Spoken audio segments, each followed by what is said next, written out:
So there we go. Welcome to the stream. I guess we do what we have to do, leveling our character. So gosh, this looks awful. This is all 40. At which point do we have 41? Okay, at this point, so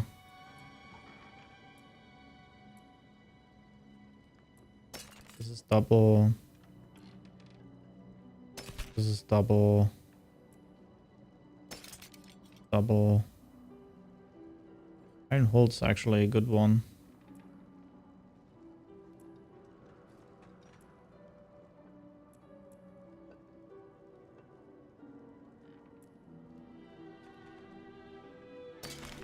Double.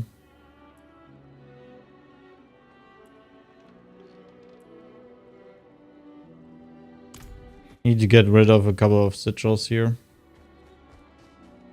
Immediately. You also need to create new potions, obviously.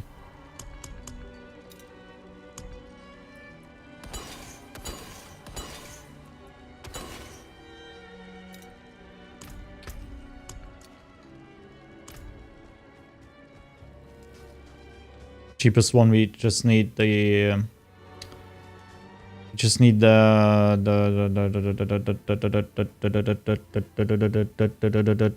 experience bonus. That's all. There's nothing else we need. The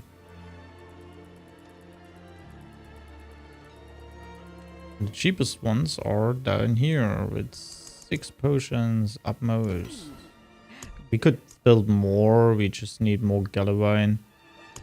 Oh wow, the scrolling down. 6 H's. Okay, these ones are needed. I guess we just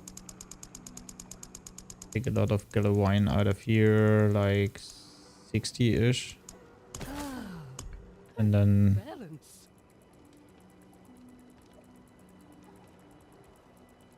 we can build 12. Boom.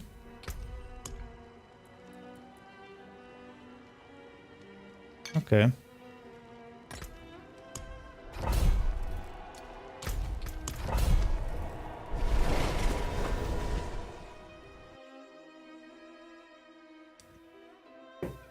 I didn't get any world boss today.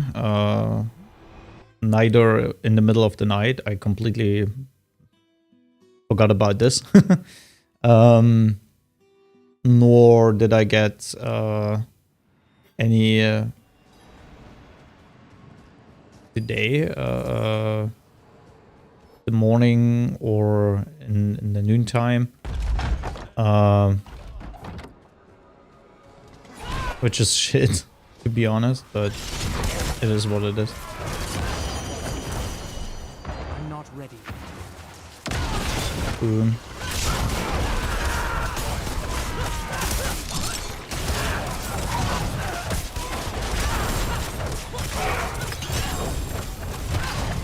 We should actually go 41 right now.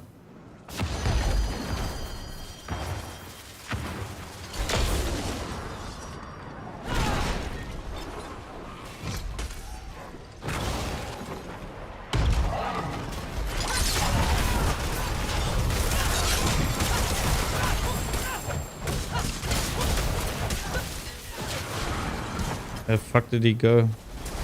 Not ready.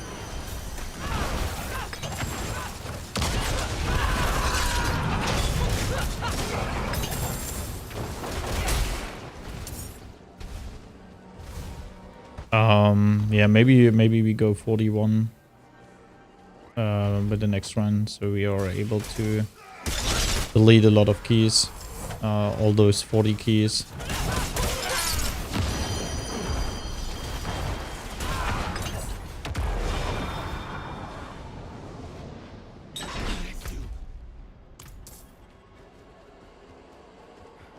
not ready yet. Wait, there's another part down there. We missed.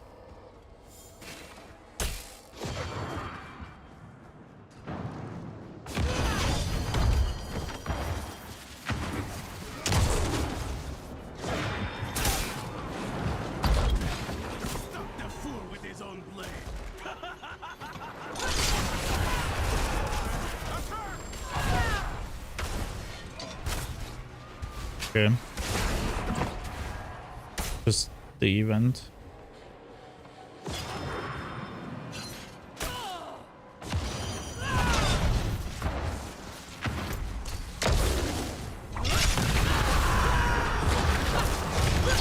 I'm not ready.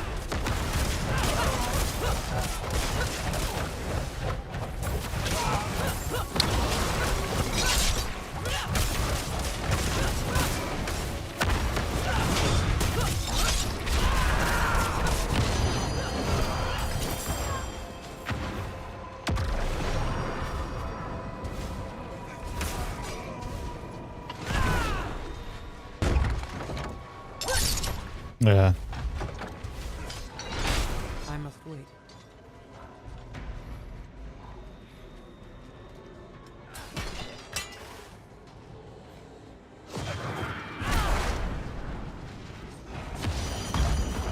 I'm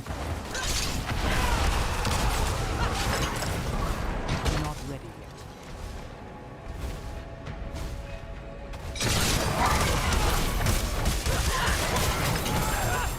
Still have two two prisoners.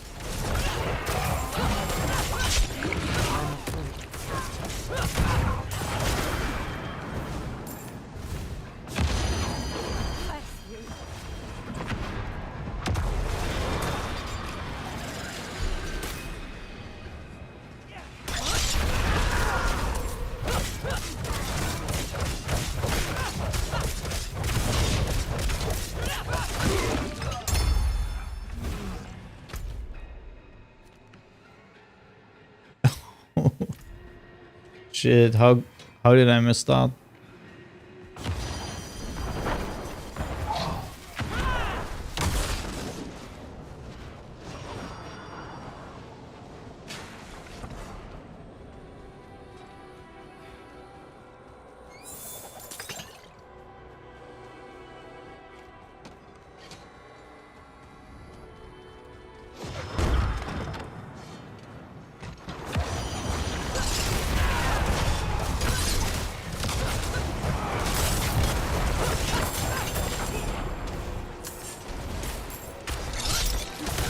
I'm not ready yet.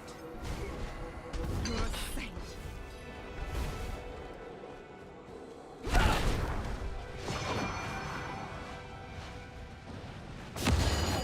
Not gonna lie, running nightmare dungeons the whole fucking time is so fucking annoying.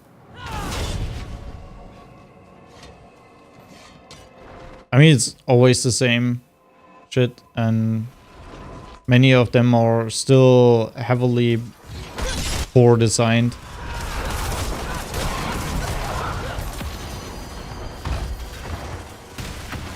Yeah, you're actually as good as that.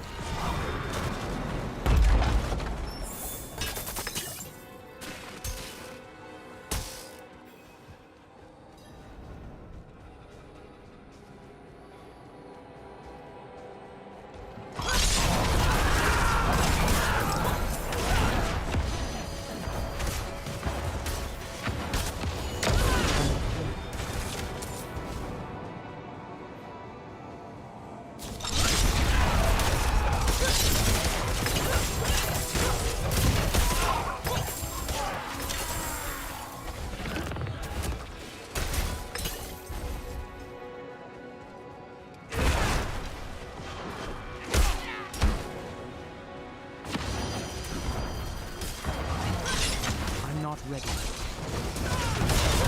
What was that?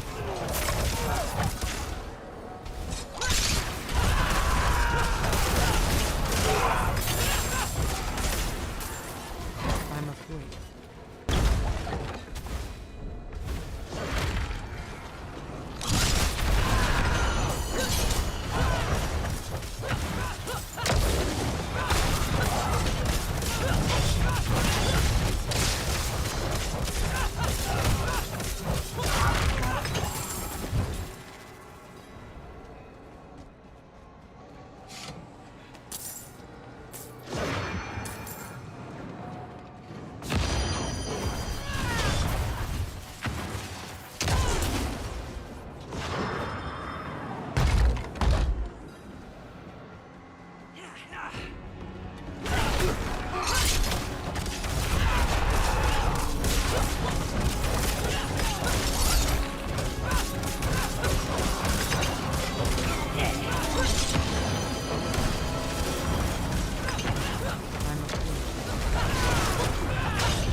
This time it's really hard to get jewelry.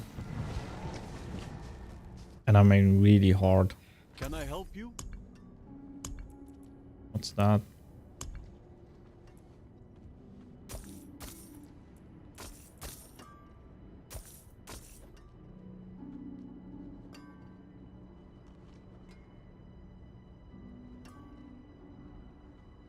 This thing is so bad. It's just unfortunately sad.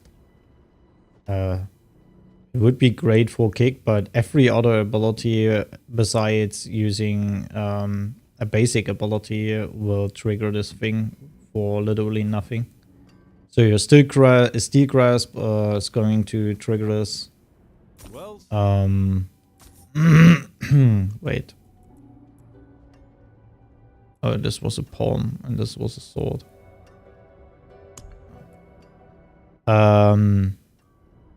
Yeah, steel grasp, also your shouts, which aren't able to hit critically, they trigger this, which is absolutely bonkers in every kind of way, but hey, it is what it is. raise the father. Yeah, I got the stupid axe nobody is using in the game, which they pushed up to make it more user friendly for people to care even less. I'm sorry. It is what it is. So, yeah, I think we should go 41 right now. There are a couple of 41 keys I have. So all these 40 keys can go.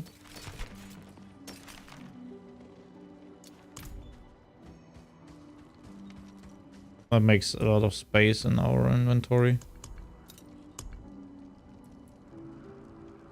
What? No. The 43, I wanna keep the 43.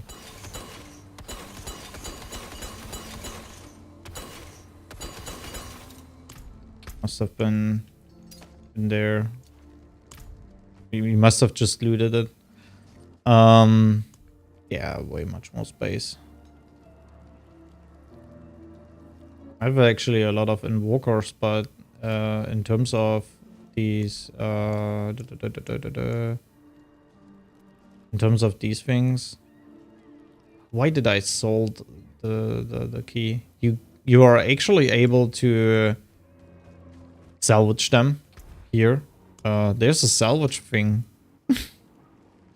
This gives you so many resources for these chests to maybe get a good invoker, a wrathful one. Let's just go over them. So this is a level 3, this is a level 2. I don't care about level 3 and level 2. Level 1. This is a level 4, level 2, level 3, level 2, 3, 3, level 4, 3, 4. 2, 4, 3, 4, 2.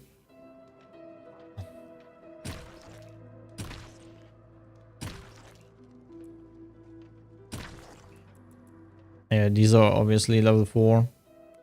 Would be nice to find a level 5 once in a while. I had one level 5 up until now. Oh yeah, that makes a lot of space, and then we are able to just salvage them. Which gives us a couple of invokers. All. Boom. We are not able. Because we didn't get any wishes. Because we never do wishes. Hurts. Ah, shit. This is by far pretty annoying. Yeah, we kind of need to do all. But I guess we will farm later on these things a little bit more accurately than we do right now.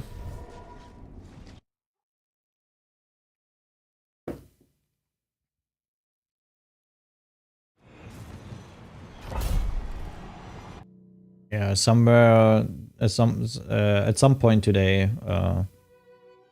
I get a delivery from Amazon. Hopefully he's not gonna be at the door when I'm in the middle of a dungeon or something like this. I hate dying because of shit like this. Boom, boom, boom. I'm afraid.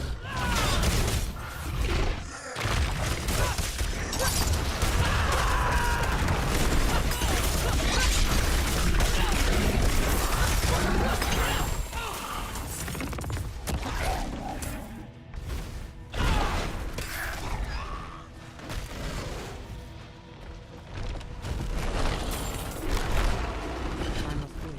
No, wait. We're gonna pull them with us.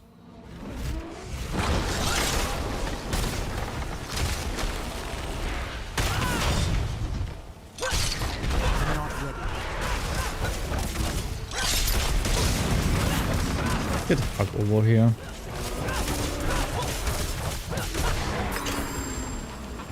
I'm not ready yet.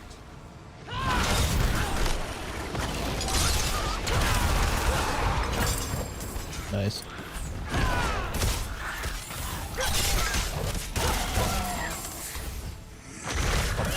I'm afraid.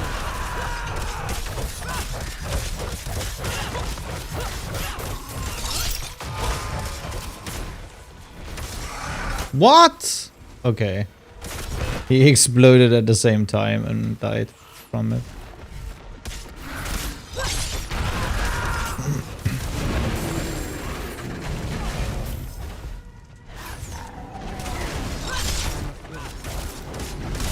The whole fucking dungeon is empty, and the moment you don't need enemies coming towards you, they are coming from every fucking angle you can find.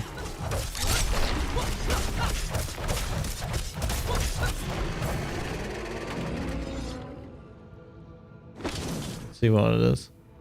Yeah, I take this. Let's see what's going on in here. Okay, that's the last part.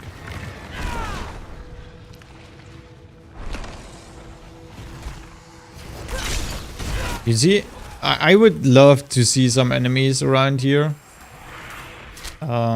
Just to trigger my Thorns explosion.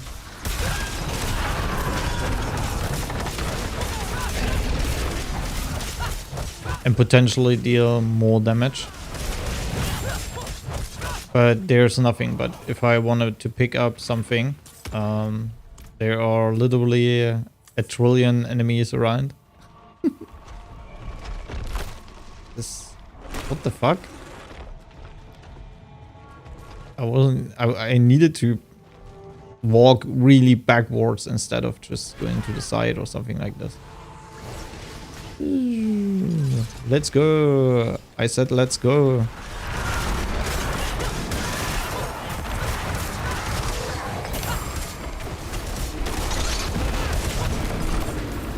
I like this lightning thing. It's so cute. Would be nice if it would actually deal a little bit damage. I think it needs to be pushed towards 1,000, but at the moment I think you won't see much value out of this.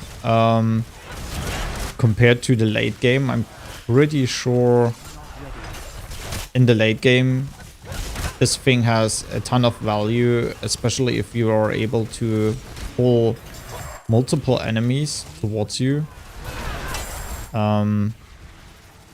And they are staying alive for a bit. And you are surrounded by a ton of enemies. This will just arc so heavily and deal so much damage passively.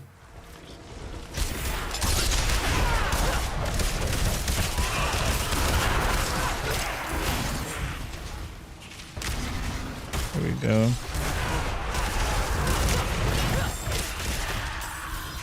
And all of this gets feeded into your barber, basically, which is pretty good.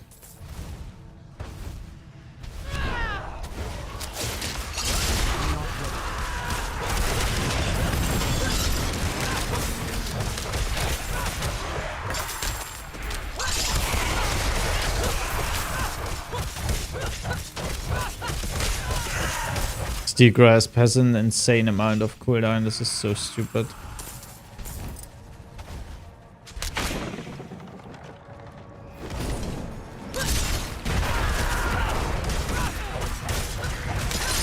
I'm not ready.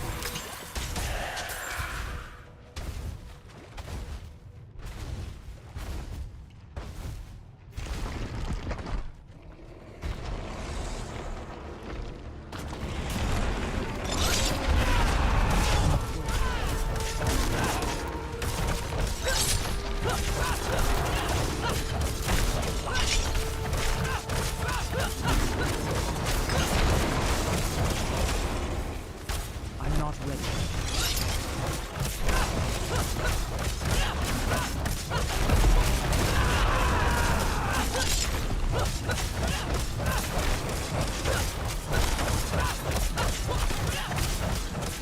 Unfortunately, against bosses,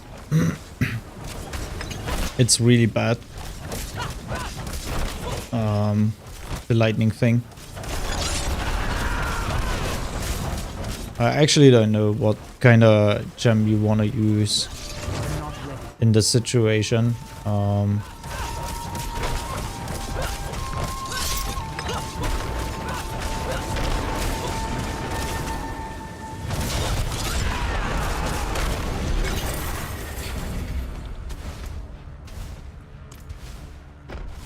Against bosses, because none of the other gems kind of make sense. Besides, if you play the stun version, with the bleeding gem, the status effect. So it's actually a damage over time effect gem.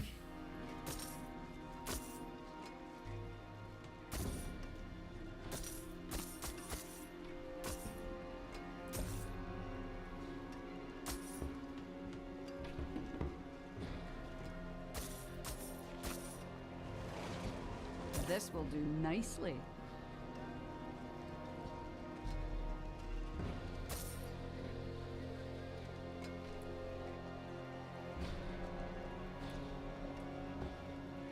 I'll take it off your hands.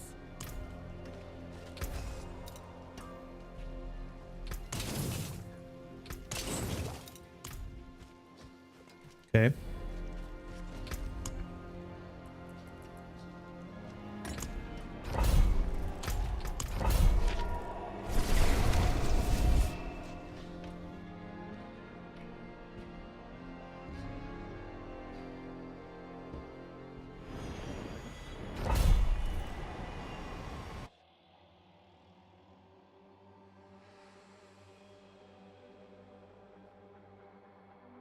The problem I can see is, I mean, I like the Barber. It's pretty powerful. And I like how they created it. And I think this is like, this is a thing they should do with all these gems. Like making them exceptionally crazy powerful. It's not no fun at all if everyone uses the Barber in this build. Because this one gem is so powerful that all the other gems are just in its shadow.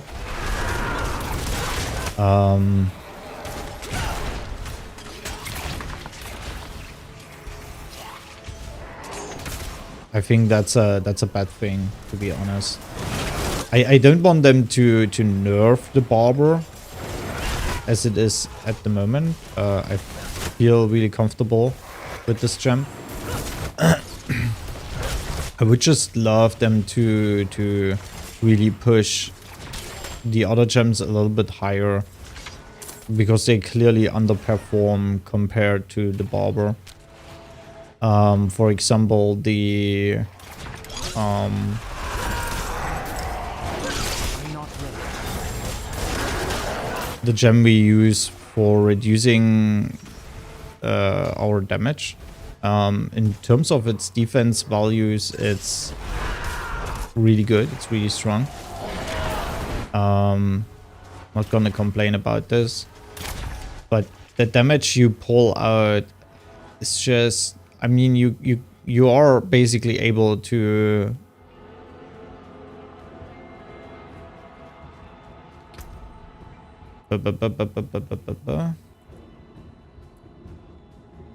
you are basically able to suppress more than 15 or 16,000 damage.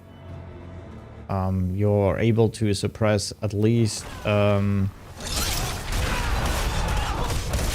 100, 200,000 damage. So I don't think that this is a great thing, the damage it pulls out. I would have hoped for more. But unfortunately, it's not gonna happen. Which I feel like is extremely sad. Because it's actually a cool gem overall. The electrocute gem requires you also to critically hit multiple targets.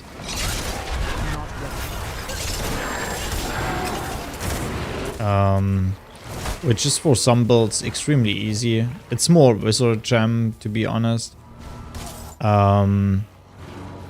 But also with the barber,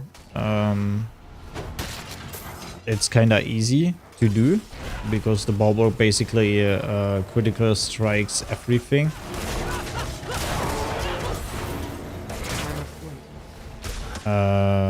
Okay.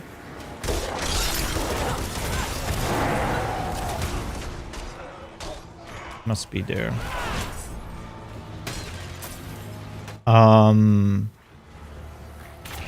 But I think the damage could be pushed by a good amount. I think 1,000 damage should be in there compared to things like Barber. I mean, it makes the Barber even stronger. And maybe you reduce a little bit the Barber if you push all the other gems higher, so that that Barber gets back on its feet like it was before. You just need to synergize with other gems. I mean, you could basically go for skulls in your gear, in your auto slots, and you could use the Barber, period. You know, as one gem, and this is basically your main damage source at this point, which in my opinion is bad. It would be nice if a synergy between the usage of multiple gems make the Barber strong. Like what I'm doing here, for example, when I'm pressing defensive ability, I explode, that this damage goes into the Barber. Every time a Barber critically strikes multiple enemies, they're gonna get the damage from I'm not ready. they're gonna get the electrical charges, and these electrical charges basically run into the Barber as damage, which is pretty nuts, to be honest.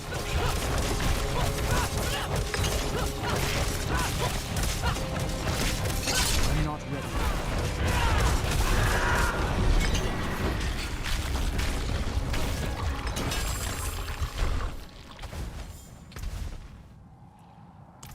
I mean, the amplification on this gem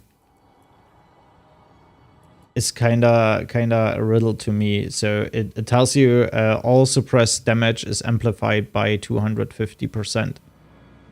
In the end game, this is basically one hit, because the max value I can deal in damage is 15,000. With all the damage negation I have in total, if I take 20% damage and amplify this by 250%, it's basically one hit from your enemy, and yeah, you're gonna get the same damage. Basically, this is useless. This is after one hit, so that means you could theoretically press every hit from your enemy or enemies around you, you can press a defensive ability, but this is not gonna happen because you have cooldown on your defensive abilities. And in my opinion, that's a little bit wonky. Not really happy about this decision, but because in the end, it does not make any sense if the amplification is not there. Then I would rather reduce the amplification, but take away the max damage value, so that you get, for example, just 50% amplification, but it doesn't matter at the end how much damage is contributed, because it contributes all the damage into it, and period. It's unfortunate. So that means all the damage you negate, it doesn't matter when you press your ability, all the suppressed damage will be released, but you have just an amplification of whatever, 50% or something like this. In my mind, and also in my opinion, that would be way better than what we have right now.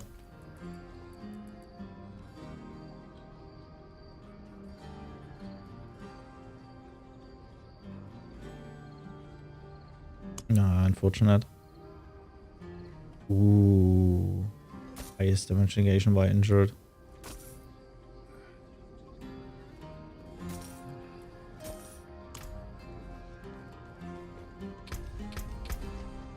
Yeah, I think this would be way better to turn the gem around like this. So if you really chill there and you wait until you press your ability, it basically gives you way much more damage output with this.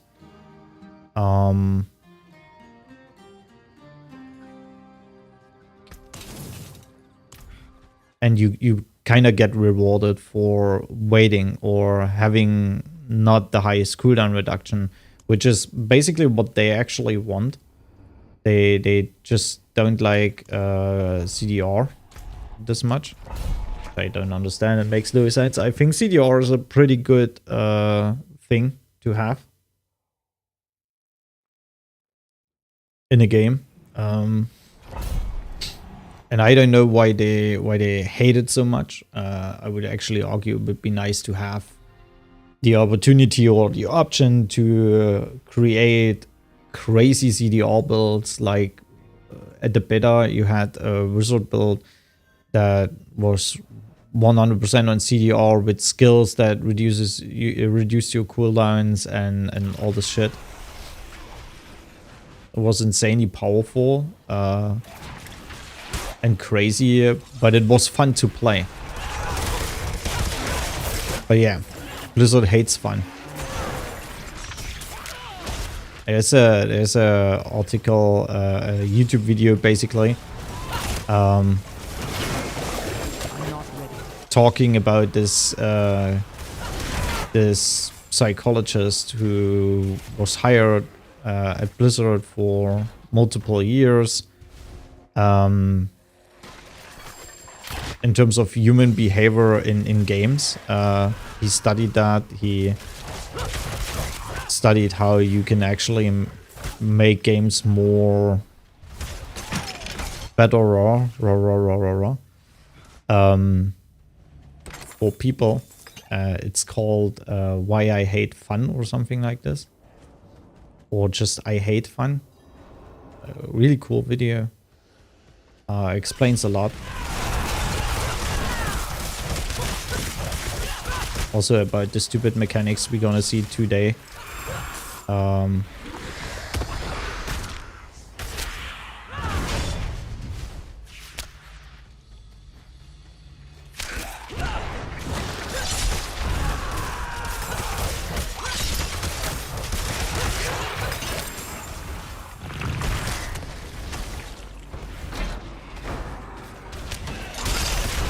basically a must watch if you want to understand a little bit the theory of how we got to this point with Blizzard and with Diablo. This dude basically gave them a guideline of how shit works, how human behavior works. In terms of gaming and what pushes us. For example, the level period, people complain about this, that it's wrong.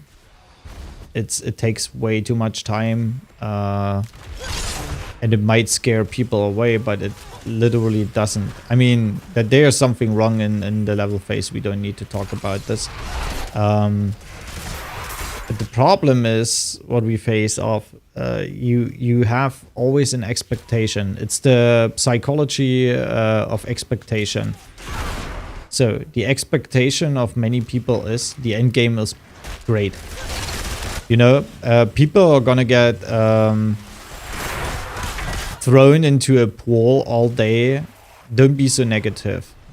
Be positive. Always be positive. And no, I'm not talking about blood be positive. I'm talking about being positive. Living a positive life. So, living a positive life gives you always an expectation. And the expectation in Diablo is just, yeah, the end game is maybe great. I will be maybe able to do something in the end game that's great, that's cool, that's absolutely insane and fun overall. So this is the typical problem of being always positive, because you expect the end game to be great. The biggest problem behind all of this is if the end game is shit. Because then you kind of get fucked over, depressed. So why is that? There's a lot of hate and wow. Also a lot of I don't know. You're just not fine with it. You hate it. Makes it worse overall. But as long as you have this expectation. Everything, and this is what they are doing with their streams. This is also the reason why I'm not watching these streams. There are a lot of channels, they stream those streams, and at the end they make videos about it, what changes are coming, and I don't need to listen to these people explaining me these changes, why they did it, and blah blah blah blah blah. I can just watch the facts. And this is what I do, you know, I can just watch the facts, and this is just great for me as an example, because I'm gonna put myself into a position where I'm actually neutral towards this, in my living in my own mind and have my own expectations about all of this. Well, that was tight. So instead of buying their lies, buying their psychology, taking in their psychology, I create my own psychology about this. So they play with your expectations. They and this is clearly visible in terms of what happened with these last few patches. Everyone was expecting storage space, quality of life things, better leveling, faster leveling, something that's basically good for us instead of bad for us. Nobody was expecting any nerfs.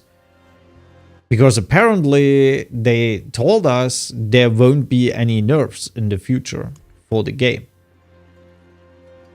This is what they actually told us in a stream. You can go and watch it. There was a campfire stream. There will be no more nerfs. There will be only pushes. Everyone was hyped and happy about this, and then something like this happened. You were actually good. Get the fire resistance into something else, and you have fortified generation, movement speed, and damage negation. Oh well. So the expectation was there that the game from this point on goes better and better and better and better.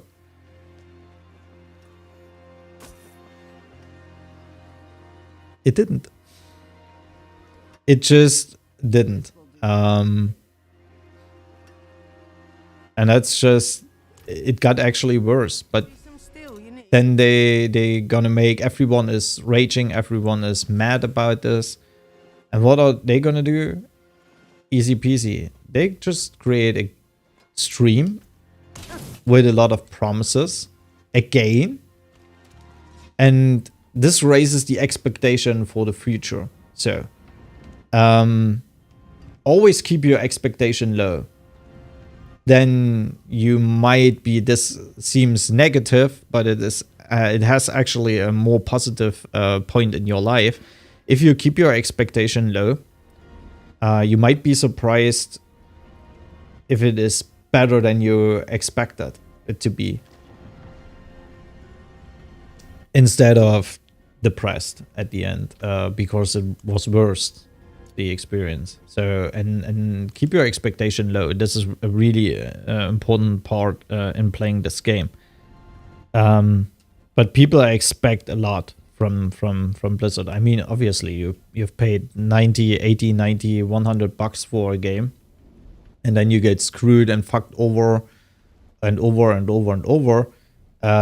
They have a Diablo 3 that's way further ahead in terms of what it can do, what you can do, how seasons work and stuff like this. The only thing about Diablo 3 is the color bullshit. The scheme, it feels really blah, not really in the scheme of Diablo. It feels more like you're playing something like I don't know, Crash Bandicoot or something. It really looks more like this. But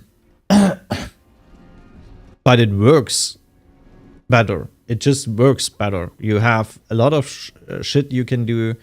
You have a lot of great working seasons, and the mechanics are actually good in this game. Mostly, not 100%, but mostly mechanics are actually good and working. And they copied over a lot out of Diablo 3. Not gonna lie about this. I mean, look at you have Paragon in a completely new board, but all these shouts, they already exist in Diablo 3. These two skills, they already exist there. Basically, Launching Strike is the little brother of Hammer of the Ancients, period. Berserking exists in Diablo 3. Flail seems like the worst daughter of an AoE basic skill. What is it called? I don't know. In Diablo 3. Whirlwind existed. Hammer of the Ancient existed. Upheaval is the old Seismic Slam, period. Double Swing is new. Rend existed. Ground Stomp existed. Monsters existed. Iron Skin existed. Shouts existed. Charge, Leap, all this shit already existed in the previous game. Even the Steel Grasp existed. The Ancients, Wrath of the Berserker, everything, literally 70% out of your skill tree is recycled from Diablo 3. Which might be okay, but all the quality of life options you had in Diablo 3 they didn't get on they didn't implement here. Reason I've already talked about this multiple times. They are gonna come. And it's not the fault of console or shit like this. This is just bullshit. If you see someone talking about this, that console is the reason why you don't get these quality of life options, that's a fucking lie. That just produces hate. They just don't want you to have these features right now. Because in 2 or 3 months, their numbers are pretty low.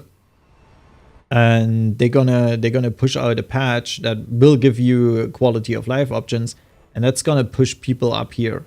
So people are gonna come back. That pushes the numbers to show their shareholders that there's actually movement in the game. And this is what they're gonna do.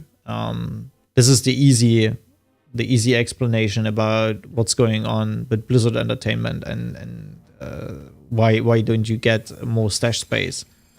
Because they don't want you to have more stash space at the moment. It's literally planned. It's not a memory problem. It's not a whatever thing. Everything they're gonna talk about is just bullshit. This is just to keep you at bay. It's just finding ways to make you chill down a little bit, calm down a little bit. The real reason is they just don't want you to have these options right now. Because if they're gonna pull these things in at the right time, people are gonna come back, starting to have a good expectation about this. Again, I must wait. the psychology of expectation is also working pretty well in this game. Many people expect a lot from the end game. They expect a lot from the game. And so they continue pushing forward. They're still leveling. Even knowing that they hate the leveling part. Everyone hates the leveling part. Everyone is just, why the fuck do I have to level so slow? Why is the game so slow? Everyone is complaining about the game being so slow. Yeah. I'm not ready. But you still push. You still play the game. If you would be really mad about this, really mad, you would stop playing the game. But you still have the expectation that if all of this is over, maybe the end game is great. I'm not ready. And this is playing with you, playing with your expectation, playing with all your feelings and emotions about this game. And this just makes the game great. Oh, there's Butcher. Haven't seen him in the chaos. This makes the game really great for so many people without even noticing. Because people are continuously pushing and pushing and pushing. They are still leveling. Nobody stopped really playing the game right now.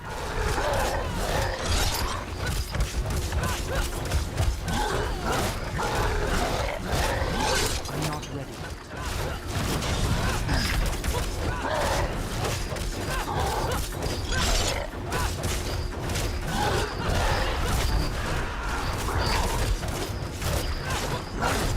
Because there's always the expectation of, I'm getting there.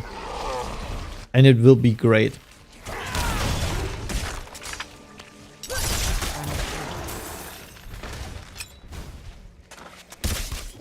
Psychology in Diablo 4. There's a lot of psychology going on in this game. Literally a lot. I mean, look at this. There's an event, and here's a shrine that's an event. Everything is an event in here. I don't know. I feel like that's a little bit too much. Like, yeah. Let's add a little bit sauce, but not too much sauce. Let's add a little bit sauce and go overboard with it. I'm not ready.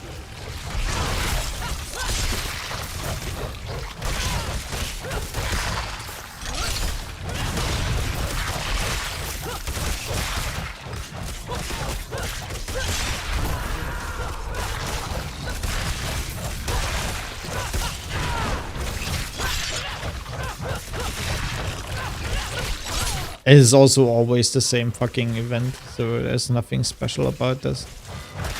The same fucking event you had in Diablo 3. Kill a bunch of enemies, kill even more bunch of enemies, kill waves of enemies, kill a massacre of enemies, whatever. It's the same. It's the same concept. It's like if everything existed already, what did they work on all these years? I'm not able to pass through here at all. Oh, okay. What did they work on all these years in this game? What did they actually do all these years? They have worked on the game. That's my question. That's a really interesting question because so many things are just recycled. Events, everything is just recycled from Diablo 3. There's nothing else to talk about. It is what it is. Skills are recycled, classes are recycled, even out of Diablo 2. They recycled a lot. Which, like I said, it's not wrong, but there must be something that's new. For some people out there, this is new because they never have played Diablo 2 or Diablo 3. But for a lot of people, they have already played the game, the old games. It's nothing new. You already know all these things. Unless you haven't played it active. Like, the last time I've played Diablo 3 is 20 years ago. Is it even that old? I don't think so.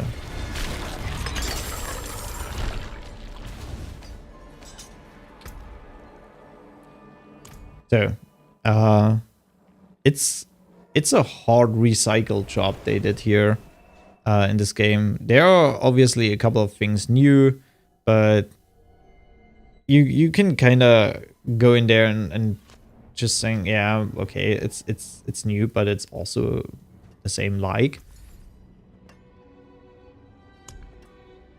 I don't know. I feel like overwhelmed from these events in dungeons. So that literally every fucking shrine I want to click, I want to use. I want to have fun with it. I need to do an event before I'm able to use it. And that's fucking annoying. This is literally fucking annoying. If there is from time to time one shrine in there, that's an event. Cool. Absolutely cool. No problem. Just do your worst. Absolutely no problem with this. But it feels like 90% of all shrines in dungeons are just, yeah, an event. And this is fucking annoying. This is just fucking annoying. I just don't want to click shrines anymore. I feel literally like I don't want to click this shrine at the moment. Because I know exactly it starts an event and I just don't want to do this event right now. Because my goal is literally going through the dungeon and killing a lot of monsters and get at the end my glyph to level up. So, or farming gear. I just don't want to do the shrine to be a fucking... I just want to click the shrine, get my power and boom, go forward, escalate, have fun with it. This is the old Diablo 3. Like I said, if from time to time there is a shrine, an event, it's cool. I'm fine with it. But it feels like it's 90% of all times you have an event as a shrine. And this is fucking annoying. So it's overdone. I would turn it down. I wouldn't stop it. I think it's a nice concept. But I think it's just overtuned.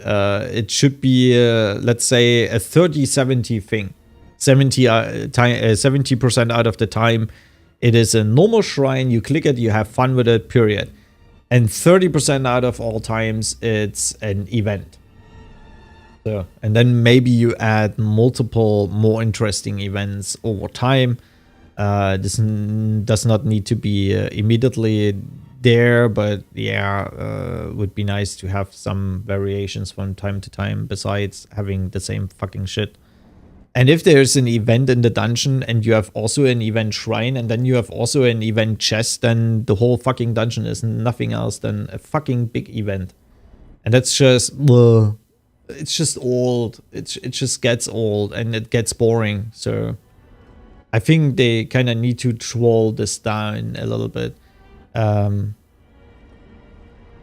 Because most of the time, if I really push something, I don't give a shit about shrines anymore. I just don't want to click them. I click them to see if it is an event or not. And if it is an event, I just carry on. And I just ignore the shrine. And in my opinion, that's actually bad. Because it's no fun at all. So I'm going to go for a 5 minutes break. I'll be back soon. See you then.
So, there we go.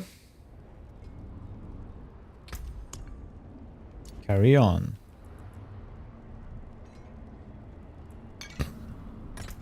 New potion.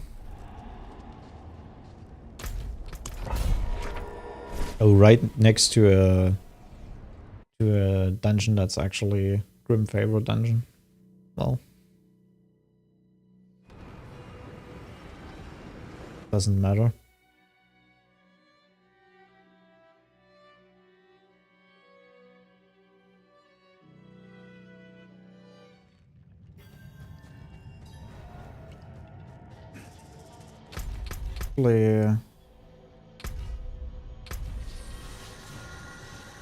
There's an upgrade in the shop. I want to see the upgrade in the shop. And don the mantle of history's champion. Recommended for you. Why do I get recommended this? I mean, this okay, yeah. I can see. But this? This? I'm only playing Barb. I'm not playing any... I mean, what the fuck? All the same. All the same. Druid, obviously.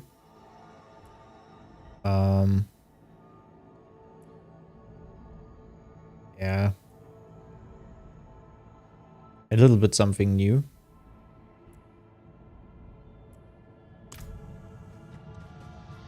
Well.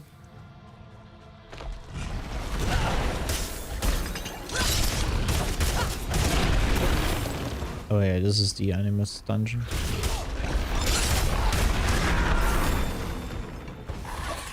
I'm afraid.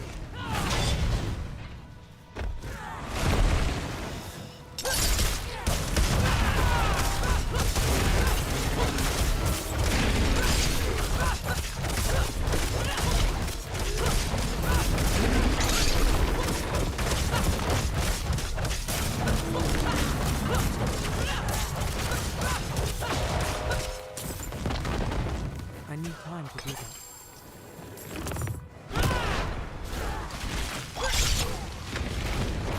That was actually stupid. Not ready. I'm afraid.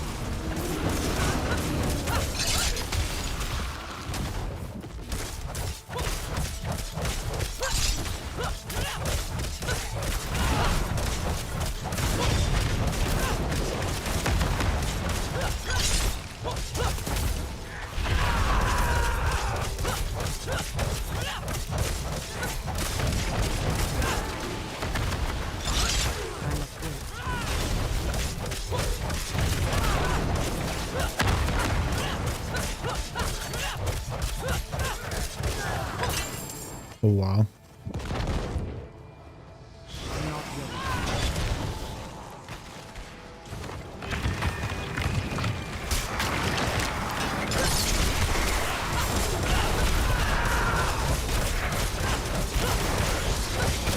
I'm afraid.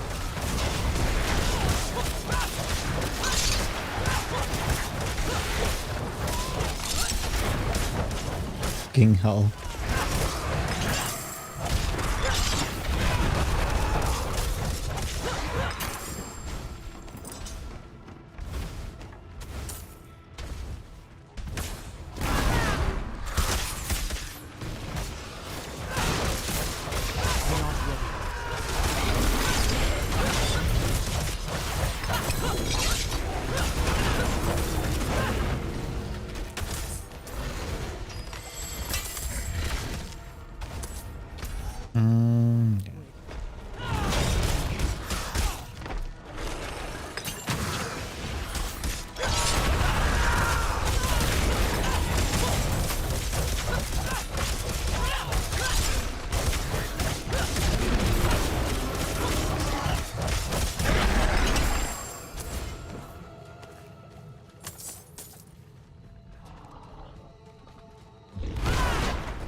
Okay, my controller actually stopped vibrating, which is good.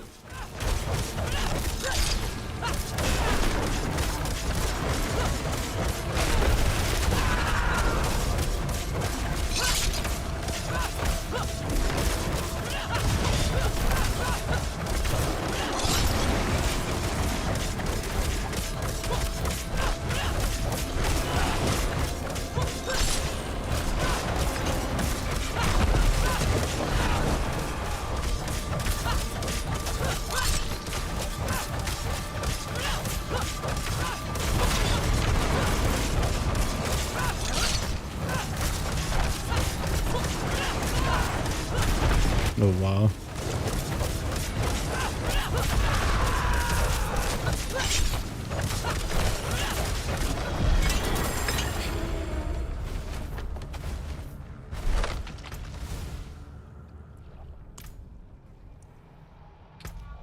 Which one are we pushing?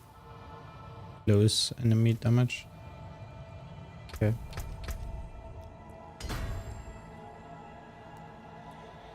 And this one. We continue down here and go there. That's the plan.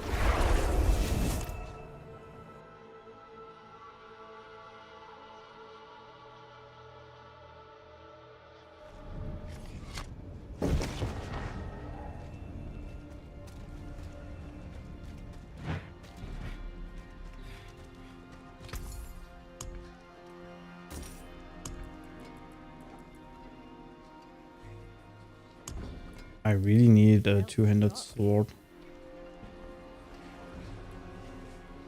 Oh, it would be nice to get a two-handed sword with good stats.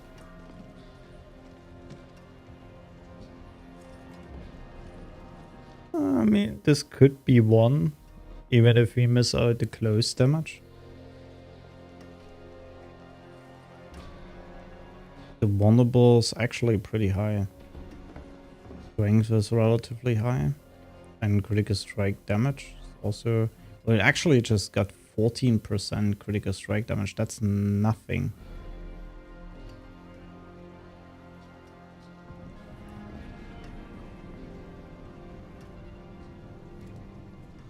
This will do nicely.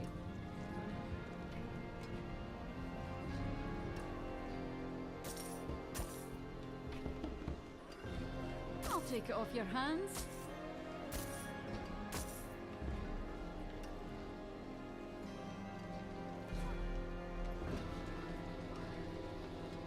$3,700, not much.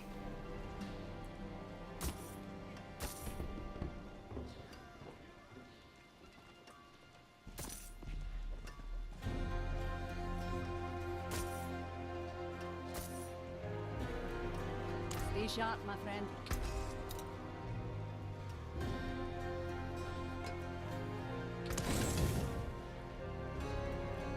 Hmm. Better than starting from nothing.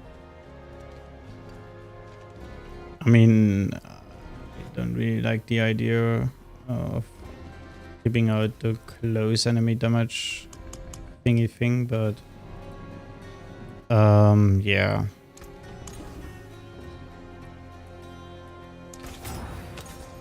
Here it is. Now it is close critical strike damage, strength, and vulnerable damage. I would love to see all stats. There we go.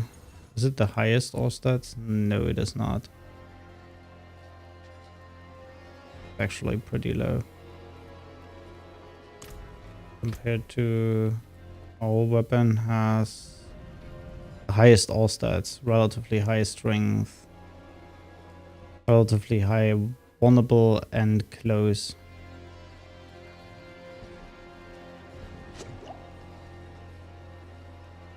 I don't really know. I mean, we got the highest critical strike damage, but still, I'm not a big fan of critical strike damage in this build because the most damage that goes into your barber is non-critical strike.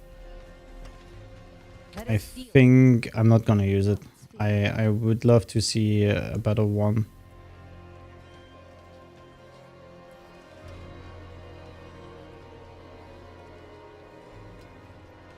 them sharp. They are all kind of close, but not really useful. Yeah, it's good admin stretch.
This one is by far the best event you can get in the dungeon.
Time.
out here.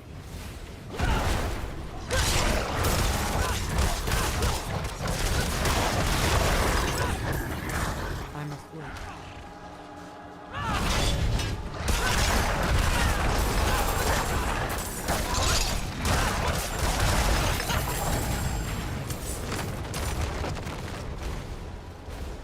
I think they should make these hearts more visible in the game. I feel like this is... I'm sometimes just not able to see those hearts at all. And sometimes these enemies, it's really hard to see. It's really hard to see that there's a malignant enemy in underneath all these enemies.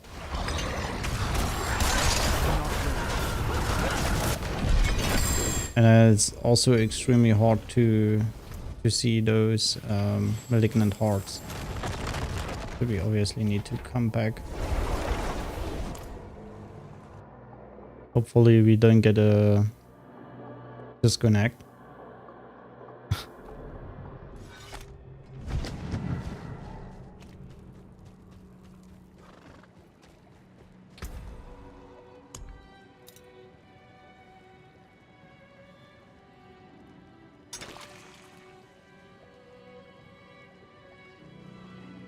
That's the highest roll.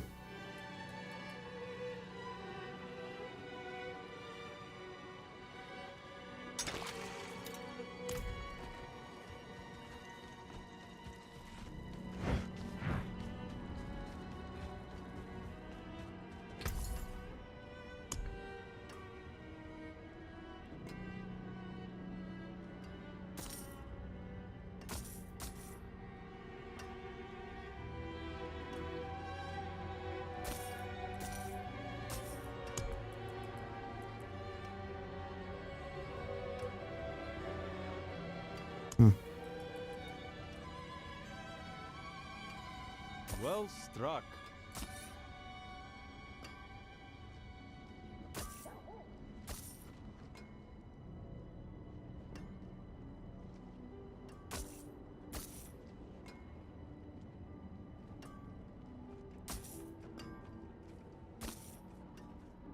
Fair trade.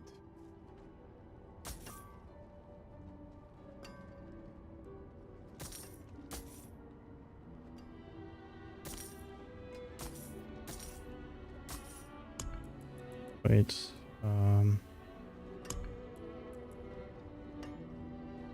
Anything else?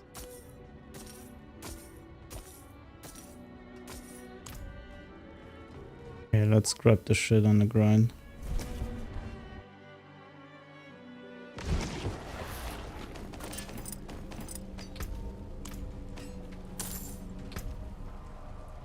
Oop. Before I turn 100, I will have obviously all these glyphs on level 21. Obviously, that's not a thing or a problem at all. Well struck. Unfortunate, but it is what it is. Anything else?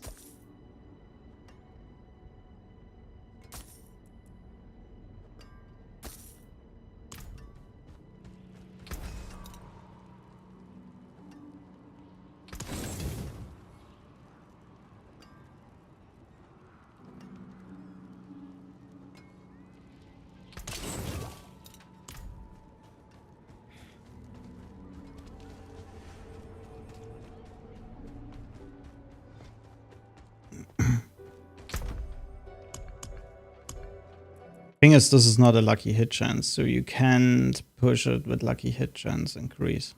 But 38% is pretty darn good. An option to stun enemies.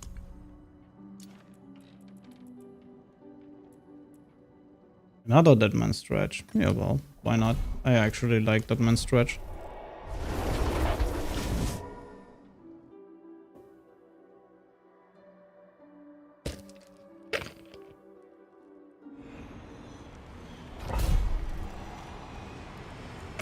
Hey boys, what's up? So you're just chilling here, I'm too. I like that this is a thing. I seriously do. I remember the old days in Diablo 3, you were going into a dungeon or you were switching from the first layer to the second layer and you got immediately shredded by a bunch of enemies at the door or the portal. That was kind of a horrible experience, to be honest.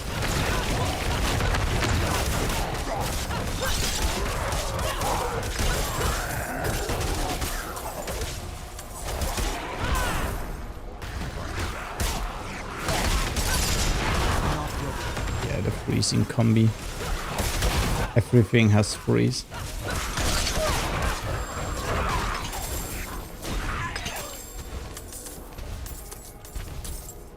Crazy.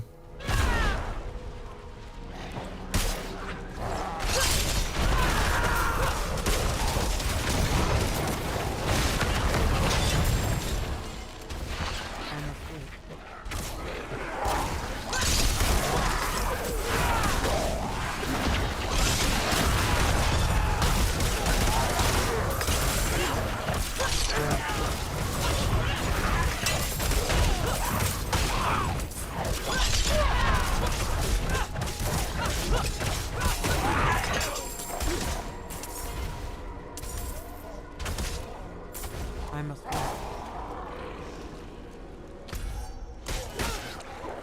Oh.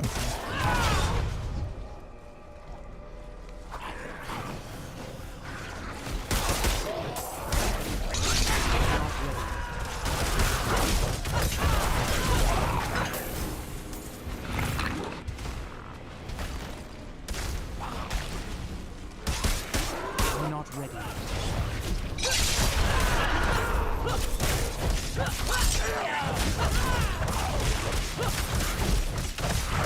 I'm not ready.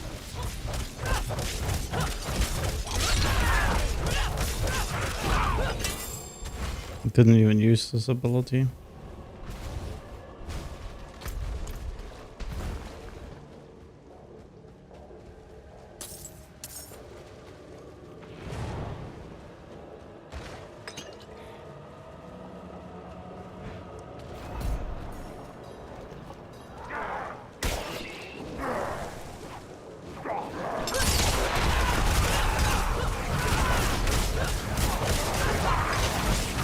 I'm not ready.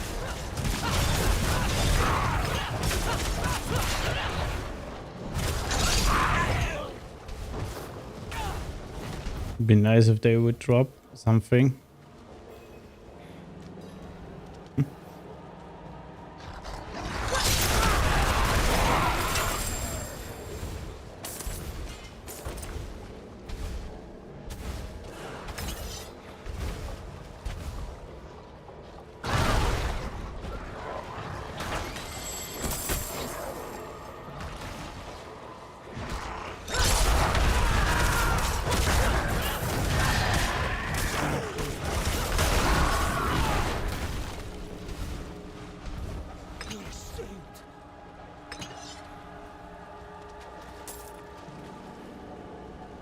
I'm afraid.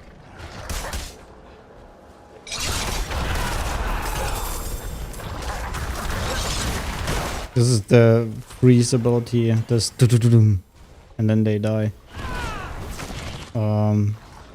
Or you die. One of two options.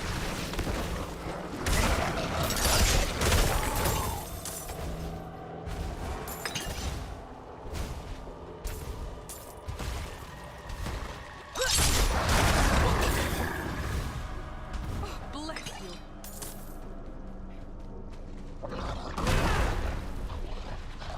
you. We should turn 85 here.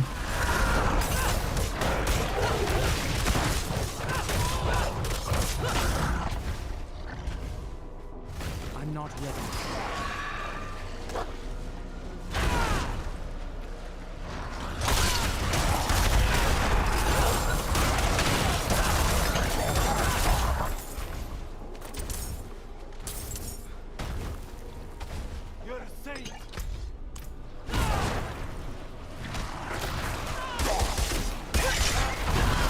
Yeah, my card froze, I noticed. Let me just get this straight here. So, there we go.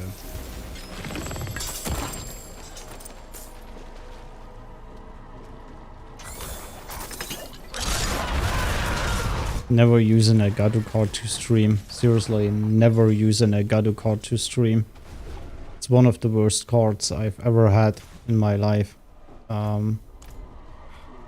And I have two different cards.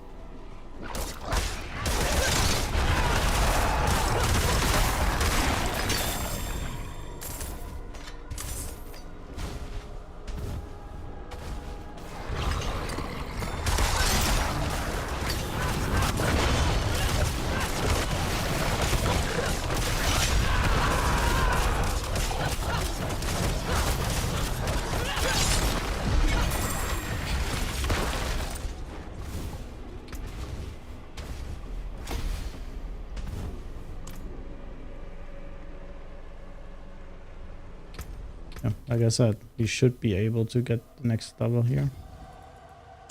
85. That means we're gonna go 42 instead of 41.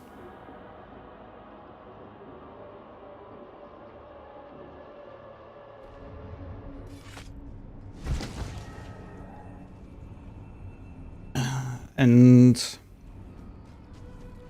the moment we turn 86, we're gonna get our achievement. Because we're gonna run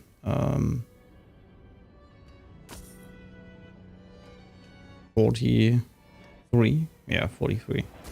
43 dungeons.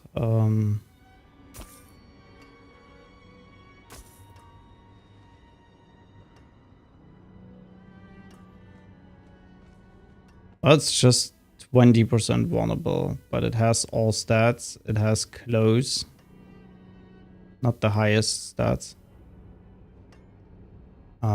Basics go into strength.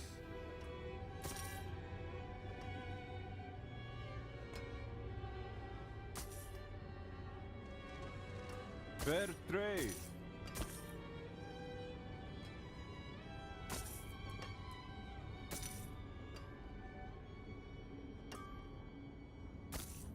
Well struck.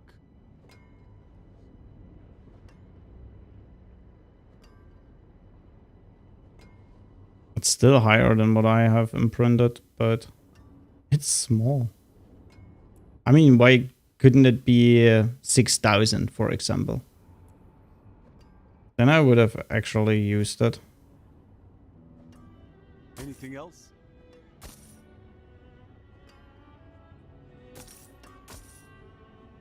But besides this, what is the weapon?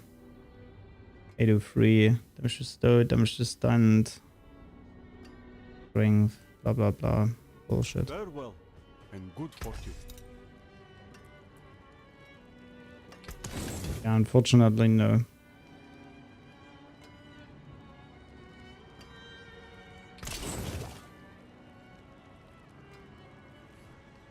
About nice.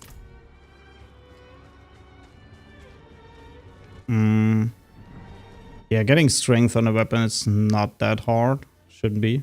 A lot of strength. Yeah, well, actually it rolls relatively often, strength. So 82. What is the highest? 104.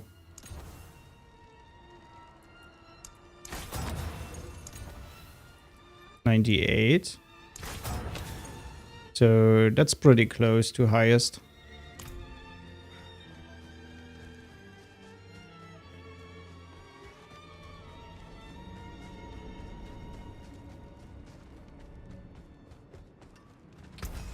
We obviously lose a little bit shit here. Yeah, we can build some impressive to see that we are already down.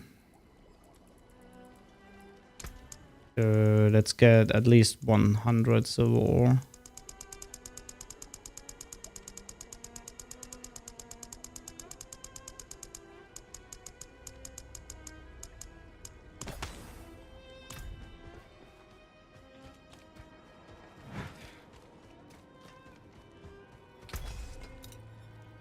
No. That's there. Anything breaks, the forge is hot. Oh wow, 13.5%, 21 all stats, and 9% vulnerable lost. I seriously don't know if this is worth at all. We got kind of the same strength on it. But seriously, 13.5% close is a little bit more significant than the 21 all stats is extremely significant. And 9% vulnerable is... Shit, this weapon is fucking great. Which I have.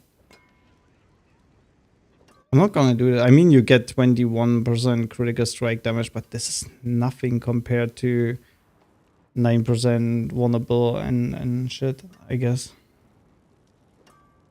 We literally need a perfect wall here. Okay, that tells me a lot about this. That was a lot of materials for nothing. Yeah.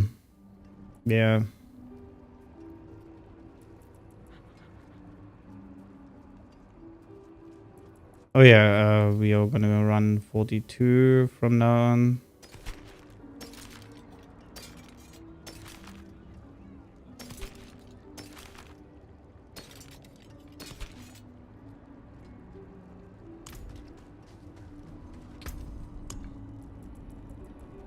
Yeah, destroy all but one, so we have, not that we end up in a 28 dungeon or something like this.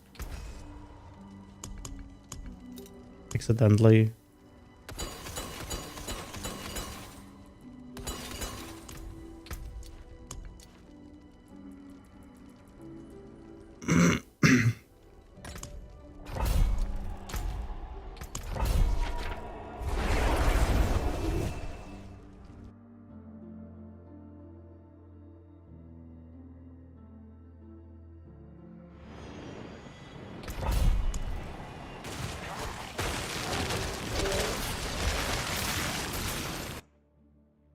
Take a fresh potion now.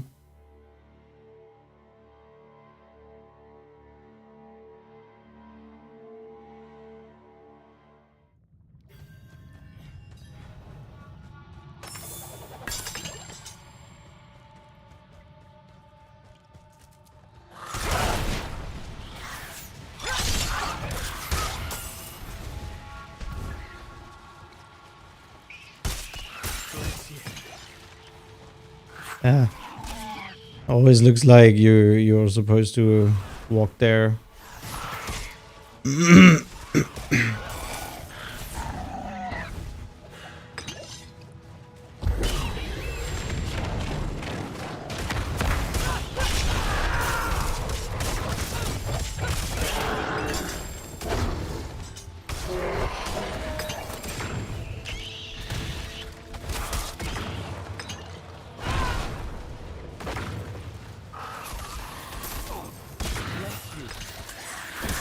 Well, the density in here is literally shit, isn't it?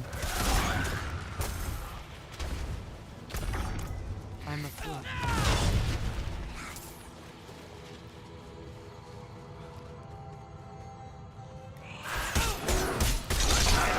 I wonder when they wanna, at which point they're gonna release the patch 1.11.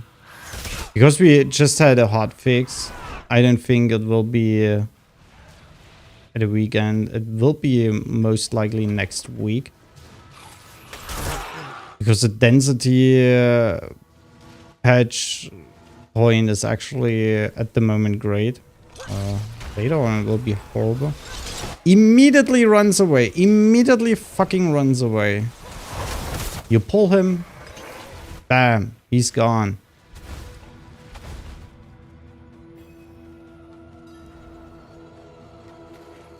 I'm a fool. It's like, give the people at least 2 seconds or something to react.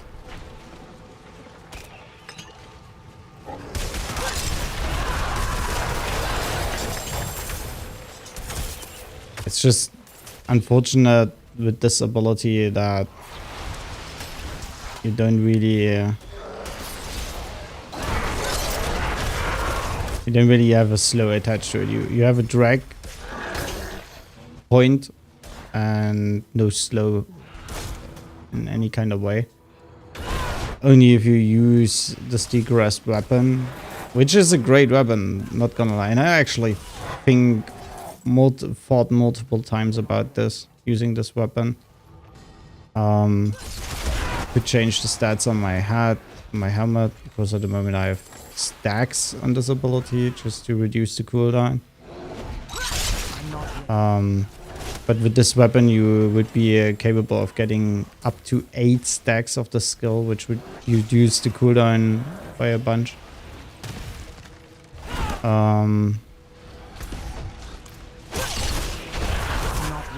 pretty sure we need to backtrack here. Yeah, we need to.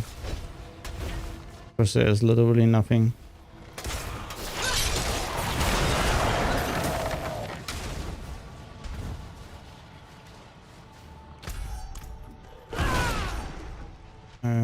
Seems like there.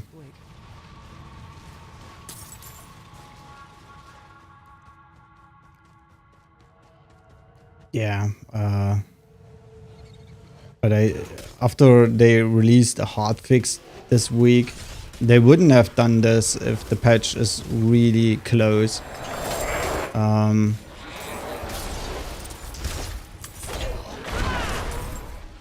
I think they're gonna release the patch in whatever 2 weeks. I think this is the earliest that it takes, at least 2 weeks. This is, maybe we should make a tournament out of this. How much bullshit are they gonna pull us through this time?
Question: if you go for the axe, it's still a two-handed axe. This is kind of the biggest problem. If you're gonna take the axe, The best defense is a stronger, well struck. it's kind of, I don't know, what are you doing with your abilities? Because the Thorns ability is still the most important thing. Take it off your hands.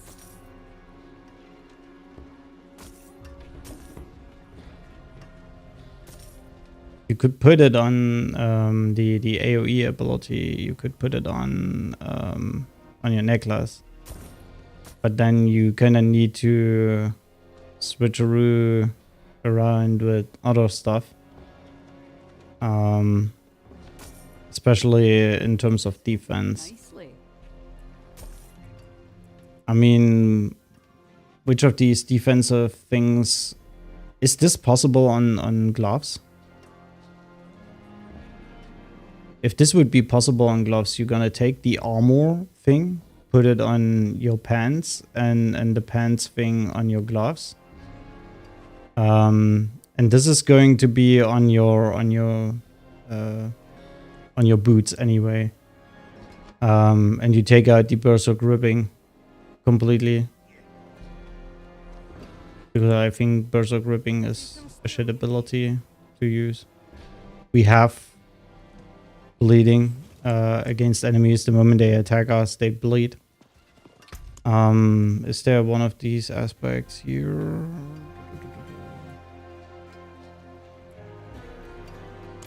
Nope.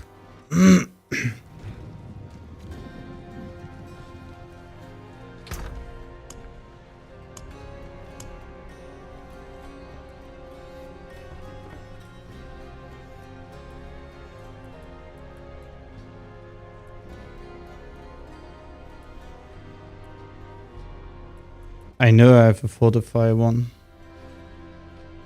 Yeah, it's this one. But yeah, it's a defensive one. I can tell it's helm, chest, pants, amulet, period.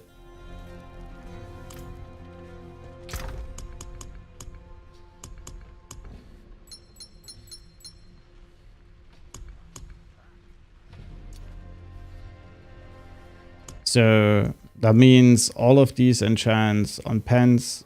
This is a defensive one. This is a defensive one. Iron skin is a defensive one, and this is a defensive one. I can tell immediately. The armor, the basic skills, the iron skin, the fortify. They are all defensive.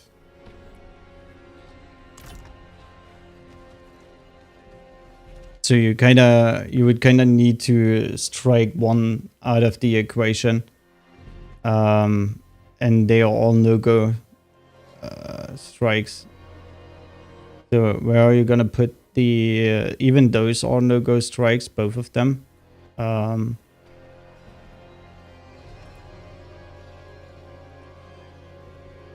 mean, you could put it on glass with 40%. But 40% is not 80% or 60. This is just a problem. This is why we are not gonna use disenchant anywhere.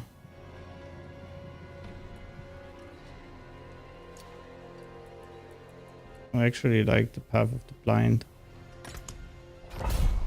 And it's a 42. Of course it is a 42. This is also a 42. This is also a 42.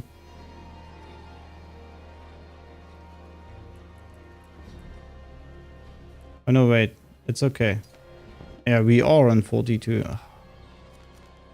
I get sometimes extremely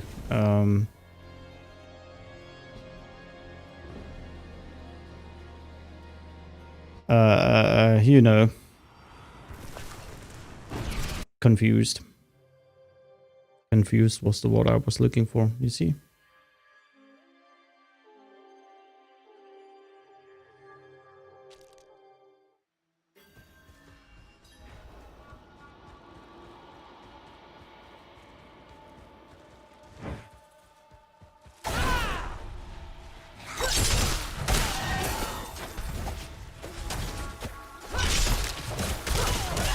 I'm not ready.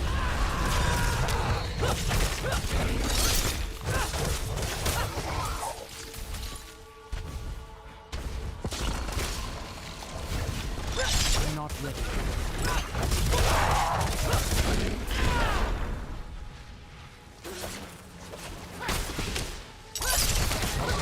I'm afraid.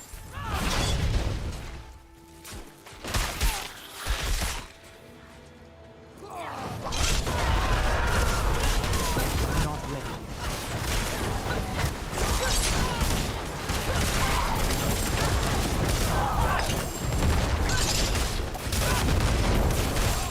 I'm not ready.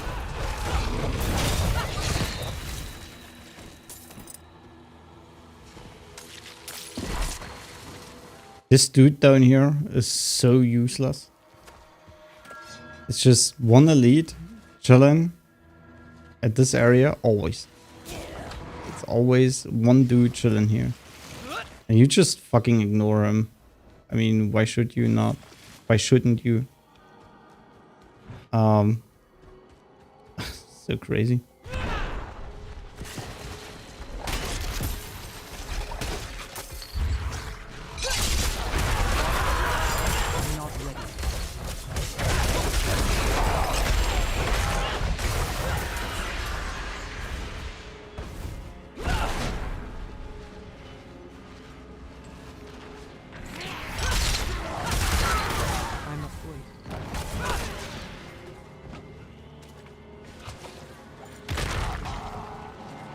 Perfect.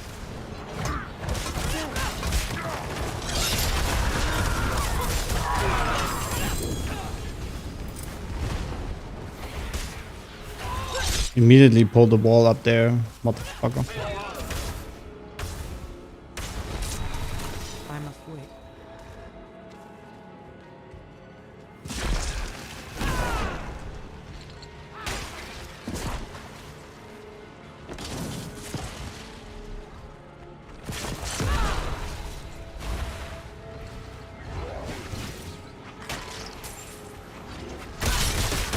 I'm not ready.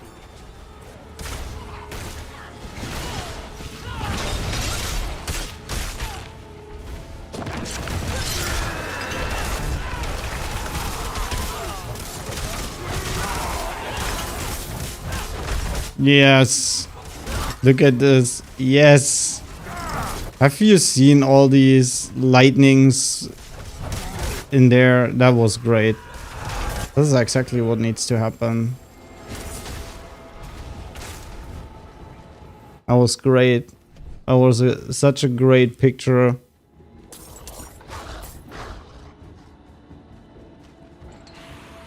And this is basically what's going to happen if you go higher G rifts, because they just live longer, these enemies.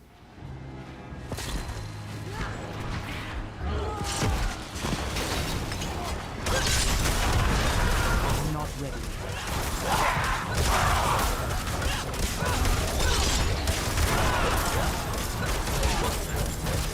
How could you still be alive?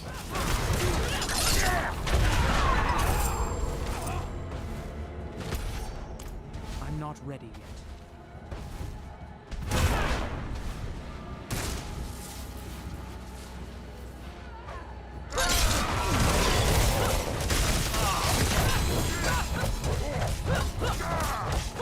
Yeah, he's never attacking me, so I don't care.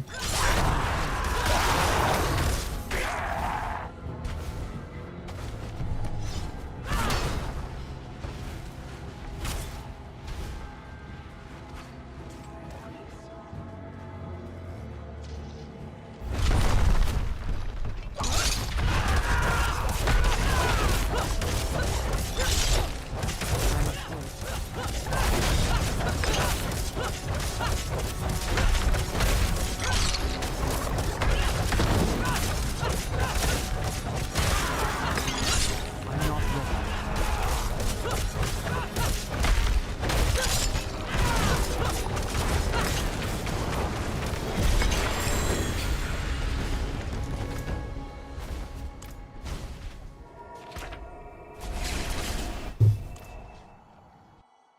I still want to stay on Axis. Like I said, if you go for crit chance and critical strike damage, critical strike damage might be still the better choice, but only for points you are actually able to afford going in there. You should still stay sharp on the old stats. Like for example on rings. You would want to have vulnerable, close, and health. And then you usually were going for berserking damage or damage to injured, which is both not great. Which are both not great. Now you're gonna go for more stats like critical strike chance or critical strike damage. But I would prefer on rings critical strike damage instead of the chance. Reason being, even with 20% critical strike chance, you still have enough critical strike chance to crit from time to time to trigger. It is only to trigger the barber. So, if you go for way too much critical strike chance, there's literally nothing in your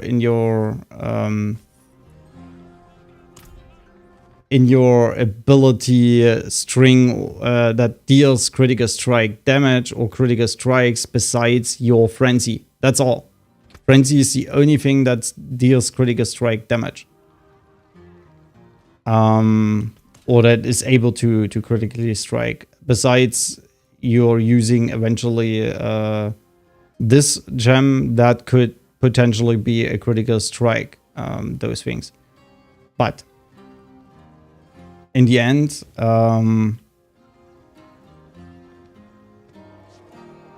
that's a high value enchant. Okay, this one is gonna be upgraded, and we keep it most definitely as an enchant, because this could it could be the highest we can get at the moment. Yeah, immediately an upgrade. Even if we are kind of broke. So this is still a 3106 after I upgraded the weapon. What the fuck?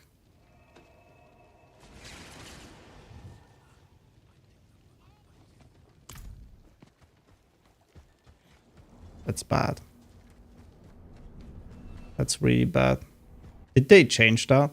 Usually if you upgraded your weapon, the enchant scaled up higher.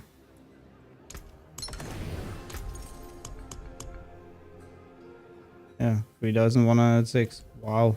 I think they changed that. Interesting. Didn't notice. So we have at the moment 4141 and we get up to 6211. This is the usual enchant. 6211 is max here from your from the codex. And we get the max from the codex basically. Question is, are we gonna... It's a pretty good weapon. I think yes. That's 2000 more thorns basically compared.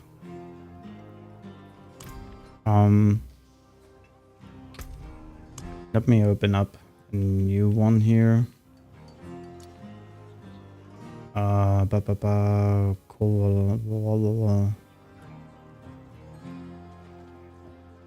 Let's go Tomb of the Saints. I don't know what this is, but let's do it. Just need to order a little bit food.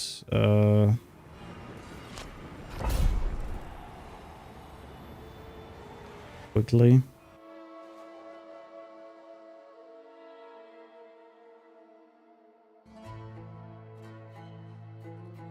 Because I'm gonna go into my break soon.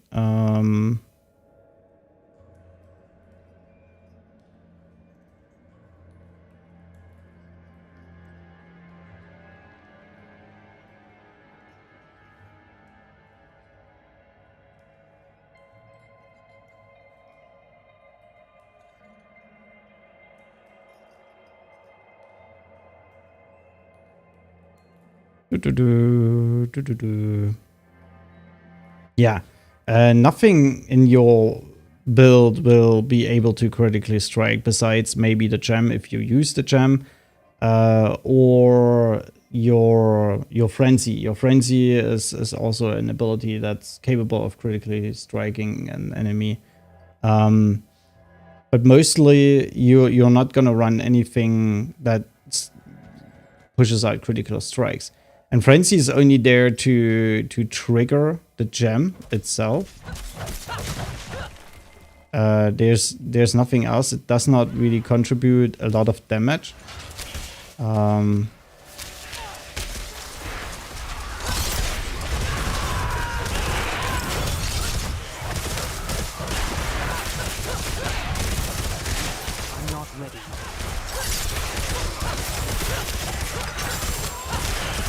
Look at this.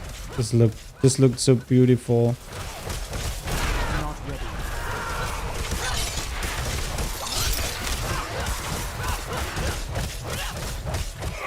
So much lightnings going through your enemies. It was beautiful. I don't know how you still have so much health.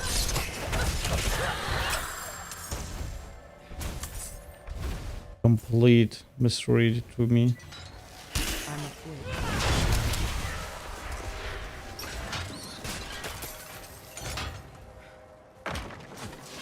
Oh, it's this one with the activation test line.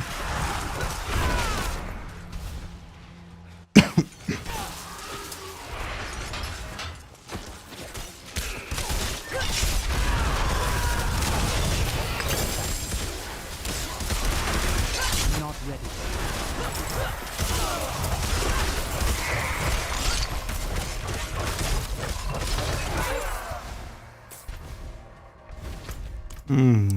Take the way downwards. I'm not ready yet. Oh, it was actually without event. So it was useful. No. What the fuck is wrong with this game? Why is this thing always tapping something you don't tap? I didn't even push into this direction. That's just stupid. That was a waste of the shrine. Fucking controls on PlayStation. Seriously, fucking controls. They are so bad, it's just literally... For some people, actually, a reason to stop playing this game. They have actually experience with PlayStation stuff or console stuff in total. Yeah, beautiful. Look at these lightnings. I love it. I just love the look of it. I don't care if it deals a lot of damage. There's literally nothing else you can actually put into your gear that's better. So it doesn't matter at all. Yeah, they have actually experience with consoles and controls on consoles. So I don't know why this game is lagging it. Why they didn't... I actually think about this a lot. They copy pasted a lot of shit out of Diablo 3, which, like I said, I don't mind. If they would have improved on many things and other stages, but they literally didn't. So my question still remains the same. What the fuck did they do the last couple of years? I mean, you can't tell me that it took more than 5 years to create this world. I mean, literally not. No, that's not a thing. You can't tell me that this is a thing.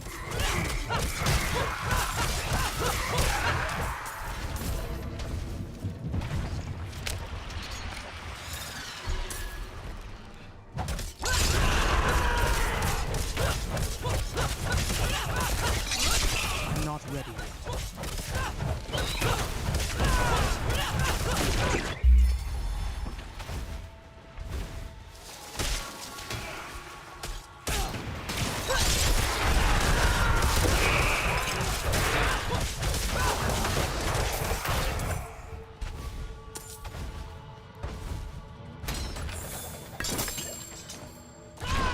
And mechanics, I mean, mechanics. They have a huge team. I mean, yes, work-life balance and stuff like this. I know about this. I have a good amount of experience with work-life balance not working at all.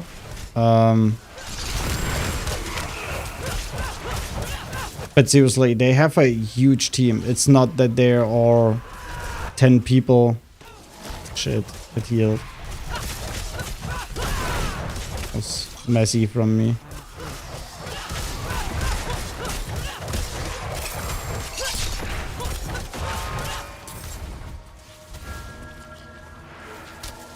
I'm afraid. So you can't tell me that it took them more than 5 years to produce just the world around and a couple of mechanics. Most mechanics are actually from Diablo 3. Of course, they might have worked in a completely new software or a completely different software than before. In terms of programming all this shit, but seriously, I mean seriously, I must wait. I don't believe that one bit. that it took them more than 5 years just to create the world we are living in. Especially because they had 3 years ago actually a huge portion of this already done, so that people were able to play it. Was it 3 years or even 4?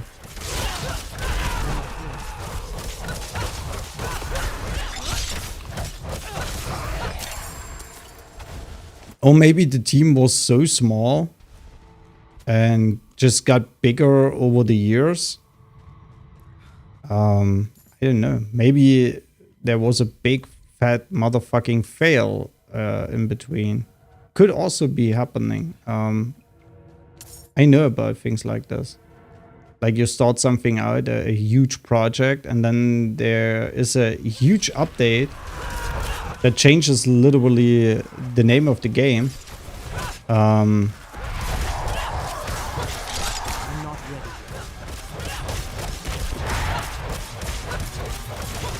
And then you're basically forced to change everything.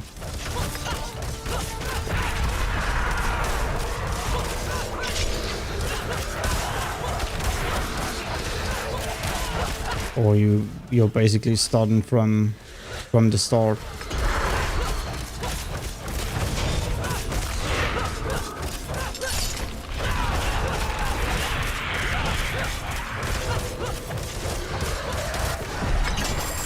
My bags are full. Okay.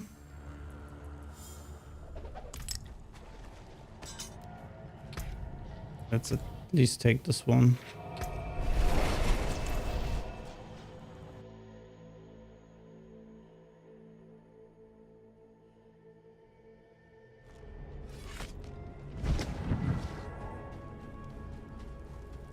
Your order is ready in store. I have a little bit of potion capacity there.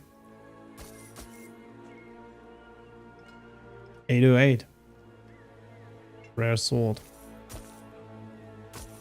I don't want to play swords. I seriously want to still hanging out on axes. The attack speed is just too good.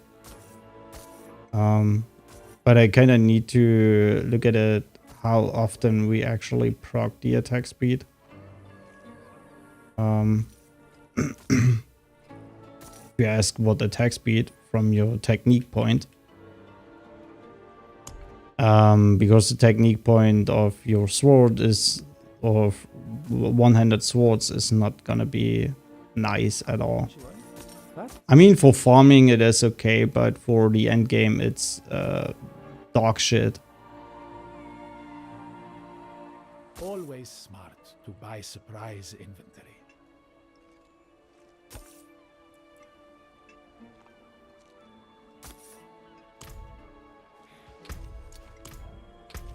Yeah, let's go Hoarfrost Demise, because Hoarfrost Demise is not that long. Our potion runs also out, and we should get our food relatively soon.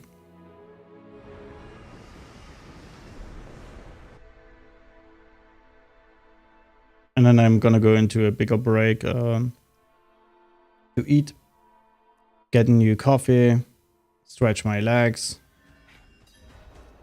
40 minutes, something like that.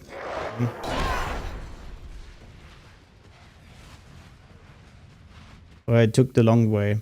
Okay.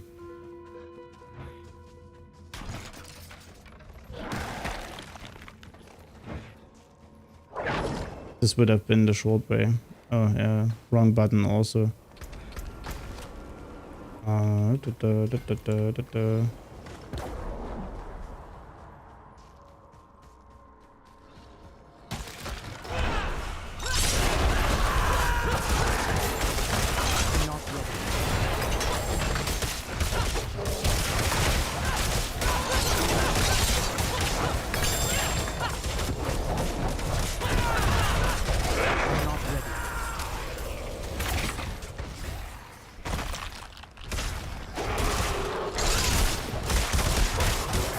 Still so dense, this dungeon, which is actually great.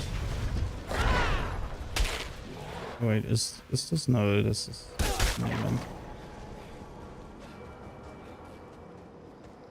I'm not ready.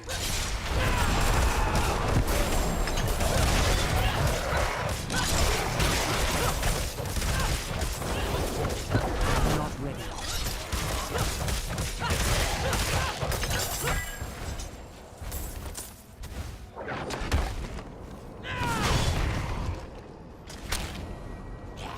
I must wait.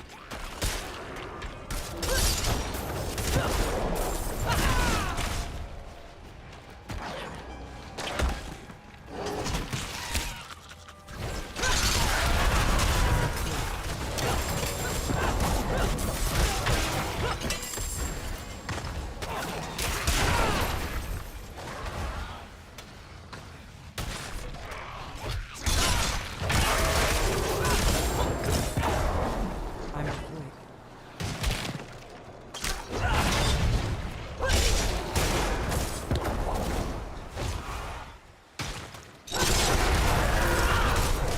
I'm not ready.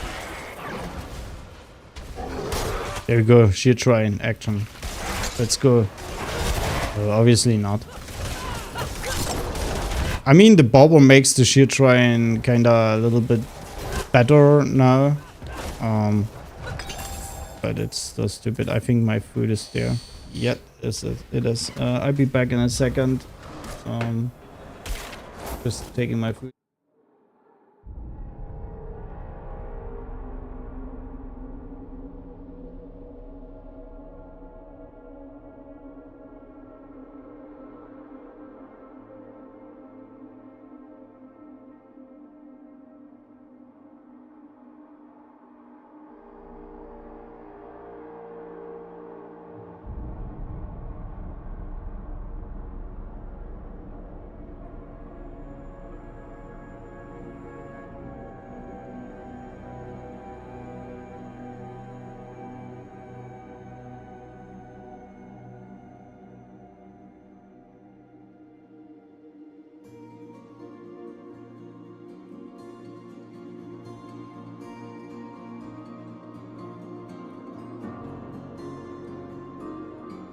Yeah, what a surprise. I died.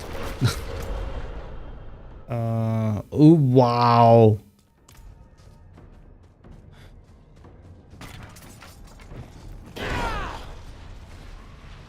We are seriously starting at the worst position ever.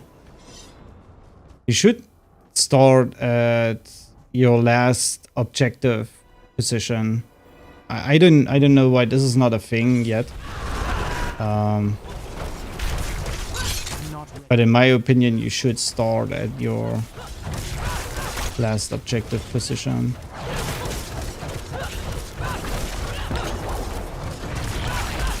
I'm not ready.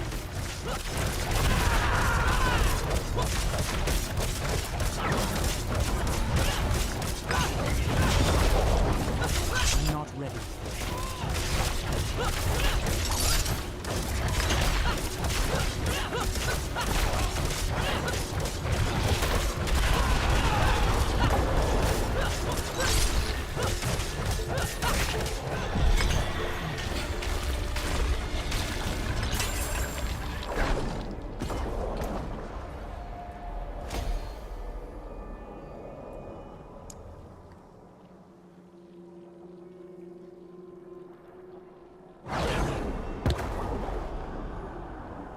Oh, okay. I put it into Irie. I actually think more about this because of the boost it gives us later. Or this because this has the highest boost. Well, this gives actually vulnerable. I think we should start pushing Marshall. Yeah.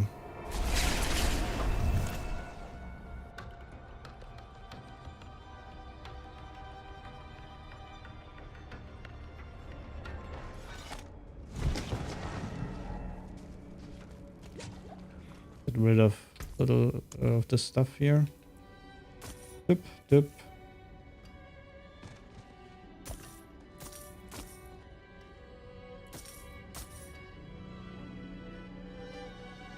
Well struck.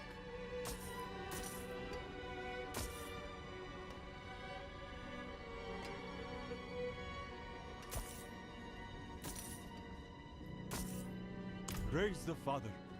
Need something forged?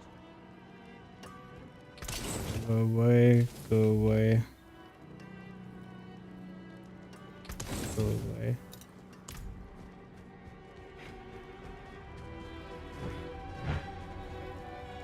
Yeah, potion runs out now, so perfectly timed.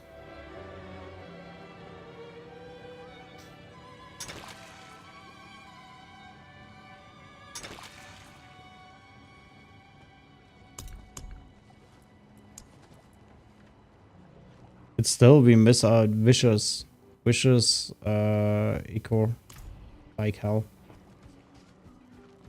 Crazy. Okay, I'm gonna go in a break. I'll be back in 30-40 minutes ish, something around those lines. See you then.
So there we go.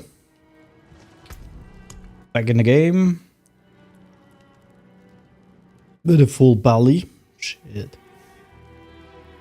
It was kinda delicious, but not really 100% delicious.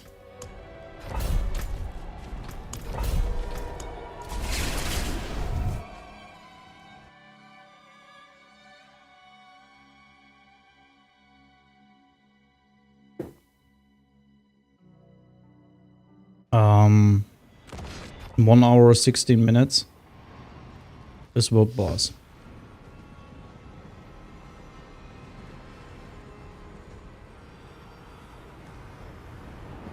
How was the lag?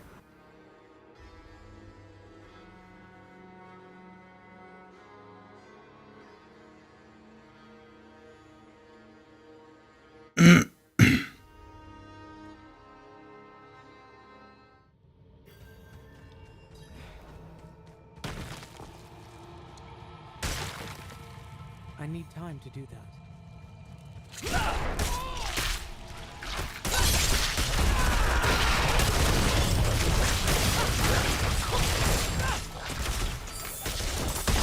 I'm not ready yet.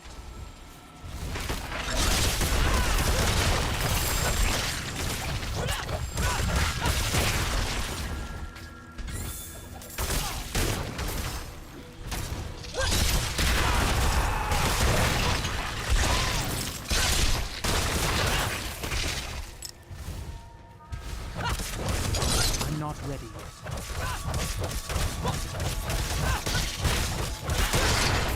Finally a good dungeon here. I'm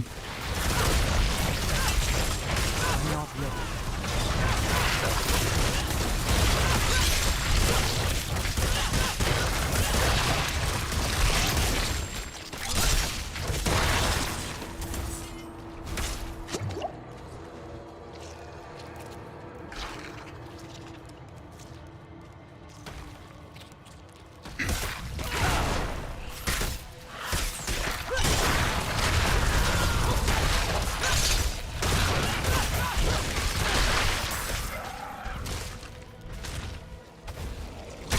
I'm not ready.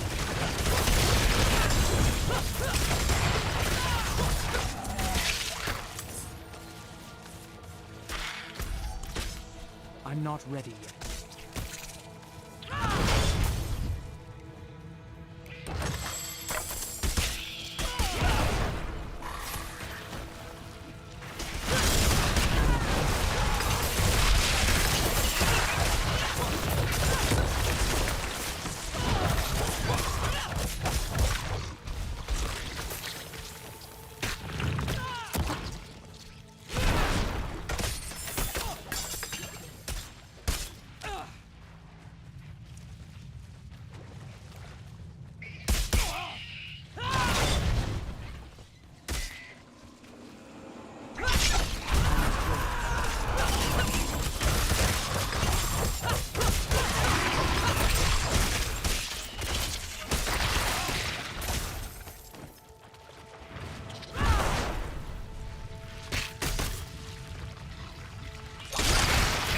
I'm not ready yet.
Yeah, get the marshal up and running.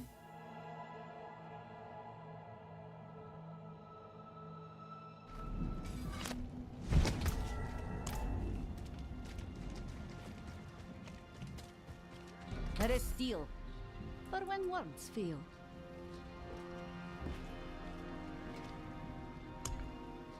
Well struck.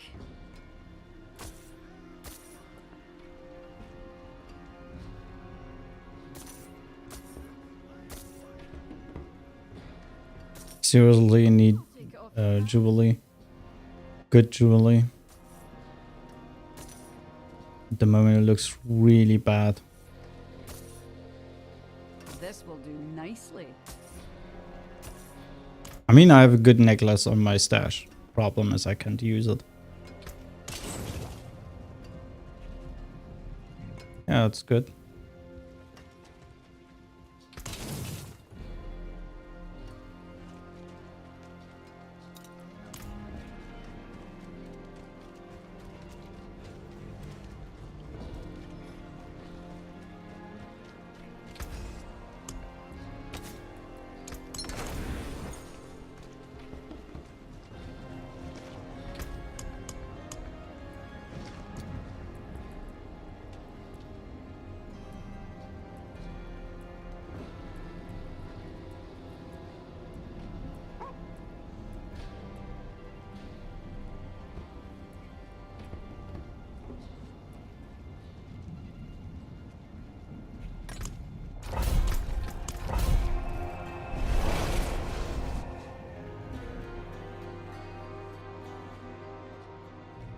I don't get Sword Slayer pretty often. Just way too few times. Literally bad. Not gonna lie, it's really bad. In terms of experience, this is still one of the best dungeons, nightmare dungeons to go for. Yeah, it's just bad luck.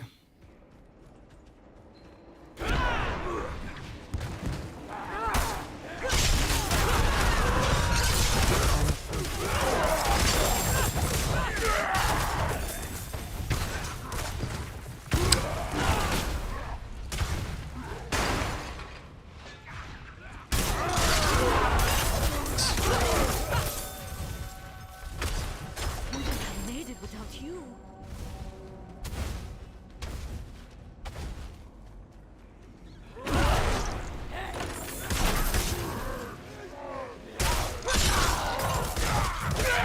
I'm not ready yet.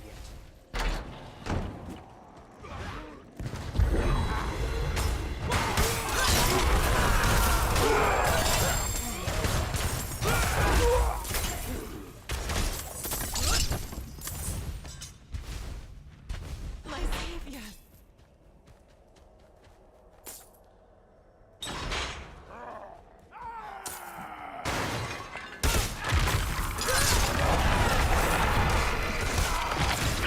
What's going on? Why aren't you following, motherfucker?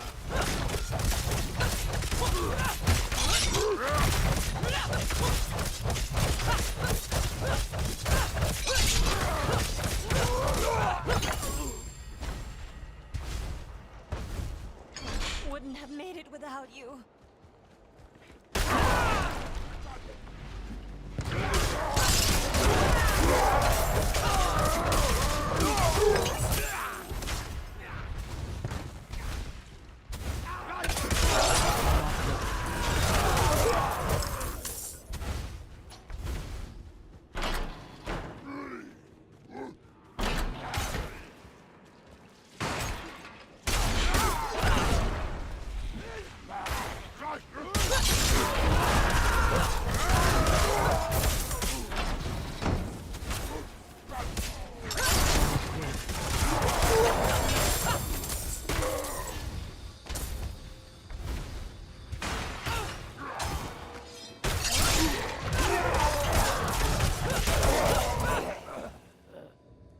My savior.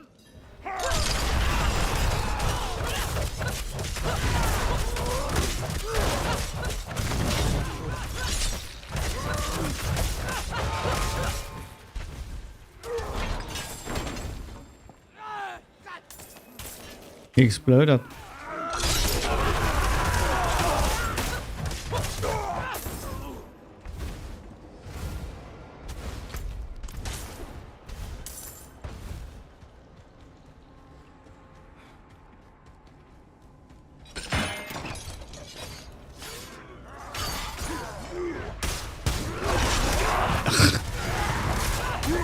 This is really, it's a fucking millisecond.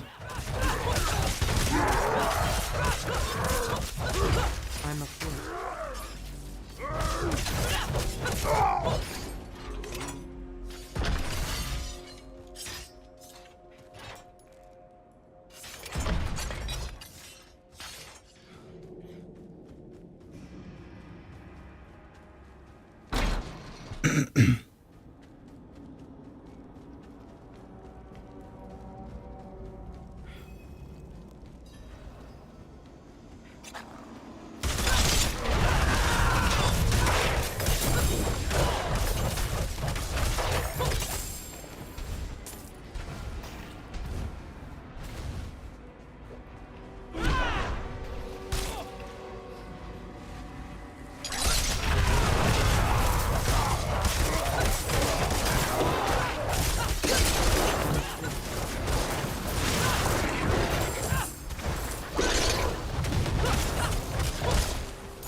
I'm afraid.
Not ready.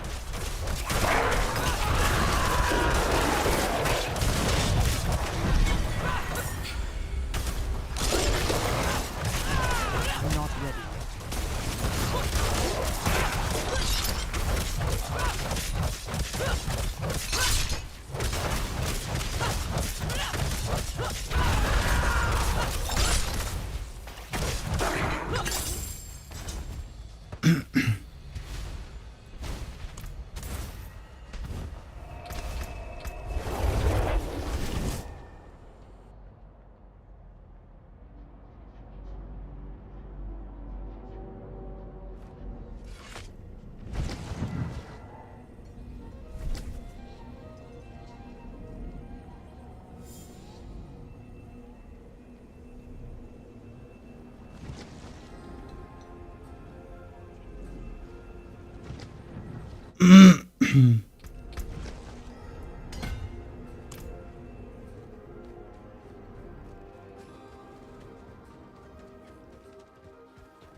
Very nice.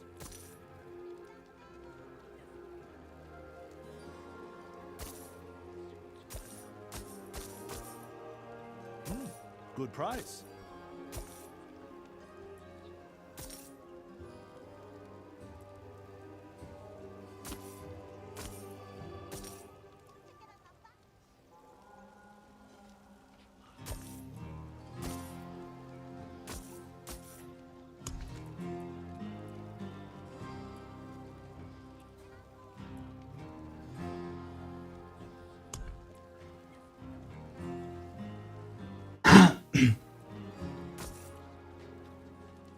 it as a deal.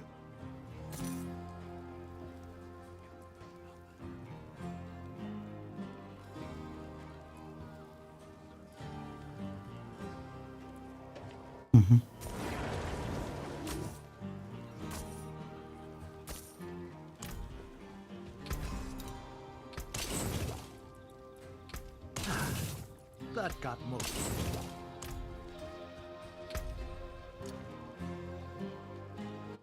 No, I'm sorry. I know what's going on the last couple of days.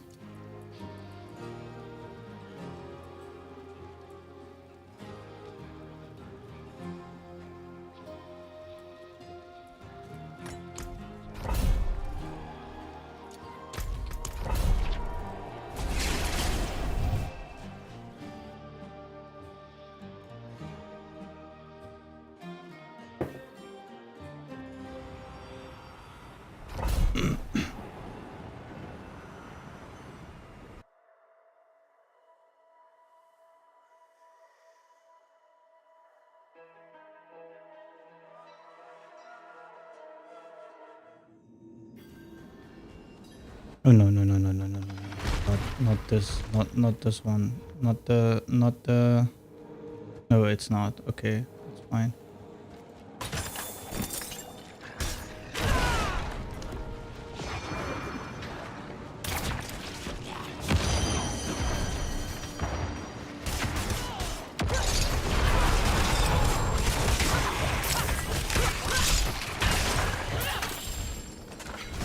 Shit, if they move slow or they move backwards. Skeletons, crazy. Look at this. Look at these points. That's just a fucking joke, isn't it?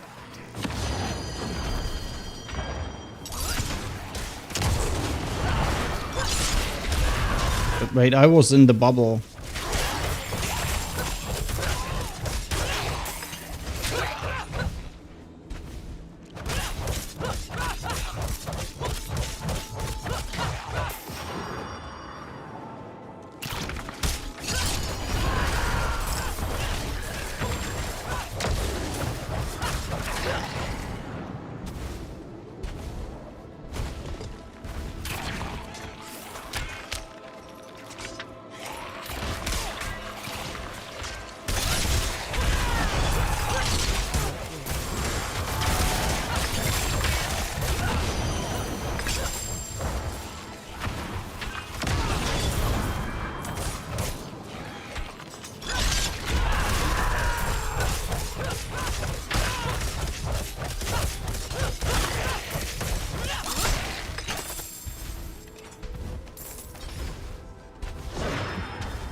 must wait.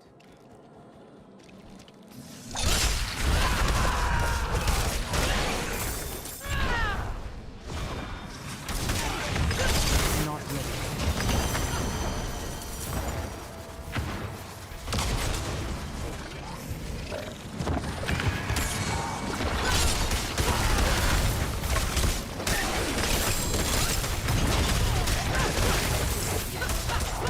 Not ready. I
must wait. Not ready. I must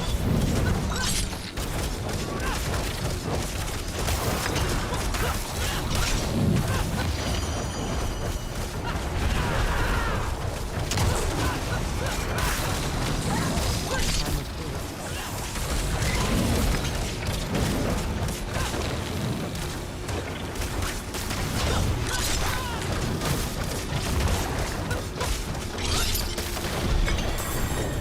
I can't let you.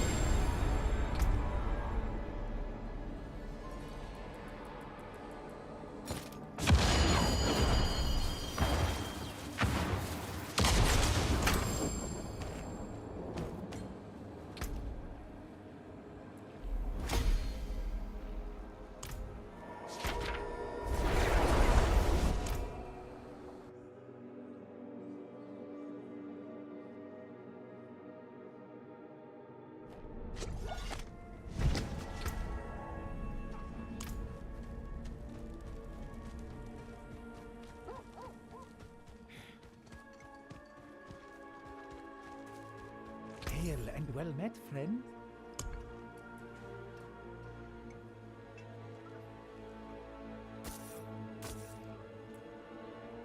Well, I would like that.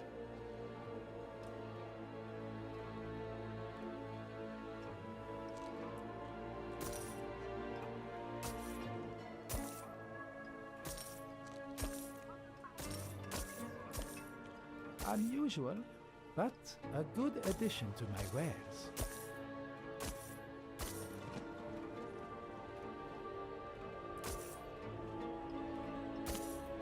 Always smart to buy surprise inventory.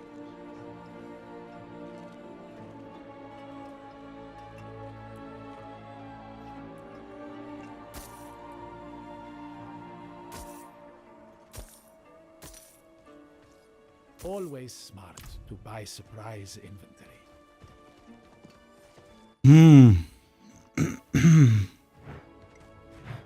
I would argue the ring is shit.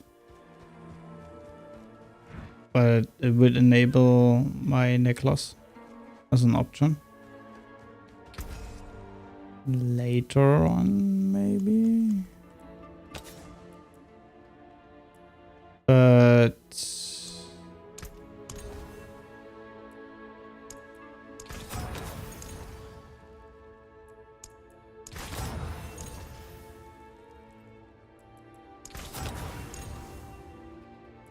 %9 vulnerable. That's literally nothing. Another happy customer. We keep it back. I mean, we are not gonna use our necklace soon. That's a thing, because we kinda prefer the movement speed. And this one literally does not support movement speed at all.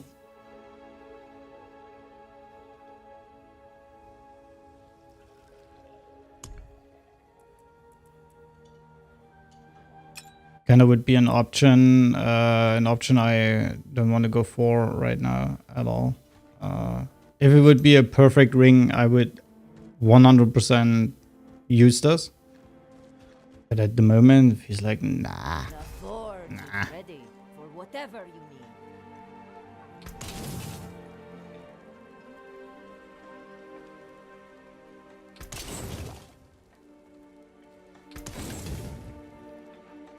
There's that.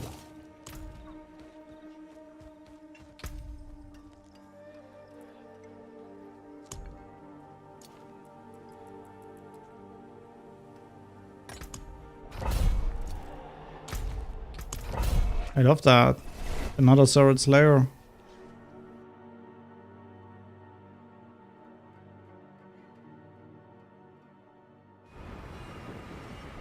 It's by far the best dungeon to level up. 100%. I mean, you kind of need to get it as a nightmare dungeon because it is better to level in a nightmare dungeon. It's the 15% more XP. If you go 10 higher, and if you have a relatively stable build, you will be able to go 10 higher.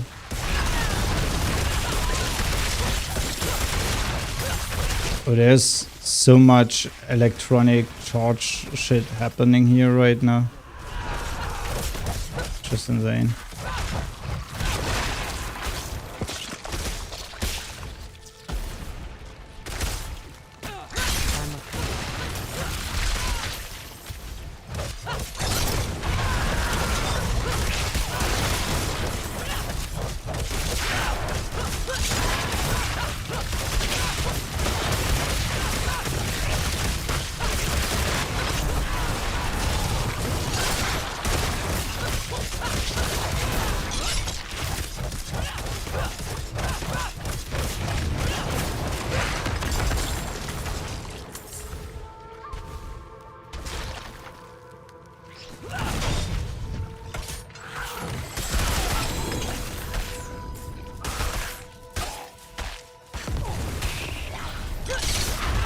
Yeah.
I'm afraid.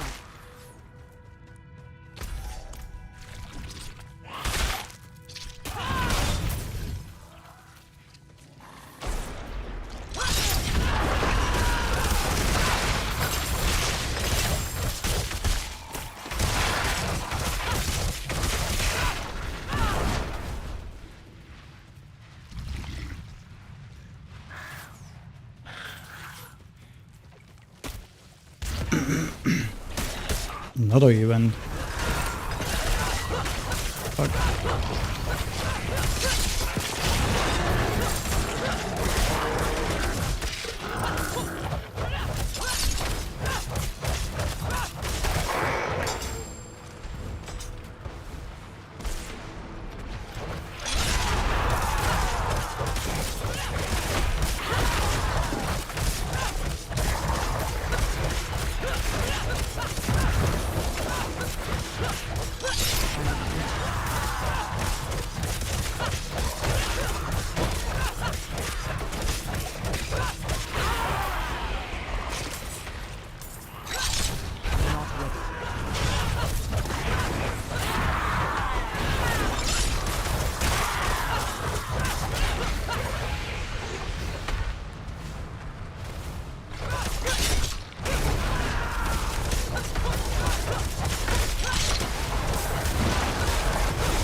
I'm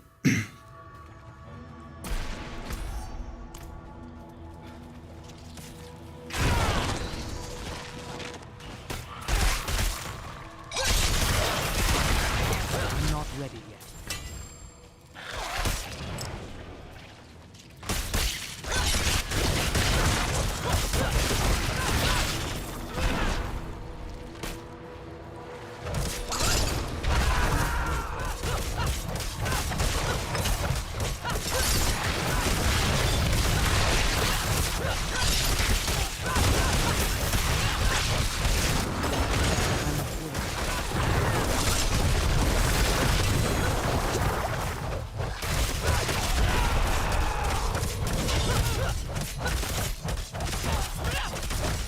I must wait.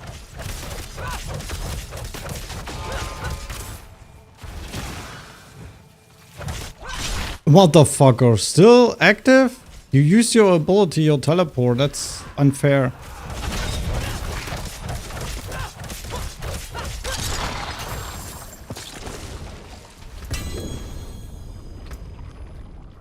Excuse me?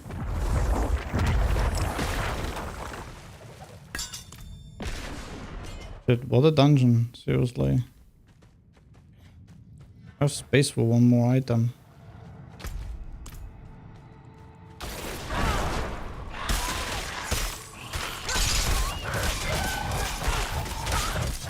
I must wait.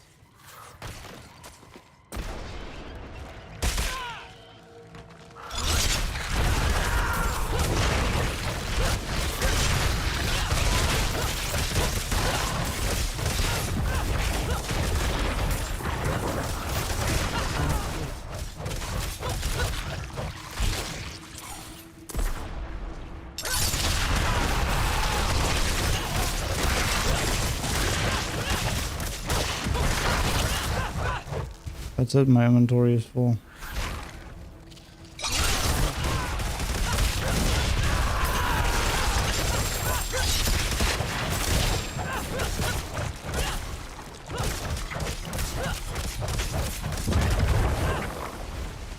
My bags are full.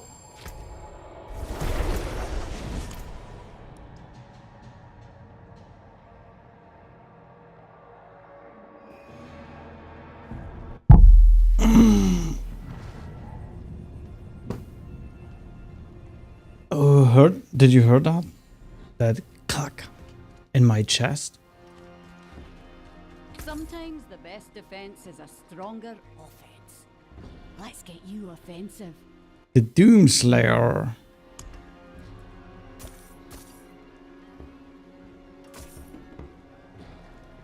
This will do nicely.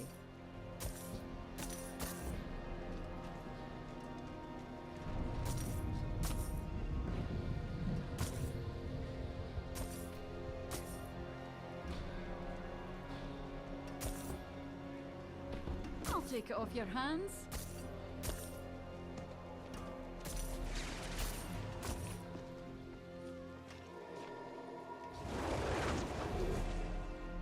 Well struck.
There is steel. For when words fail.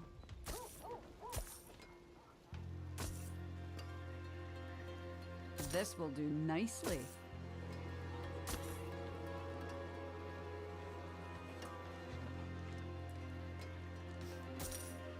Yeah, we have a couple of good ones for that, so not that bad.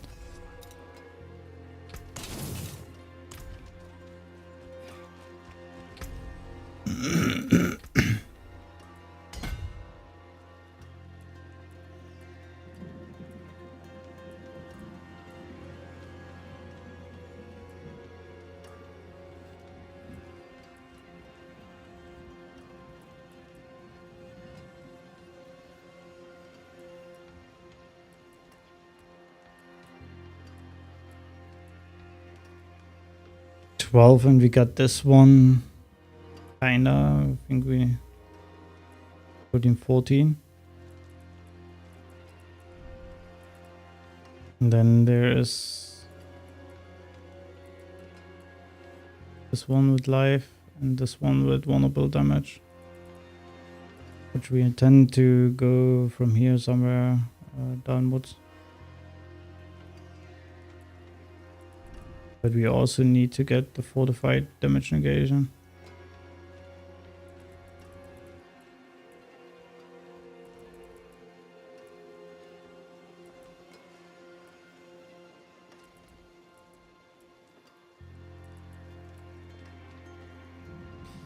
Ooh.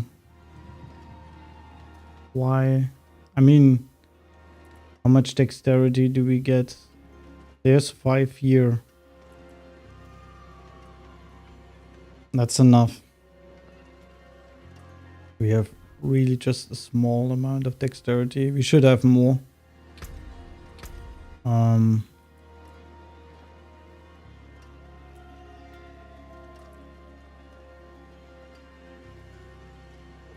Yeah.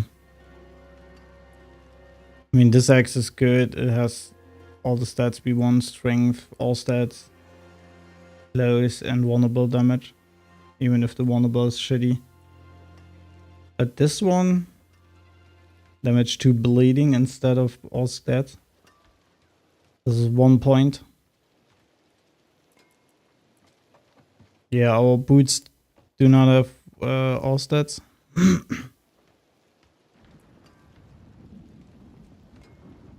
Relatively small.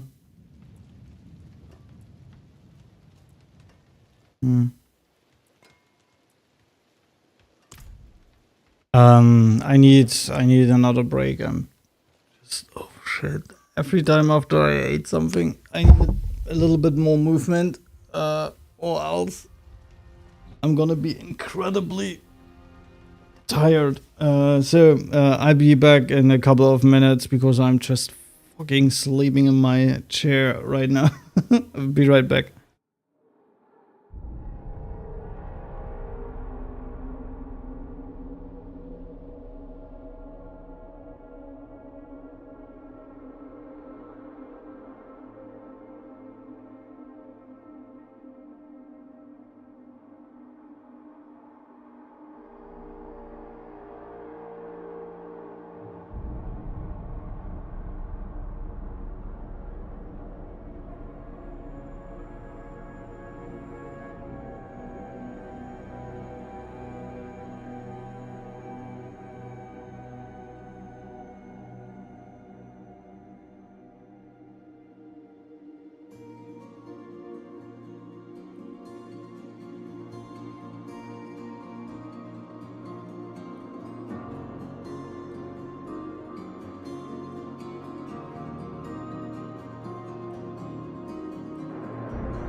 So there we go.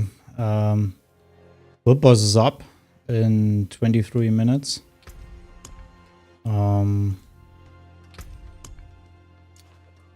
Still gonna continue here. At least one. We're gonna go Zerod's Lair. That's good.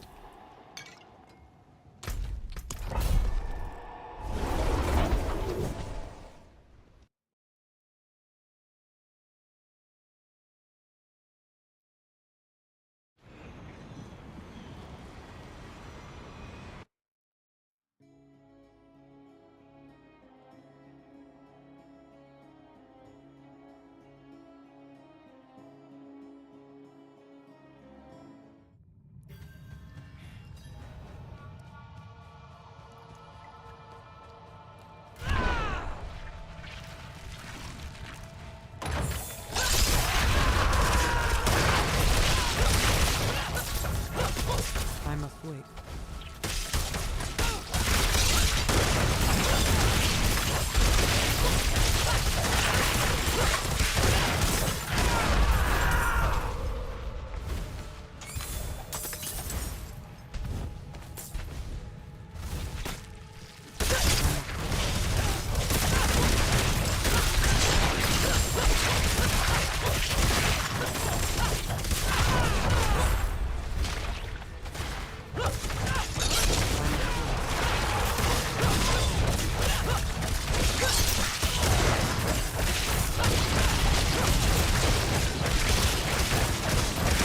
Why am I fighting this? I mean, it's good XP. I need more time. Oh wow, they drop? Interesting.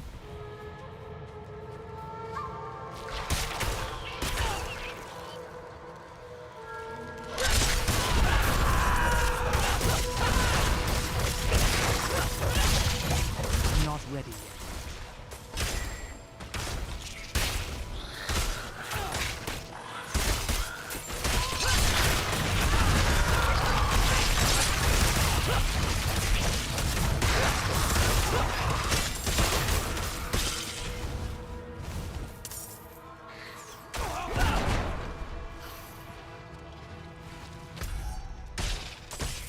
This map's ridiculous.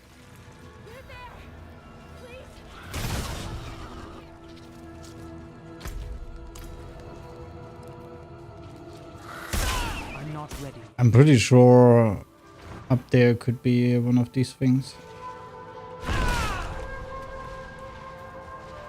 Yep.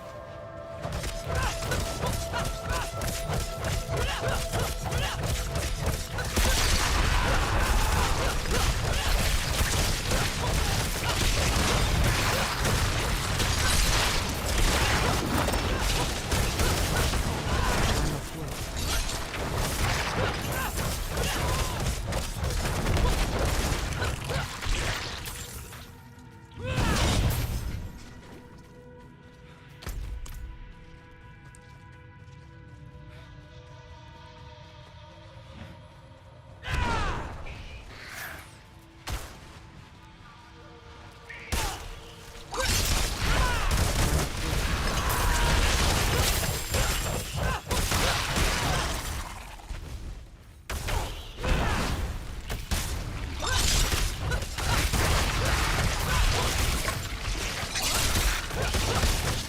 I'm not ready yet.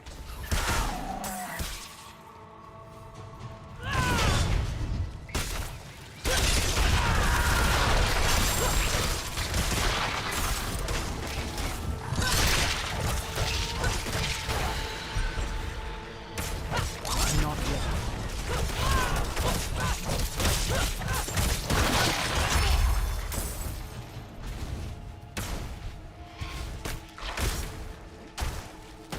I'm not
Okay, Not ready yet. they killed themselves.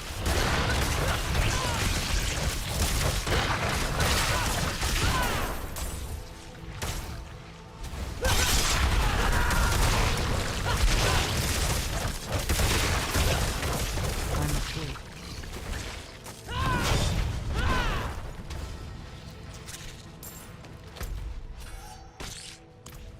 Oh, we are already done.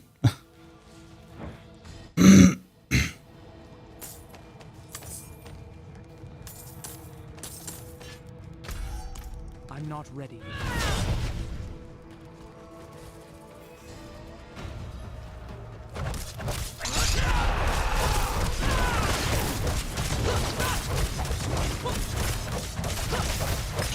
I'm not ready yet.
Still around about 15 minutes.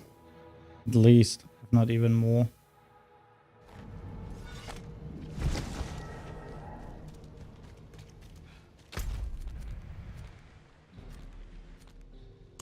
Yeah.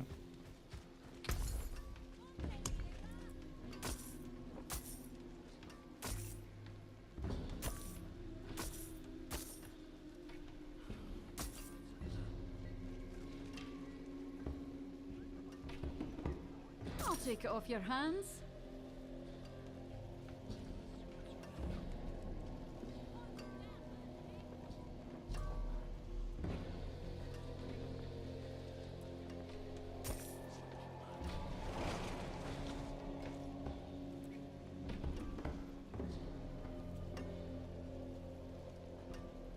Mm. Mm. This will do nicely.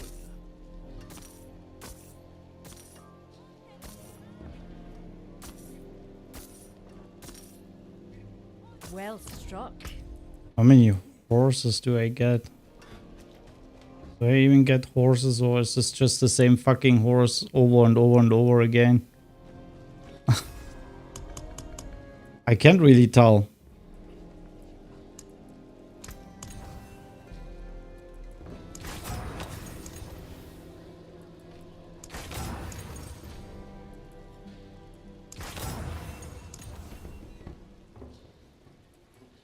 Already at a million. I don't have faint roses.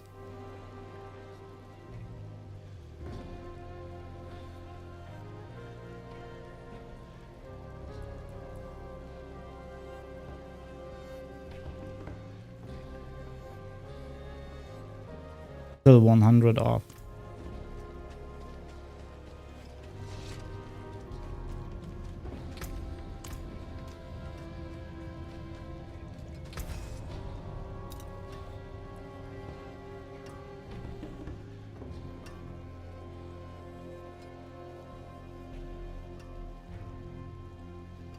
I still want to keep one back, and this one looks actually great.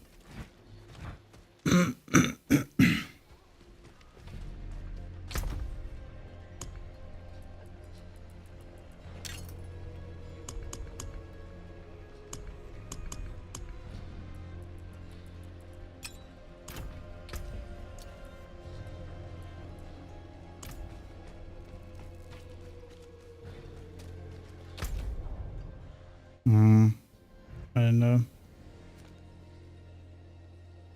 Just 12 minutes. I mean, we could go in 5 minutes a dungeon, but I just don't want to risk it.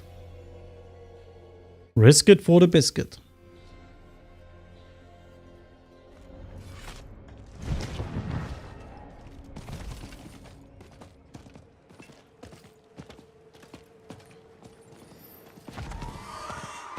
Need to go Helltide soon.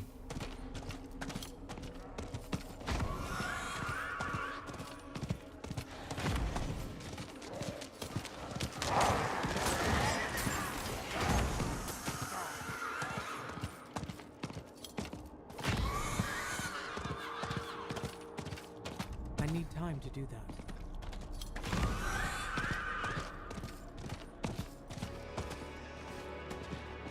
The developer stream or campfire stream seriously that late? Because up until now there was nothing, at least 15 minutes ago.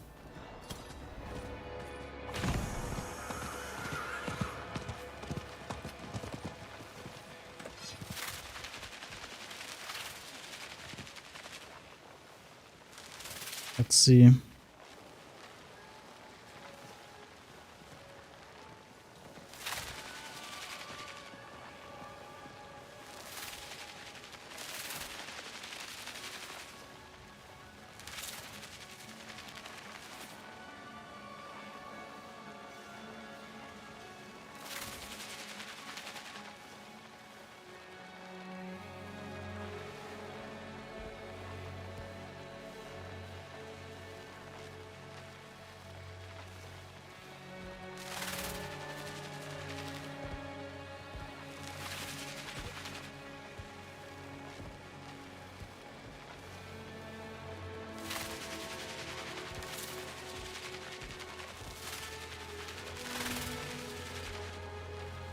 Oh, it started. No, it's starting in 28 minutes.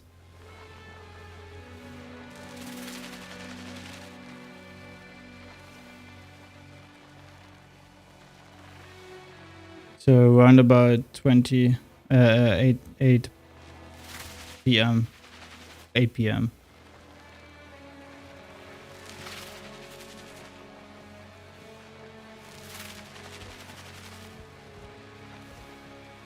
And there are already 462 people in there.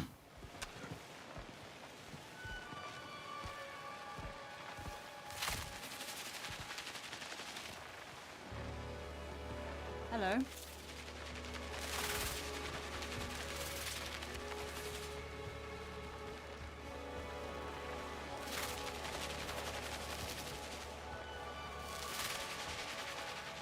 We could theoretically stream this if I wanted to.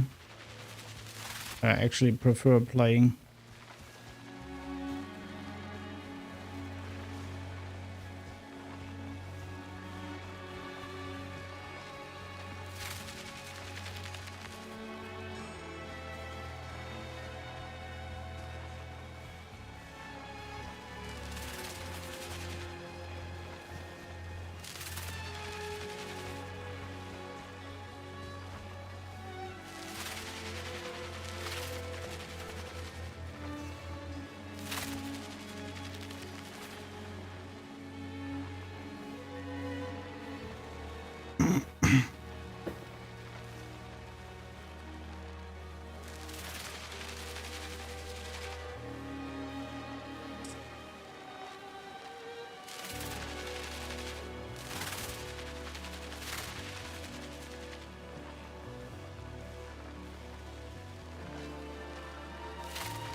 Oh well. Like I said, I prefer playing instead of watching a stream people are gonna talk about in the day. Maybe I'm opening up my laptop and watch it on the side.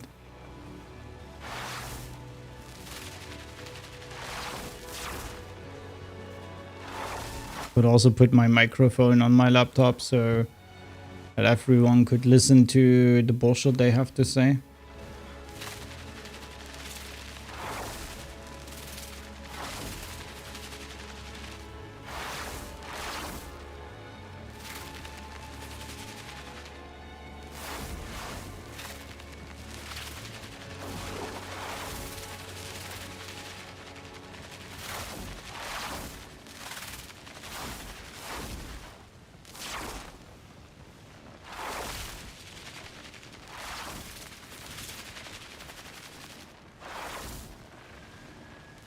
I could open up a browser here, a browser window, and put it also as a screen recording into OBS, and just put it on the side, on the other side, my avatar build picture. That would be a resolution, yeah.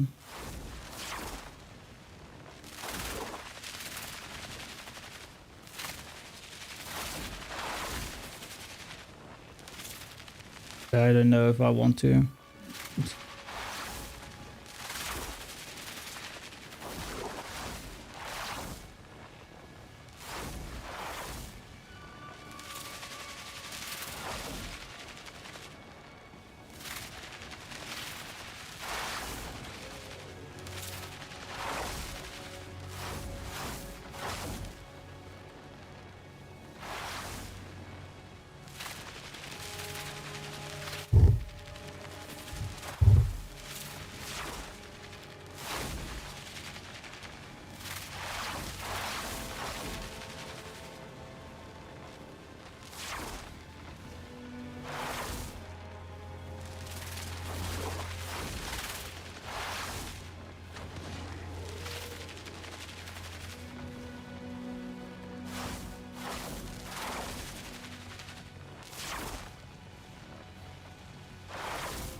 Because if I do this, the problem is I can't listen to it. Reason being, my sound bar is basically back there. There. Behind me. Way far behind me. And it doesn't work as long as my television isn't active. So I need to activate my television. It's not attached because I like to attach through an optical cable my sound device instead of the cheap cables. So it basically isn't activated at the moment. And if I would do this with my PC, or my Mac Mini, my streaming device, I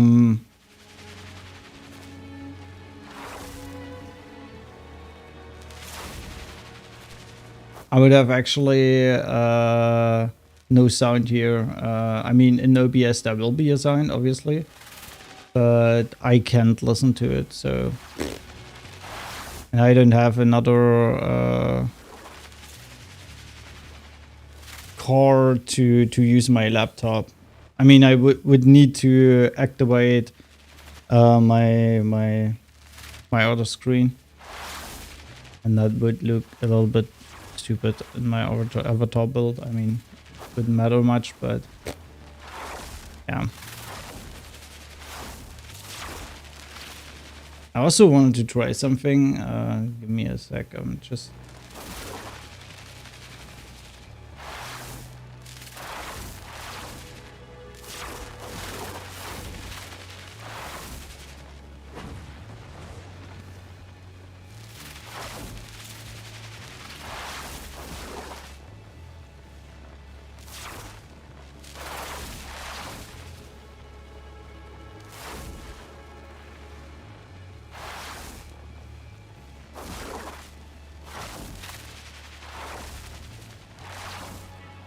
this even a thing? Would you see that back there?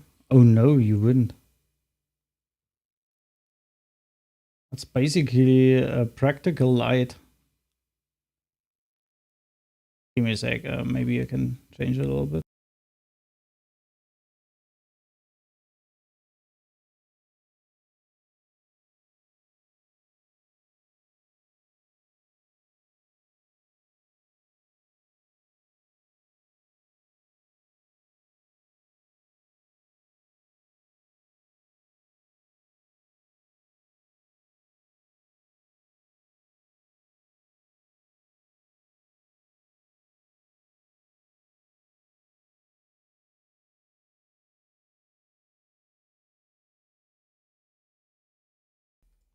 It's horribly dim.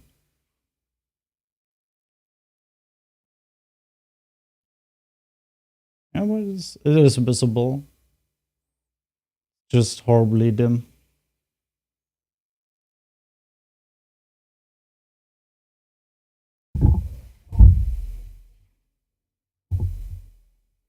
Oh wow, this is completely in the frame. Didn't notice that. So this might be a little bit better.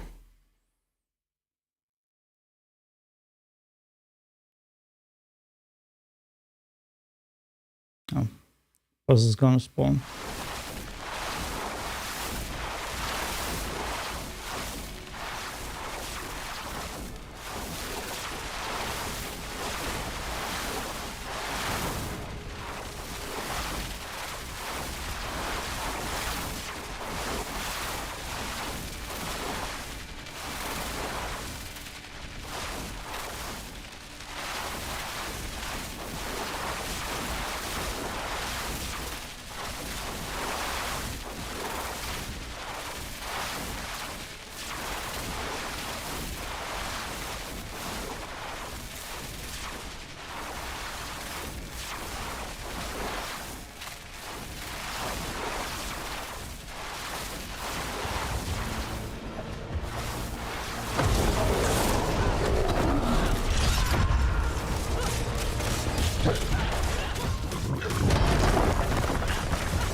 I'm not ready.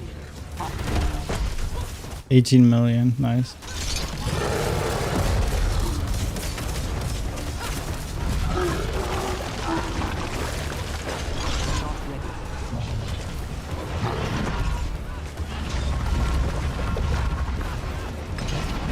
Yeah, someone has the same gem as I have, and he's gonna get the big numbers and I don't get any numbers at all. Because the damage from my gem is going into his gem. Or maybe his gem procs earlier than mine did. Nice, got another chest, that's great.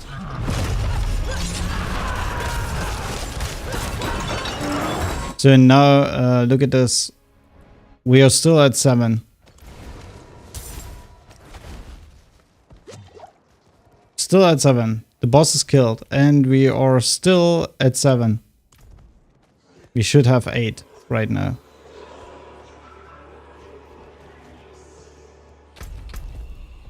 And this is the thing. Yeah, no. Now we are at 8. This is exactly what I was talking about. Keep your feet calm. And wait. Just fucking wait. Wait it out. Oh boy, this is so bad. 811.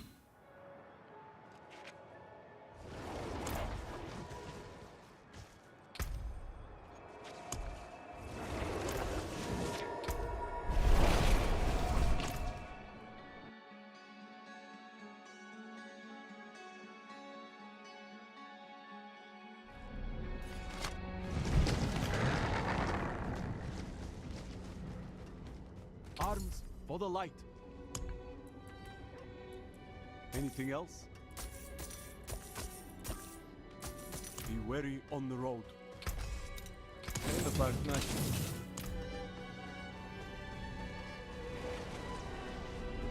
Actually, I haven't paid attention to Jewel here. Carry the best.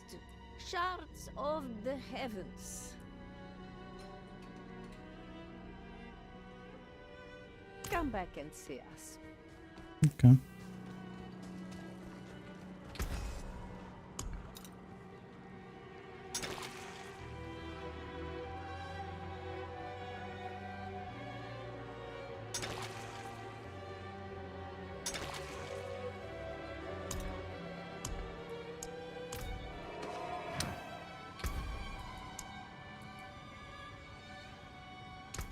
Yeah, we got a vicious.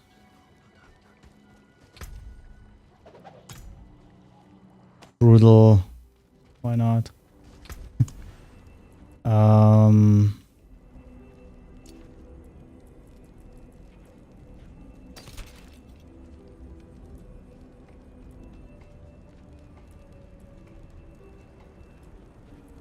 Forgotten Ruins pretty good.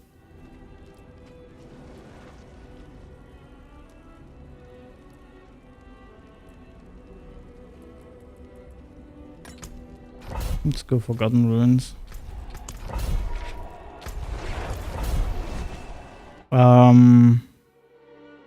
Maybe I'm gonna put it up in the corner, the stream, and use the sound in OBS and put it up for me here to watch it. But you will watch it with a little bit delay.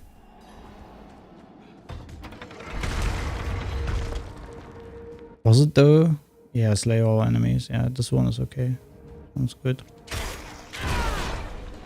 Snakes and skeletons and shit like this.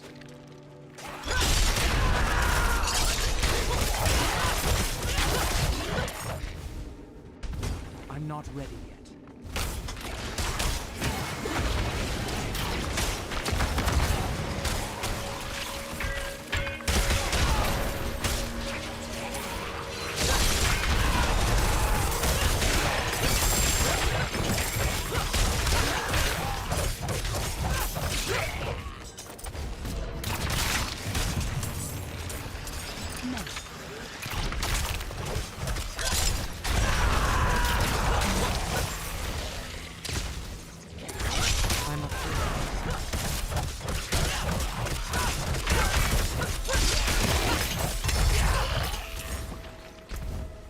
Oh, it was a... didn't even notice. This is what I mean. It's sometimes really hard to see.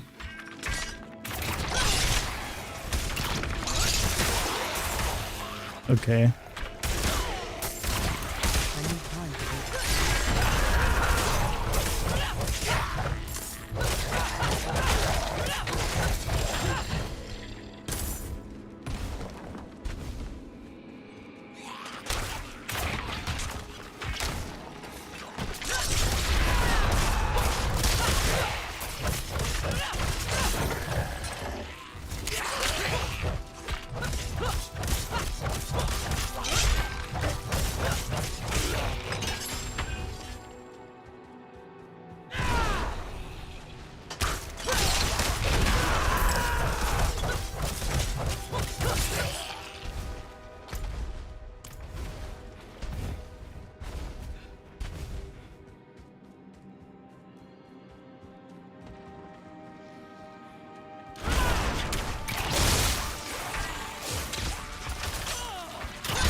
Well, we got level up. Didn't even notice.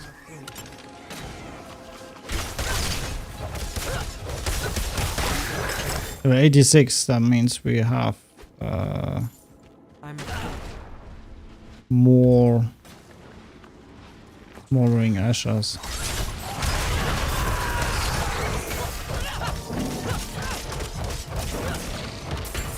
I'm not ready yet.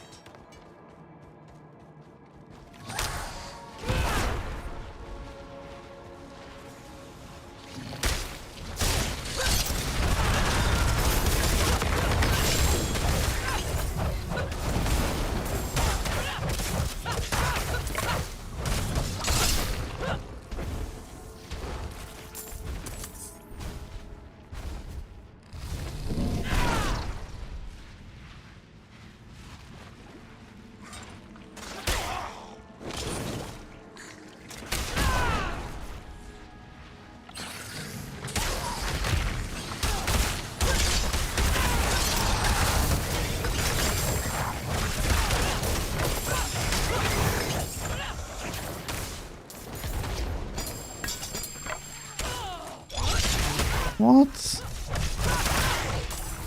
How in the fucking... Okay. That makes sense.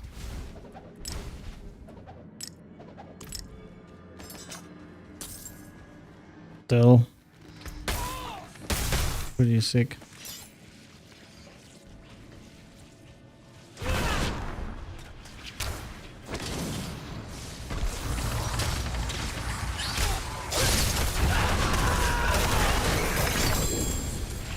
My bags are full.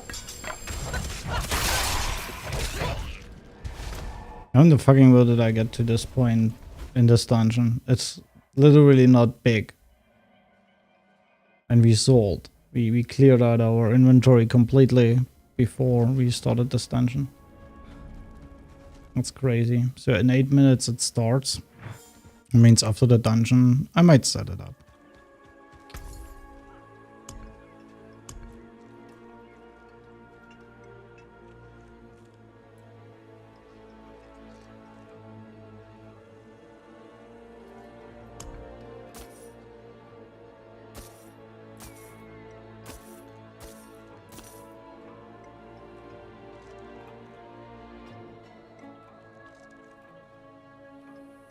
The same what we have right now. Always smart to buy surprise inventory.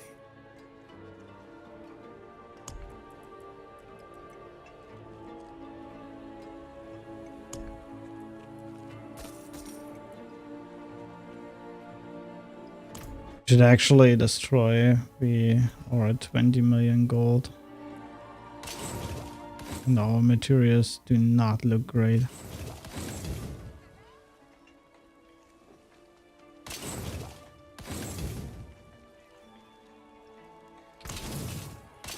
I can break that down.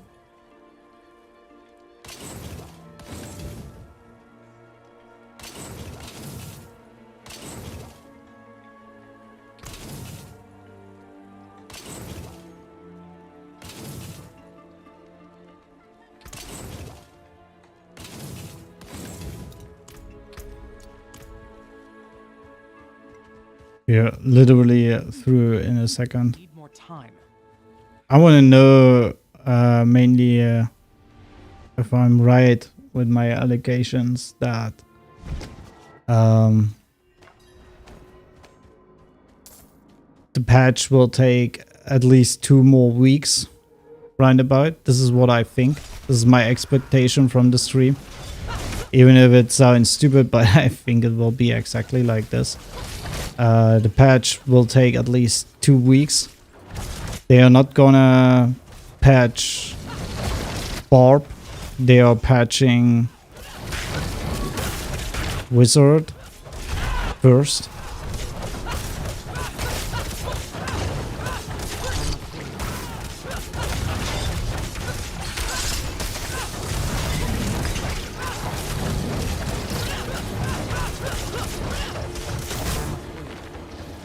Wizard first, Barb later.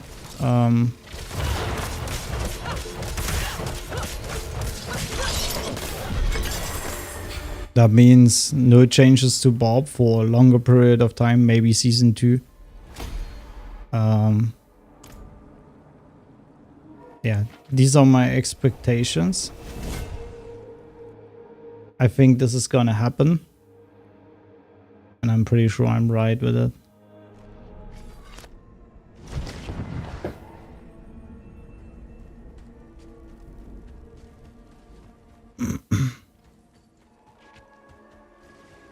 How long is the stream gonna take?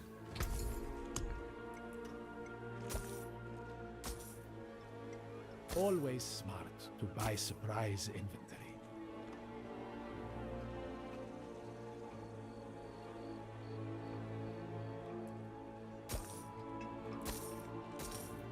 Blessings on you, friend. The forge is ready for whatever you need. Okay. Let me see. Let me open up Firefox first.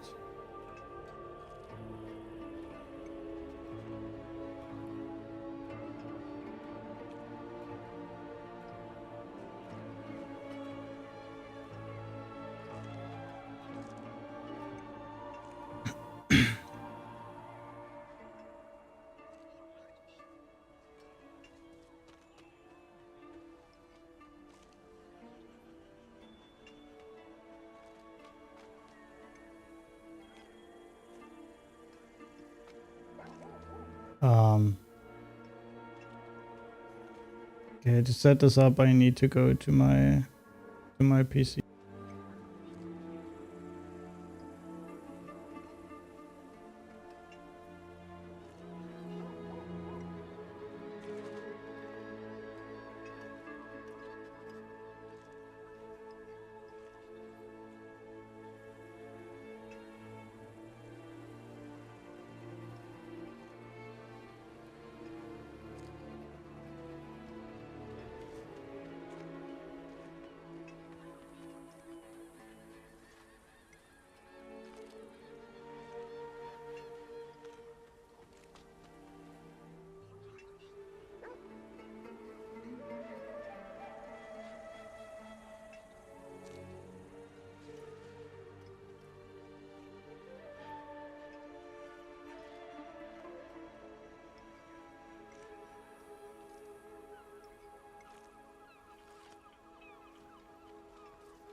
So this should gonna work. Yeah, it looks pretty fine.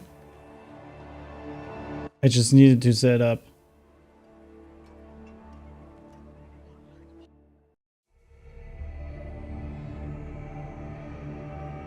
I just needed to set up the filters.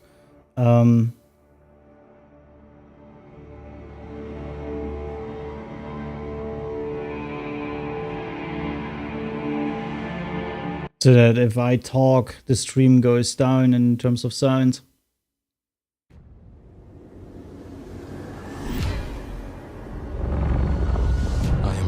to you, because although a great evil is receding from Sanctuary, a new festering curse now spreads its corruption. So now we're gonna just leave it down there. I can play, and I can also watch the stream on my laptop, and you have sound, which is great. To rip the dark power of these monsters from their very core and turn it to our advantage in destroying them.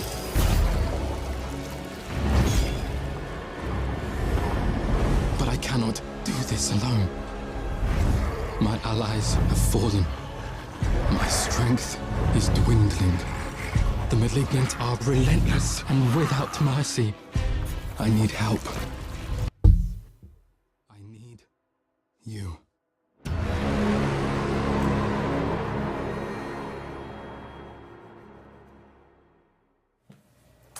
Happy Friday, everyone. Welcome to another Diablo 4 Campfire Chat. My name is Adam Fletcher. I am the Associate Director of Community here on Diablo. Joined here by Joe Shelley, Game Director for Diablo 4, Mr. Joe Pipora, which you guys know of, and Joe as well, I guess. So, I mean, familiar faces. Associate Director for Diablo 4, and of course, Adam Jackson. Brand new face here. He is our lead class designer for Diablo 4. We have a lot to talk about today. Yes. In fact, just note, there's two Adams, two Joes, so this is going to get really confusing here. And we were thinking about, like, maybe we do like a battle royale or something like that to, you know, determine who talks next or whatever. But I will say we actually do have a lot to talk about. In fact, I would almost say this is like dev update stream worthy, so as opposed Campfire to Plus. Campfire Plus, yeah, easily. Plus. Yeah. It's like New Game Plus or whatever. Okay. But we do have a lot to talk about, specifically around patch 1.1.1. Did I say enough ones? Yeah, you did. 111. 111. Patch 111. We did. We are going to talk about some balance changes that are going to be coming to that patch. And of course, we're also going to be talking about the dates of when that patch is actually going to be hitting, along with when players will be seeing the patch notes, which will be well before the actual patch does actually hit, but we'll talk about that here in a second. I know we do want to jump right into it because we do have a ton to talk about. So I will actually throw it over here to Adam Jackson because I know he wants to talk a little bit about kind of like the class balance and what we're thinking about for 111. Yeah, totally. Glad to be here. We have a lot to talk about. So first I want to kind of frame this in our goals and what we're going to be doing in this patch in the immediate future, and then talking a little bit about kind of how the class team feels about classes and kind of what we're thinking in a more mid to long-term space. So for this patch, we've got a lot going on. One of our goals is kind of, I think, obvious to the community. We want to kind of improve the effectiveness and the fun of the Sorcerer and the Barbarian. So we've got a lot of changes coming in there, and I think I want to frame this in two ways of kind of what we're thinking about the Sorcerer and then what we're thinking about with the Barbarian, because they both have, you know, kind of different things going on. For the Sorcerer in this patch, we're focusing on reducing something that we call Kiss Curse mechanics, which is kind of, I know, a very designery term, but it's this idea that we give you a really cool power effect, and then we kind of take something away or make it nerfed or nerf some other part of you in some way, usually for balance reasons, to make sure that it's not just, you know, out of control and power. Yeah, usually the idea there is, like, to your point, it's like, so we really have, like, you know, 20% we can afford to give you, but if we take 10% of something else away, we can give you 30% or 35% and feel a little bit better about that. Exactly. Usually it's to sell a fantasy in a really strong way, but we can't, like, do that justifiably without just breaking the mechanic. But we found out in a lot of ways we've been a little too harsh with that, and so we're going to try and reduce or remove that in some cases. And then the other one is late game survivability. We know that the sorcerers typically have a tough time, you know, when they start pushing those later Nightmare Dungeon tiers, and so we're going to be looking at ways to increase that specifically. And an example of that Kiss Curse mechanic is the Serpentine aspect. If you know that one, it's the one where you can spawn an additional Hydra, but it reduces the duration of your Hydras. That's just no longer going to reduce the duration, it's actually going to increase it. So that's an example of something. We'll go into more detail later. For the Barbarian, we're focusing on improving the early game and making it feel better and just more fluid. We're going to be improving the Fury generation that you get from your basic skills. And then we're also looking at the late game for the Barbarian by making a lot of their uniques more attractive and effective. So you're going to see later when we go through the notes that we're going to be changing around usually about 1 affix per unique from something that really isn't that attractive for players to something that they really, really want, which we think will help make those items really exciting.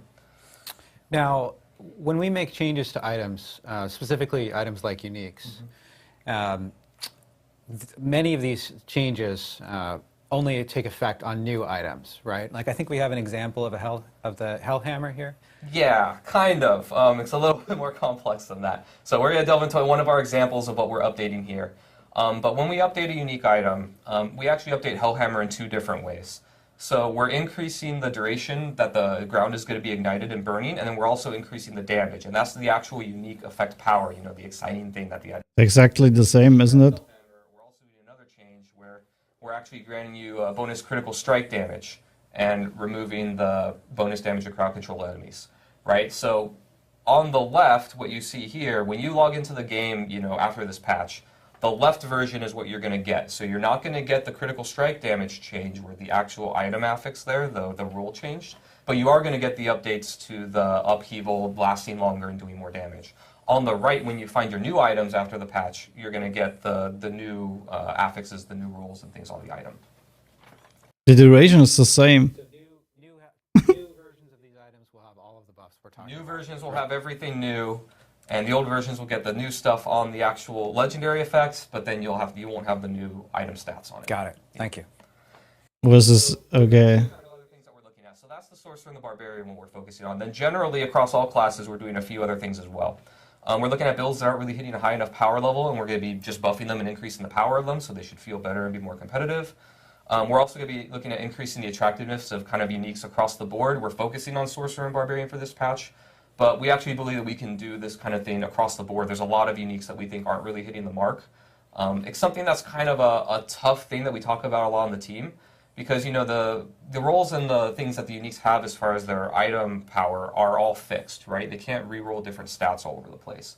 So we could very easily just make all uniques really good by putting all the best stats on the items, right? That's an easy thing to do for us. But we kind of have a push and pull there where we don't want to just make all of them clearly the best items in the game because they have all the best stats and they have really good powers. We want there to be something that's really unique and attractive about them, and you have to kind of think of how you're going to fit these into your character's build. But we think that we are just not hitting the mark on a lot of them, so we're boosting them a little bit and then just kind of seeing how that goes. Next, we're going to be looking at opening up build-specific designs to be more widely useful. So there's a lot of effects on legendary powers and in other places where this effect only works in a very narrow use case, like only on a single skill or a single group of skills, or we're using a certain proc to get it. And in many cases, we're just going to open that up to be more widely usable so that players can actually use them in more different builds or different ways. One example of this that we'll go over later is Chain Lightning's upgrade, Greater Chain Lightning. Currently, it gives you the bounces of Chain Lightning do bonus damage when it bounces off of you. And we're going to change that so that it just does bonus damage when it bounces off of anything. So instead of being kind of a narrow use case where you're only using it like on a boss or a single target enemy and getting value, you'll just get it a lot more often now. Yeah, it feels like a much better lightning range skill now in that way. Clear packs. That's good. I like that. Yeah, totally. So that's kind of what we're looking at for this patch. Okay, so we talked last week about sort of our things that we want to do, like going forward in the game, other things we want to do. Not all of that stuff is in this patch. Yeah, right? No, we have a lot of talks on our team. We have a lot of things that we're thinking about and going on. I thought it'd be really good also to kind of talk a little bit about how we feel about more longer term goals and things about the game. So these aren't coming in this patch, but things that we're thinking about that'll come in the future that the team's kind of focus on. The first one is kind of finding ways to bring different types of damage closer together. As I'm sure many of you in the community know, vulnerable and crit are really, really strong right now. Yep. Kind of a lot of the meta is about, you make an enemy vulnerable and then you do bonus damage to them and then you stack as much crit strike chance and crit damage as you can and then you blow them up, right? Our game actually was foundationally made with other types of builds that aren't only those in mind, right? We have like damage over time or dot damage, things like Firewall or Shadow Necro does a lot of this. We also have Overpower as a mechanic in our game, and these other different ways to build your character, we want them to have parity with, vulnerable and crit damage. So we're going to be trying... Yeah, then just create multiple buckets. Working on it right now, that all those different ways of dealing damage have a lot of parity. So no matter if you're an Overpower build or a crit build or a damage over time build, you will be relatively equal in power to all of the other different types of ways to play. So another one that we're looking at is adding scaling to builds and effects that don't really scale very well in the game. This is something that I think is a big opportunity for us to open up just excitement in different builds in the game. And what I mean by this is we have a lot of legendary powers and effects that like spawn a new thing. An example of this is like on the Barbarian, there's some legendary powers that spawn earthquakes or dust devils. Another one is the Necromancer has like things that leave shadow trails on the ground that deal damage. And these things, they deal what we call flat damage, which is like we give it a damage number, and then that's how much it does, and then that damage number kind of scales with player level. But what we find is that a lot of these things are really good in the early and mid game when they drop, but then when you get to the really late game, they kind of fall off really hard. And what we want to do is find ways to add scaling so that the player can opt into like making a build out of these things. So if I want to be an Earthquake Barbarian or a Dust Devil Barbarian, I can actually do that, and it's supported by the game. So that's something that we're really excited about because we think that'll open up a lot more build possibilities. Ultimates are kind of in this range as well. That's a more long-term goal. But similarly, a lot of ultimates are really strong in the early and mid game. You take it blows up the screen, feels great. And then in the late game, a lot of ultimates that we see that are just used because they buff the player in some way. Yeah, they don't blow up the screen the same way anymore. Yeah, right. I want you to be excited to use Bone Storm because Bone Storm is awesome, not because it gives you a buff, right? Or Grizzly Rage or other ones, right? So that's kind of something that we're thinking about in the mid to long term to make the game kind of open up and have more builds available. So we've been talking here a little bit about sort of our philosophy here. We're about to get into patch notes. We're about to talk about Sorcerer. But we thought that it was important to talk a little bit about this philosophy, both because we want to be very transparent in terms of like how we're thinking about the game and what kinds of like both so that when you see changes, you can understand what we're thinking, like what we're going for, and also so that we can incorporate feedback from the community, feedback from you into these kinds of changes. Yeah, and that goes down even to the format for this particular live stream, right? So like we're going to go through a lot of details really, really soon, which I think people are really excited about. I hope people are really excited about because we're going to have a lot of those. And then afterwards, we want to hear back from the community about like how this worked. Like was this the best way to get this information? Did you get a lot of good data from us, and do you understand why we're doing making the changes that we are? Right, and to Joe's point, again, it's really useful for you to understand these things. It's going to help with the feedback that you give us back. We know whether we're hitting it or not. Yeah, and this is like a multi-stage type of thing. So we're actually gonna. You guys are about to see a ton of slides here in a second, going through pretty much all the different detailed balance changes that are coming across the classes. But then, like we said, like we do plan on releasing patch notes so that you guys can actually read them in more detail. And in those patch notes will be additional information such as like all the bug fixes and so forth that will be coming in with the game itself with 1.1.1. So. Do we know when we're getting we plan on releasing those? So we are. Look at this. We had planned this to talk about it later, and now like. Sorry. And now you're just gonna spoil it. We're actually gonna release patch notes, full patch notes. You guys will see these patch notes first here on the stream, but we will release patch notes next Wednesday on August 2nd, so that everyone will end up seeing it. We'll talk about the patch date here at the end of the stream. We're closer to the end of the stream. Yeah, so just wait for the end of the stream. We'll talk about when that's going to go out. But what we do want to do is we do want to jump straight into the balance changes and so forth. And we do want to start off with... So I guess end of the week. A lot of different slides and changes here that we do want to detail. So Adam, I know, wants to go through them all. Yeah, totally. So I think what I'll do is just give you a few moments to look at the screen and kind of see what we're doing and then talk high level about some of the bigger changes here. So Flickering Firebolt is one we're changing Firebolt to basically just generate mana when you hit an enemy. Before it was only generated when you hit a burning enemy. So when you would just try and cast Firebolt, without doing anything else, you would just always miss the first hit of getting the mana, which felt bad a lot. That always felt bad. Yeah, so it's a negative feedback loop. So we're just going to make it feel nicer. You still feel nice about burning things and piercing, but you just get it more often. Probably another big one here is the Greater Chain Lightning change I talked about, where every time that it bounces, the next hit would deal damage rather than only bouncing off of you. And then we're also buffing the other choice for Destructive Chain Lightning, so you get more crackling energies. Next one, let's go to the passives. These are all the key passives at the bottom of the skill tree. Isu's Ferocity is a big one. You're going to see a lot of these kinds of changes where it used to work kind of in a more narrow use case, and now it works in a case that it didn't, so that's just generically good. This one, it used to not really work on bosses very well. You had to kill enemies by critting them to get the bonus, and now you can also get it during boss fights by just hitting the boss and critting them. So you'll just have uptime and usefulness in a part of the game that it didn't before. Next, for Paragon, we're going to talk, let's see, these are a lot of the defensive changes that we talked about. So you've got some damage reduction increases to a lot of the glyphs and nodes across the board. Again, we're targeting that late game survivability for the Sorcerer. Another one that kind of opens up more ways to play and just makes it more usable is the Searing Heat Legendary node. This one is when you cast Fireball or Meteor, now it just increases your crit strike chance across the board for 5 seconds, so you can get that crit strike and use it on any of your skills rather than only on them. Yeah, damage reduction is actually like extremely strong in Diablo 4. It's really, really good. Yeah. So these things should be pretty impactful. Yep. We can go next one. All right, so here we've got some more Paragon nodes. Again, damage reduction across the board. Keep in mind that also on some of the rare nodes you can see them twice in a board rather than only once for the glyphs. So that means that this is actually like doubled if you go for both of them. And we're also increasing the maximum life bonus on a couple of nodes. Again, just targeting that late game survivability. And now legendary, so there's a lot to chew on here. There's your first one, Serpentine. Yep, there it is. That's one we talked about before. So now you can have a Hydra active, and instead of the duration being decreased, it's actually going to be increased. Next, we've got some, again, damage buff numbers to things that are underperforming. Aspect of 3 curses is one that I'm particularly excited about. Before, this one used to be that it only increased your crit damage of Meteor only and only against healthy enemies. So it was 1 skill and only healthy enemies. Now it's going to work on Meteor and Fireball, and you get half of the bonus all the time, and then an extra bonus against healthy enemies. So now you can use this in builds that you weren't able to at all before.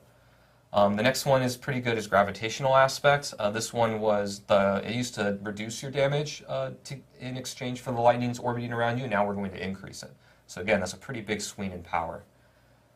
Next, we've got Recharging Aspect. This one was kind of similar to the change that we did to Chain Lightning to that bonus baseline. It used to only give you mana when it bounced off of you. Now it's going to give you mana when it bounces off of everything. So again, a lot more usable. And in combination with that Unbroken Tether, I think Chain Lightning players are going to be eating pretty this patch. We're also increasing the bonuses of Chain Lightning that you get when that proc happens. So I don't know if Sorcerer actually needs more damage bonus. It makes no sense, because the Sorcerer damage was actually good, the survivability was shit, so what's your fucking problem? Be increased by quite a bit so that you can survive when you're in that melee range. And let me see here, some Snow Veiled Aspect is getting a pretty big generic buff, where before it just gave you Unstoppable when you used Frost Armor. I believe that's gotta be Frost Armor. And then, but now it also gives you bonus armor when you use it as well, just generally more useful. Incendiary Aspect terrifies me, but we're doing it. This one used to be that it procced off of all of your burning damage. So your burning damage could give you mana, and now it's going to just do it off of your pyromancy skills damage. So this opens up Meteor, Fireball, all of those other skills that aren't really Firewall. I think that's good for that one. And then for uniques, we've got the Gloves of the Illuminator. This is the one where your fireballs bounce and deal AoE damage. Before, when you got this, it was kind of in a very weird place where the bounces could do it pretty often in such a way where you'd only hit an enemy once with a bounce. And we have to put this damage penalty on it because, you can hit enemies multiple times with it, and it's AoE, and gives you a bunch of procs of all of your stuff, so it's really, really strong. But because you could only hit an enemy once, a lot of times this was just a damage nerf for your character. Yeah, you'd bounce it one time on a monster, and that was that. And now you got nerfed for getting a unique, right? That's that never right. feels good. So we reduced the distance that it bounces a little bit, so it should be more easier to consistently hit an enemy twice. And then we also reduced that damage penalty, so now no matter what, if you hit an enemy twice, it's a damage bonus. And then we also replaced one of these affixes from damage to stunned to lucky hit to restore resource. And since this thing, bounces and hits enemies a lot of time, the lucky hit procs are very powerful with this. So we think this will be a lot more attractive for players. All right, moving on to Barbarians. So, like I said before, we're increasing the Fury generation of all of those basic skills. So you're just going to get more Fury in the early game so that you can, do that basic core skill loop a little more often. So it should be more fun. Double Swings gain a damage buff. Ruptures gain a damage buff. Charges gain a damage buff. And one of the enhancements is increasing that vulnerable duration.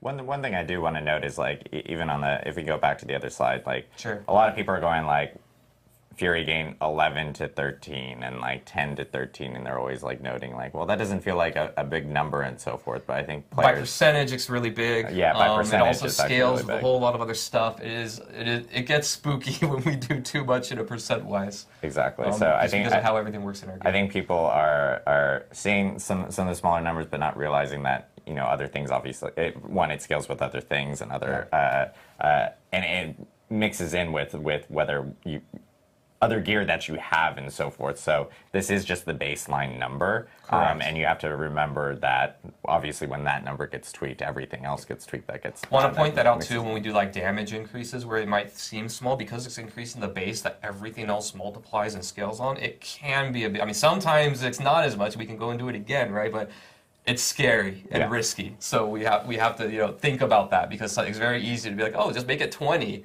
And now, late game, you're just like bashing once and then getting all your fury back or something, right? Right. So. All right, so violent upheaval. This one gives you berserking, and it used to be that you had to damage 2 or more enemies or 3 or more enemies to get a better buff. And now we're adding bosses to that. So when you're in a boss fight, you're just going to be able to get and chain that berserking again, making it usable in a. Nobody cares. We've also got Gushing Wounds is one I think worth calling out. This is the key passive. We're increasing the scaling of your bleed to crit damage, and then also your bleed damage when you overpower an enemy is going up significantly. Yeah, that's huge. Yeah, so now when you overpower and get that AoE blood burst, it's actually going to do quite a bit of chunky damage, we're hoping. Walking Arsenal is another one worth calling out here. We heard some feedback that it's really hard to keep up all 3 of your weapon types when you're doing Walking Arsenal. Usually 2 is fairly easy. You can like have a basic and a core that are different weapons, but getting that 3rd one to consistently happen, especially if you're using a cooldown skill like charge or leap. Oh, aggressive resistance gets better. So we're just increasing it to make it. And constraint gets better. Yeah. That was possible for me when I had death blow charges. Walking Arsenal gets better. Gushing Wounds gets better. One of the easier ones to get, and even That's great. Yeah, for sure. This is great. It opens up a lot. Yeah. So next, let's talk legendaries. Let me see. One of them, the aspect of Unrelenting Fury here, is one worth calling out, where again, you're going to get a benefit when hitting bosses, so now it's useful in a part of the game that it wasn't used in at all.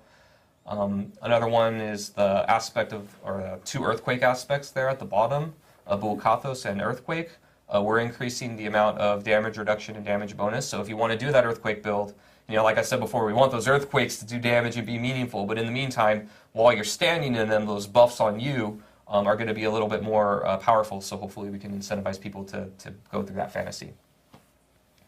What is Deathwish? Next, so uniques, we've got a lot of stuff here with Barbarian uniques. Again, the high-level goal here is we're generally improving just the base thing the unique does, and then also trying to replace an item stat that wasn't very attractive or not as attractive with one that we know players really, really like to make these meaningful for them. So Fields of Crimson, this is the one where you do blood pools when you rupture enemies. We're increasing the damage. We're increasing the damage that enemies take standing in pools, which is a pretty big buff. And then we're also changing the rupture cooldown reduction with bonus crit strike damage. And again, combine that with the bonus in the key passive where the bleed damage, 70, right? where that scales better. That'll just be quite a bit more damage across the board. Hellhammer we talked about. Ramaladi's Magnum Opus, we're replacing the physical damage affix with vulnerable damage. 100,000 steps, the base affix of the boots, we're replacing the evade cooldown affix with just more evade charges. And then we're also replacing the damage against stun enemies with bonus movement speed, which you'll see a couple times in boots that we're doing because we know how attractive that stat is. Let's talk about sorry. So, I was just going to say, we said that we were going to buff Sorceress and Barbarian. We're going to make some changes in 1.1. But Adam, you've been working on, we don't want to leave the other 3 classes out, right? Yeah, totally. Most of these changes that you've seen are for Sork and Barb. But I think we had some time to make some changes to the other classes too. We totally did. So first of all, I like the key changes on Barb, what they talked about, the key passives. That's pretty good before they're gonna go into Rogue and stuff like this. I really love the key passives. The Deathwish aspect is basically our Thorns Barb Berserking gets pushed. That's pretty good. But none other than that, the rest is not really interesting at the moment to me, or to most of the Barbarian builds, they push a couple of things that are really underused and also underperforming compared to other things, and I think that's a great thing. You want to hit them, and probably where you want to CC them, because you usually want to group stuff up to CC them. But because it happens on the second wave, the first wave comes, does a little damage to everything. They all move. And then they all move, and then everything falls apart, right? So this just makes it more reliable. It sets itself up. It sets itself up, yeah, exactly. Here, let me look if there's anything noteworthy. There's some buffs to things that are underused. So the aspect of Elusive Menace no longer requires hits to be from close enemies. So again, we're just making things more generically usable. And then for uniques, kind of similar to Barbarian, we found some room here to make a couple stats replaced with things that we know are really, really attractive. So in Wind Force, we replaced the all stats affix with bonus vulnerable damage. And then the Word of Hakan, we replace ultimate damage with cooldown reduction. So Druid, kind of similar to what I said about the Barbarian, about that early game kind of feeling a little bit slow. We're also improving all of the spirit generation of the Druid's basic skills. So across the board, you're just going to be able to get to those core skill casts a little bit easier. We're also improving the passive damage generally of a lot of their companion skills. So your wolves are going to feel better.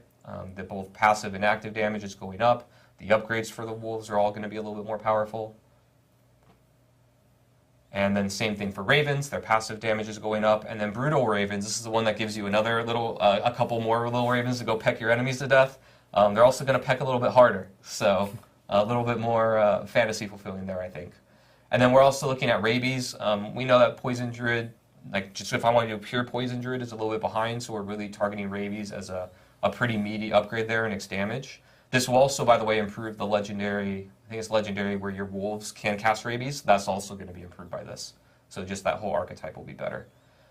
And then for legendaries and the class mechanic, we're just buffing some things that are a little bit underutilized, so they'll just be stronger. And then Necromancer, so here we've got quite a few things going on. Bone Spirit, this is the enhanced Bone Spirit, which is where when you crit enemies with the Bone Spirit, you get cooldown reduction. We're increasing that from 6 to 7 seconds, so it should be a little more friendly to players in this current state of the game. The Wither legendary upgrade here, this is the one where your shadow dot damage is going up, and we added a new way to scale that damage in the legendary space. We got feedback that this really just wasn't scaling enough to be meaningful, even when you invested a lot into willpower. So now you're just going to get a lot more bang for your buck. You're going to do, the requirement is less, so you're going to get more procs of the increase to your damage and chance to proc that damage. And then also just your bonus damage straight up is going to be better. So the shadow builds should be a lot better. Empowering Reaper, we got some feedback that totally makes sense to me now, and a year ago me should have thought of this. But the way that this used to work was Sever would spawn a pool of blight under enemies, and the chance was based on you critting them. So the idea was you would create a crit build, and then you turn your crit into these pools of damage, right? That sounds kind of cool. But it turns out, crit doesn't work with dots at all. So that pool doesn't get scaled with the way that you make the pool. So it just doesn't work design-wise. I take the blame for that. But now we're changing it, so you just have to damage enemies to spawn those pools of blight. So now this can actually be more friendly to dot builds. And then aspect of Exposed Flesh, this one used to have the same effect, but only when hitting vulnerable enemies with bone skills. So now you can just get, we have a new resource mechanic for all the Necromancer specs that aren't bone. And then here, let me see, probably one of the big ones to call out, even though it's just a number buff, is Aspect of Torment. That Essence Regeneration was just woefully undertuned, so we increase it pretty significantly. Hulking Aspect, this one I'm hoping gets to see more play. This used to be a resource legendary, which looking at it now was a little weird because it doesn't actually give you resource, it's just cooldown reduction on the golem skill. So we're going to move that to a utilities. Now you can put this like on your boots and other places that you didn't have to, and it doesn't have to take that prime ring slot to use this legendary. And then we're also updating the effect a little bit to be stronger. And then for uniques, kind of similar to what I said before, the Greaves of the Empty Tomb. We're changing the bonus intelligence affix to be replaced with bonus move speed, which I know is particularly attractive for Necromancer players. Yeah, mobility for Necromancers. Yeah, well, Necromancers, they may want mobility a little bit. I usually the slower individuals in the group. So yeah, helping them out a little bit. Here, this is a monster change, but it impacts minions really. So Necromancer and Druid. But these attacks now from the Balrog and some elite affixes are going to be dealing reduced damage to Necromancer minions and Druid companions, so your pets will just die less often to these things. And then now we got some of our generic updates. We only have a couple of them. The first one is to a Malignant Heart. This is the Caged Heart of Spellbreaking. And this one used to say that when you took elemental damage, you gained damage resistance to that element, right? It was thematic to reducing only that element. But we found that was really, really narrow. Again, trying to open things up so it's not so narrowly useful that you're not going to ever take it. So now it's just going to give you just generic damage reduction when you take elemental damage. And then our last one here for item updates is Temerity. So we got a lot of feedback on this one. It's funny because when we launched the game, we thought that this item was crazy and going to be really, really good. But then we realized due to the stats on it that it just wasn't hitting the attractiveness that we wanted. So even though this terrifies me, we're going to bump it up and see how it goes. But we're going to replace the all stats affix with bonus max life. The barrier is now also going to be scaling with your maximum life. And it'll properly be working with other barrier legendaries where you need a barrier to do certain procs and things. This will now proc with that as well. So we think this is going to be a pretty big buff to this item, and hopefully we'll see it in your max life and increasive healing builds. Yeah, so we have a ton of updates coming to the classes. Yeah, a lot of stuff. We literally just went through it. It's quite almost like an encyclopedia of stuff, that especially on the Barb and Sorcerer classes. But I will say that it's nice that we got some stuff in for the Rogue, Necromancer, and Druid players as well. Making sure that we kind of buffed up some of the more undertuned stuff that we had seen. Actually, one more caveat to all of that. I should have said this at the beginning. It's not final yet. Not final This yet. is planned. That's why you probably saw the little the watermark odds are on very high we do 90% of it or most of it, maybe even all. But as we get into the weeds of things and we're updating things, some things may change. So this is our plan. It's very likely it'll be at least most of it, if not all of it. But it's not completely in the game yet, so there might be some number tweaks, basically. Yeah, we always add a small caveat just because things are still going through testing right now on our side. Correct. And we want to going make through sure testing, all that stuff. Yeah, so. we want to make sure we're not completely. I'm very careful. I always caveat, not final until you see it in the game. Adam's being very cautious about it. I am very cautious. It's not going to be. You're not going to experience something that's totally different from what you just saw. That's right. That's also why we're not releasing patch notes today, and we're going to actually discuss when patch notes will be released later on the stream. So we'll reveal that. And one thing I do want to note is because I'm seeing this a little bit in chat, and people are going hey, you guys are adjusting some tweaks with for instance Druid summons and their minions. Same thing with there's a lot of questions about hey, what's the overall plan on minion builds and so forth in the future? Is that something you guys are still going to want to work on, look at in the future? I can talk about this for a very long time. Yes. Druid and Necromancer are a little bit different, so I guess I'll talk Necromancer first. So Necromancer minions is absolutely a core fantasy of Necromancer players that minions are cool and awesome, and that you can raise the dead and have the dead fight for you. That is core. Minions, it turns out, in all games, not just ours, or summons or all that, are very complicated and hard to make work.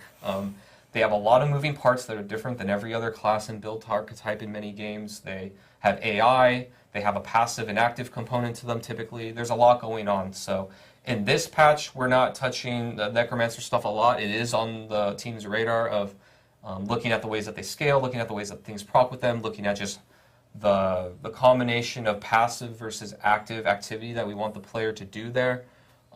So there's definitely a lot going on there. We are thinking about it. There will be stuff coming, but no promises on when, but we are actively talking about it. Druid is a little bit different because from the ground up, the class fantasy is not only minions, right? It's a specific build and way to play.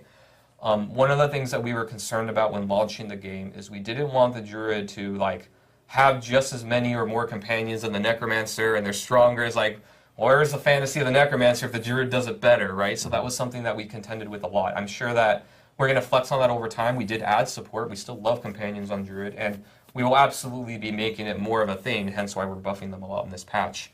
But we are careful about the design space and the fantasy of the different classes, right? We don't want all the classes to be exactly the same because then you don't feel different when you're playing. You don't have new interesting mechanics that are between them. We talk about that a lot on the team. It's very easy to be hey, just this class doesn't have this and it's fun, give it to all the others, right? I think Necromancer and move speed is part of that, where we overcorrected a little bit, where we didn't want them to have a teleport or dash, right, like a rogue. If Necromancers are dashing around everywhere, that's a weird fantasy, right? But but not giving them enough movement speed options at all, I think, is something that we're coming back on. Yeah. So, but it's a push and pull, right? It's on a spectrum of how far do we go to go into another class's fantasy or an archetype that doesn't make sense fantasy-wise versus keeping true to the core and finding clever ways to fix it, or we can't fix it and we do need to bend a little bit. And it's always a conversation. It's also interesting to see that the feedback, particularly on Druid companions, like we knew that they were really cool, but like the number of Druid players who are looking for more ways to kind of make more companion-focused builds is maybe a little bit higher than we expected. Yes. So this is one of those situations where, like, kind of in response to the fact that players are really hoping, like, Druid players are looking to go after this fantasy of, like, I am the master of the animal kingdom, and I'm going to have all these and nature, right? I'm going to have all these buddies with me. I think it's kind of like moving our hand a little bit. It's like, oh yeah, actually, there is something really cool here. There is fantasy here for us to really latch onto, and more that we can do. At this point, it's still very important we make sure that the Necromancer feels distinct and the Druid feels distinct after these changes go in. Correct. It's the eternal struggle for us on class design. Sure. Yeah. We also have a lot of like quality of life items that we wanted to talk about that we actually kind of hit on last week when we were talking on the campfire chat that would be coming in 1.1.1, and I know we wanted to talk a little bit more about those here. I know we have some changes coming for like monster density, for instance. Yeah, I want to talk about monster density. So we've said a few times now that we're going to increase monster density in Nightmare Dungeons and Helltides. These changes are in 1.1.1, like we said last week. And I think we have an image of an example of a Nightmare Dungeon. This is how it is today. Yeah. If you go into Nostravus Deepwood, of course, monsters are going to not be exactly like this, but this is an example of it. And then in 1.1.1, it's going to change, so you can see a lot more monsters here. There it is. This is really going back to, we talked about our mission statement for the live game of after you've achieved your build, being able to go in and mow down large numbers of enemies, deal with large numbers of enemies. That's sort of a core part of an ARPG that we want to make sure that we're delivering, especially in the end game content. So it's close to double, but it's a really bad example because this dungeon has actually a lot of enemies in a small space. There are some areas of Helltide that are highly dense, and we want to make sure that all of our players across all of the different platforms that we support can enjoy this increased density. So it's not just the people with the absolute top-end equipment. So we've also been making sure that as we bump up these densities, that we're doing it in a way that performance stays reasonable. So you can actually, like, if we bump up density and then the game turns into a slideshow, we didn't actually make the game more fun, even though there are a lot of monsters. So it needs to stay performant at the same time. So we've been working on that at the same time so that we can really hit that target. And this is something too that, when 1.1 comes, 1.1. 1.1.1. We gotta have like triple one. We gotta have a different name for these patches. For these patches, it's fine. It's fine. When that comes out, we're going to be looking at the density there and seeing how close it comes to this mission statement, this goal, right? And if it's not hitting this goal, then we're going to keep working toward that goal. So we really want to make sure that it's capturing that fantasy of mowing down hordes of enemies. Yeah, it's a great goal for us to line ourselves around too, right? So once we're able to capture more data from players on live, we can see how players with different like PC specs are able to interact with some of these spaces. It's going to continue to inform us and let us do more and more double down some of these decisions as we go. And then I know we have some changes coming in regards to bosses and so forth as well. That's right. So we didn't talk about this last week, but we have gotten a lot of feedback before about the about players, particularly like in World Tiers 3 and 4, fighting like dungeon bosses and world bosses, and being able to go in there with their enhanced power. Now they've got like some uniques online. Their build has really come online. And they've got like a lot of like damage to vulnerable targets. Like they're mowing through some of these bosses faster than we expect, right? So, or rather, fast enough that's not really challenging and not really engaging. So we are boosting the health of bosses in World Tiers 3 and 4, at brackets as you're kind of going up the experience. But in exchange for this, in exchange for making some of these pieces just a little bit harder, as players are going through them. We are also going to be making a change to the rewards that you get from going through these. Yeah. So now, like after 1.1.1 goes live, dungeon bosses starting at level 35 even, so this is before you can get into world tiers 3, 4, and 3 and 4. And then it's the so once you've done that, or once you've killed those, you're going to have a guaranteed legendary item drop in that space. And that's going to carry up as well into world tiers 3 and 4. When you complete a Legion event, that's going to also give you a guaranteed legendary drop starting at level 35. You know, there's a chance before 35, but it's guaranteed at level 35. You're going to have one pop in. And then another Butcher has a 100% chance to drop a legendary as well, because he's a boss, of course. And then another really big one is we got, and this is funny, I did it. Please don't follow me on Twitter unless you really want to see a lot of nerdy stuff. But I did a Twitter poll a while ago where I basically just said what do you think is the chance at which a treasure goblin will drop a legendary item? And I said it was 10%, 25%, 40%, 50% with the 4 options. The majority of players voters, I should say, right, all selected 10% was the chance, and everybody had their own their feelings on it as they were kind of going through it. But the reality is at level, and I said level 50 treasure goblin as part of this. But the reality is they have a 50% chance to drop legendary items today, and that's like going back to like level 35. They've got a very, very high chance to drop legendary items. But So what you're saying is sometimes you kill a treasure goblin and it doesn't drop a legendary item. That's correct. That's exactly right. So basically, if you flip a quarter every 25 minutes, that's basically your chance to get a legendary item when you're fighting treasure goblins in the overworld. And it's very easy to have like tails 5 times in a row, and then that's what happens to me every time. And as humans, we are 7 times more likely to remember a negative thing than a positive thing. So this is nothing wrong with there's nothing wrong with the player's perception of treasure goblins not feeling rewarding. You don't see them that frequently relative to other content types, and when you don't get a legendary item from something called a treasure goblin, that can feel bad. So what we decided to do is we've gone back and said, starting right at level 15 for treasure goblins, 15, they have a guaranteed legendary item drop chance when you kill one from that point forward. Oh my god. You see treasure goblins in the map, you start hearing them snortling around in the corners of your screen. You know you need to go fight that thing. You need to take it out. You need to get a legendary item from it. That happens very, very early. So we think that's going to be like a really fun... No, it's a bad change. I feel like that's a bad change. I don't know what the problem is of people. You can't expect the 100% legendary from a treasure goblin. That's just stupid. I will note, Joe missed a wonderful opportunity to drag in Gabi, the goblin. The treasure goblin into the frame. Should I try? We have a plush treasure goblin just off screen. We have a very large plush. Here's this giant treasure goblin that absolutely doesn't fit on camera. Look how happy he is. And now he's off camera legendary now. Staring at Joe as he's literally talking about. We have a lot of other stuff to discuss. Staring at Joe as he's literally talking about killing him.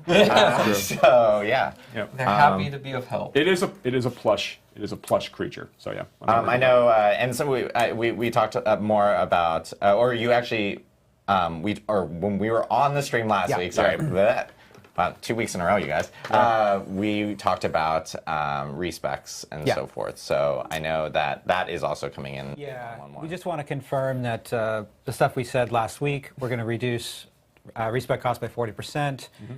Players are going to get an extra stash tab, and Elixir stat count is going to go up to 99. Yeah, and the stash tab is just purchasable by gold. Right. So that's just to make sure that people don't think we're just selling it. Tab 1's 100K, Tab 2's 200K, Tab 3's 300K, Tab 4's going to be 400K. So you can buy that for your seasonal stash and for your eternal stash. Yes, exactly. And then one other thing that we did want to talk about, because this was a question that came up last week in regards to like the leaving dungeon options.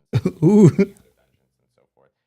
And I know you wanted to talk more about that here today. I don't know. I think I explained it pretty well last time. So clear. There's a loop there. I don't know why anyone's confused. This is very clear. No, I'm just kidding. We're going to change it back to 3 seconds. Yes. Basically, the reason that we increased this is we have, in Diablo 4, we have a mechanic where when you're casting some kind of spell or power and you get hit by some damage, you don't get interrupted immediately. You have to take about 5% of your health and damage before it gets interrupted. And this makes things like town portaling back to town, leave dungeon, etc. feel a lot better. Saving a prisoner. Saving a prisoner, absolutely, Oh, yeah. Every time. So if you're taking like really incidental damage, it's not going to get interrupted. But we were worried about a case where you're in the middle of a high-intensity combat fight or in the middle of a boss fight, and we felt like it was a little bit too easy to get out of that in terms, and that's actually what it's referring to with the loop, which again, I felt like I nailed it, but I guess you know, and so. You know, there are other ways that we could have solved that, right? We could have said like, oh, well, you get pushback on your cast, or like, oh, well, it's only increased to 5 seconds if you're in a boss fight, or something like that. But ultimately, you know, what players really accurately pointed out is, look, this slows down the core loop of the game in a way that's not fun. Yeah. So we're just changing it back to 3 seconds. Yeah. So it was at 3 seconds, went to 5 seconds, going back to 3 seconds. You know what that means. You can get immune, and then you are able to teleport out of the dungeon with this gem. Part of that. Last week we talked about how we were going to be ensuring that the Nightmare Dungeon difficulty was scaled more appropriately. Right. So now, like, you know, the tier 70 difficulty was the old version. Rather, the old version of tier 70 is now the tier 100 after the changes that we made to more accurately reflect the balance we have in Diablo 4 versus the kind of insane overtuned stuff we had prior for the tier 70 plus content. One other thing that we obviously are thinking about, like, you know, the scaling difficulty is one part of this, you know, but we also get plenty of feedback on some of the Nightmare Dungeon affixes themselves. And we know that some of these are sort of ones you're going to want to basically throw in the trash right away. So you're going to want to salvage these and get Citadel Dust immediately upon when some of these things kind of pop up. So a couple of the ones that we're actually going to be, for now, we're removing a few of these as we think about reworking them or deciding what we want to do with them. But we're going to be taking these out in 1.1.1. They're not going to appear anymore. That is, so the first is Resource Drain. It's not going to be showing up in Nightmare Sigils anymore. Cold Enchanted is not going to be showing up in Nightmare Sigils anymore for a bit. And then Backstabber is being removed as well as part of 1.1.1. Now, this is not by any means an exhaustive list of the things we'd want to like adjust on the affix side. You know, there's lots more that we want to do to kind of improve this experience. This is just sort of like while we're in here beginning to look at these things, we know that these are problematic. We have adjustments we want to make anyway. We want to go ahead and pull these out and just make the experience better today for players. Yep. Cool. Awesome to hear. I know that a lot of players have been giving feedback about specific Nightmare Dungeon affixes and everything. So it's great that we've been able to jump on a few of the ones that we know are problematic with the community and kind of pull them out and reevaluate and see what we can end up doing with those. So we did, obviously we talked about the date for the patch notes beforehand. I don't know what you mean. But we do want to specify like that we are going to be releasing patch notes, full patch notes next week. It's actually going to be on August 2nd next week on Wednesday. We'll be releasing full patch notes. And then 1.1.1 is going to be coming out on August 12th. So players will... Did I get those dates right? Yes. I'm doing this by memory. I'm doing it by memory. No idea. I've seen so many calendars in the last day. Tuesday after. Oh, sorry. It is. No, I lied. think it's It not is the August 8th. Yeah. See, this is dates. Just Everything's flying a through blur my right head. now. August 8th. Sorry. August 2nd is when the patch notes will be coming out in full, and then August 8th is when the patch will actually hit. Sorry, I apologize. I've had a lot of dates in my head over the past couple of weeks. Sorry, so, we buffed the date. Yeah, buff the Buff date. the dates. That's Just also like part of the treasure patch notes. So players will be able to see everything next Wednesday. We'll be posting those, so make sure to stay tuned. Of course, on the Diablo social media, etc. We'll end up updating the patch notes there, so players can see it. Just remember, the patch is not that day. We're just posting the notes early so that players can actually see them. This goes back to exactly how Close to 2 weeks. Like I said. these notes here, similar to how we're doing this here on this campfire chat. And then, of course, August 8th is when the patch will end up going live for all players so that they can actually experience it and jump through with all the changes that we are kind of detailing out here, and they'll be seeing in the final patch notes on Wednesday next week.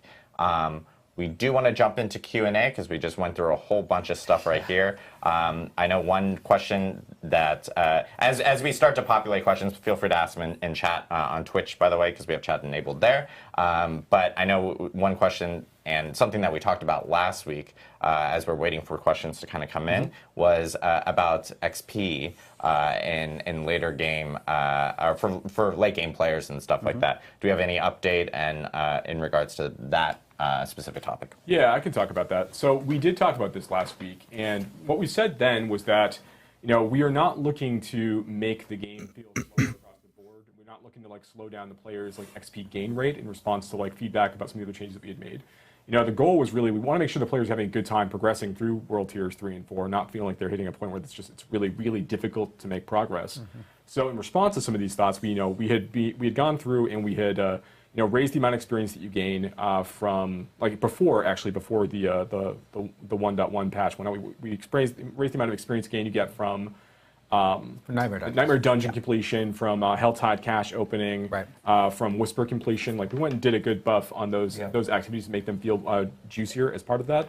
And now we're going through and we're updating density inside the Nightmare Dungeons and in Helltide areas as well. So all of this to say, we are committed to increasing the speed at which the players be progressing through these later world tiers. We're not happy with the speed at which players are getting through some of this content and the kinds of behavior incentivizing as a result of that, right? We want to make sure that players feel that they can play the way that they want and they can progress at a decent pace. But now that we've made a number of these changes, we do want to see what the impact's going to be on the overall XP gain rate across the board for players, and just seeing how different kinds of players are progressing, so that when we go through and we make changes, which we will be making soon, I think probably likely for season 2, when we go through and we make these changes, that's going to be informed by what we see players going through and what their experience is like now. Yeah, exactly. So it's really just a question of how much are we going to make adjustments, what's going to feel right, and that's going to be based on what we see from players. We have 2 people actually asking pretty similar questions, but one was specifically calling out Adam Jackson and his thoughts on this. But but they both are very similar questions. One is from Febzilla, the other one's from Karnaga. I'm so sorry. Can I just jump in really quick? Can I ask chat a question? Do you, yes or no, do you want Adam to read the names of people that he's getting the questions from? I think we should. Adam. Yes. Okay, he's saying he should. Okay. I think we should, just because I don't want to go into that whole situation, where that other outlet names, and we don't do that. So sure. Karnaga and Febzilla, they both ask about.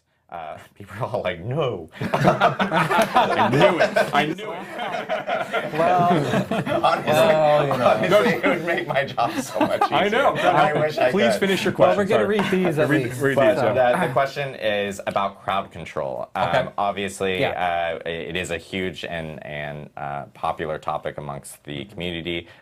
What are our thoughts about crowd control? What are we planning on doing about that here in the future? I bet we all have thoughts on that, actually. We do, yeah. Yes. Let me just say first that we think that as you get into situations where there are lots of monsters on screen and high-end areas where the amount of damage that you're seeing going in and out is really high, so you're having to react really quickly.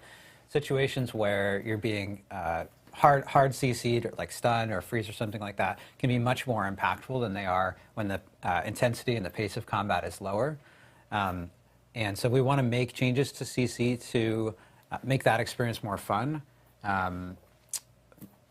We want to do that. It's not in 1.1.1. But those are changes that we're looking at right now. Yeah. There's larger CC stuff that we're discussing internally that we want to kind of pair with a few of the big changes we have planned in the future. In fact, we're working on stuff like that for that right now. Yeah.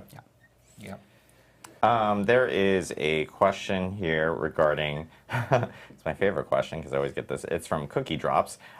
So are you guys planning on addressing the issues related to the imperfectly balanced on Necromancer, the decrep aura on Necromancer, and those are addressed in 1.1.1. Yeah, we fixed it.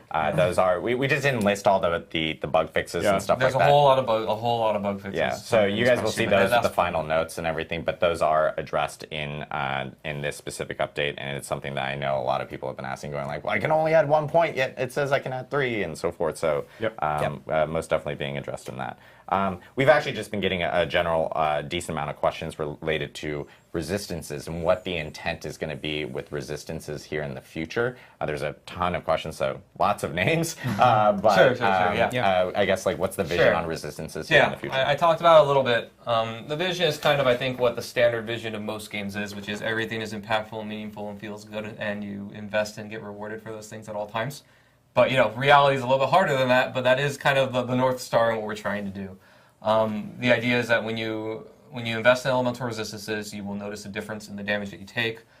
We don't want just armor or damage reduction or any like king stat that is just way better than everything else. That's the only thing that you care about. It is tough to find a perfect balance there of how impactful some things should be versus others, and then can you negate certain kinds of combat when you max things out or only focus on only one thing. And there's a lot of gray area there that we're talking about, but our goal is that, and when we go and really take a deep dive at it, is one, we don't want you to just stack armor and that's better than everything else. We don't want you to stack just like general damage resistance and that's just better than everything else. We want elemental resistances to be meaningful, but we also don't want to get to a place where you fight a fire boss and you stack all fire resistances and it actually can't hurt you. Right? There's always a push and pull in this one. The inverse of that is actually also really dangerous, which is that you're wandering through the game. You don't always know the kinds of creatures or affixes. Obviously, you don't know the kinds of affixes you're going to be dealing with. You've got 0% poison resistance, and you get basically one tick from a level 60 poison creature kills you. Sure. Right. It's like there's a balancing act. The team is as we move forward, everything that Adam just said is 100% accurate. We want to make sure that the choices between like armor for mitigation, for damage resistance based on passives, legendary powers, glyphs, and paragon nodes, those things are impactful, and that resistance plays a really, really important role. The big difference here is that resistance is a thing that you are going to stack and earn separately, and that they are usually tied to affixes or inherent affixes on rings and jewelry. So it means that some players will be able to go and encounter situations where they are not going to have a predictable amount of resistance when they go into an encounter, which means that we just need to think about what that is going to feel like for that player, and imagine a world where they are able to still complete the content, but it's much more effective to have the appropriate amount of resistance. We need to make that feel impactful. Yes. So there's going to be situations where we are going to ensure that if you are getting into a predictable fight against a creature that is going to be dealing a certain kind of damage, and you don't have resistance in mind when you go into that fight, you're going to be penalized for that. That's going to be a really, really difficult situation for you. But we are, trying to balance this against the general flow of Diablo 4 as it stands today, as opposed to trying to remake it into an entirely And to sort of get to I think the point of the question, the question there, which I think is, do you guys realize that resistances don't feel like they're hitting that goal right now? That's right. Yep. We do realize we're gonna make changes to Yes. All right. Sounds good. There is a lot of questions about mounts. And how, we've gotten a lot of feedback about mounts. We've seen Carbot videos. Our friend Carbot Animation made an episode about mounts. Very funny if you haven't seen it. Highly recommend checking it out.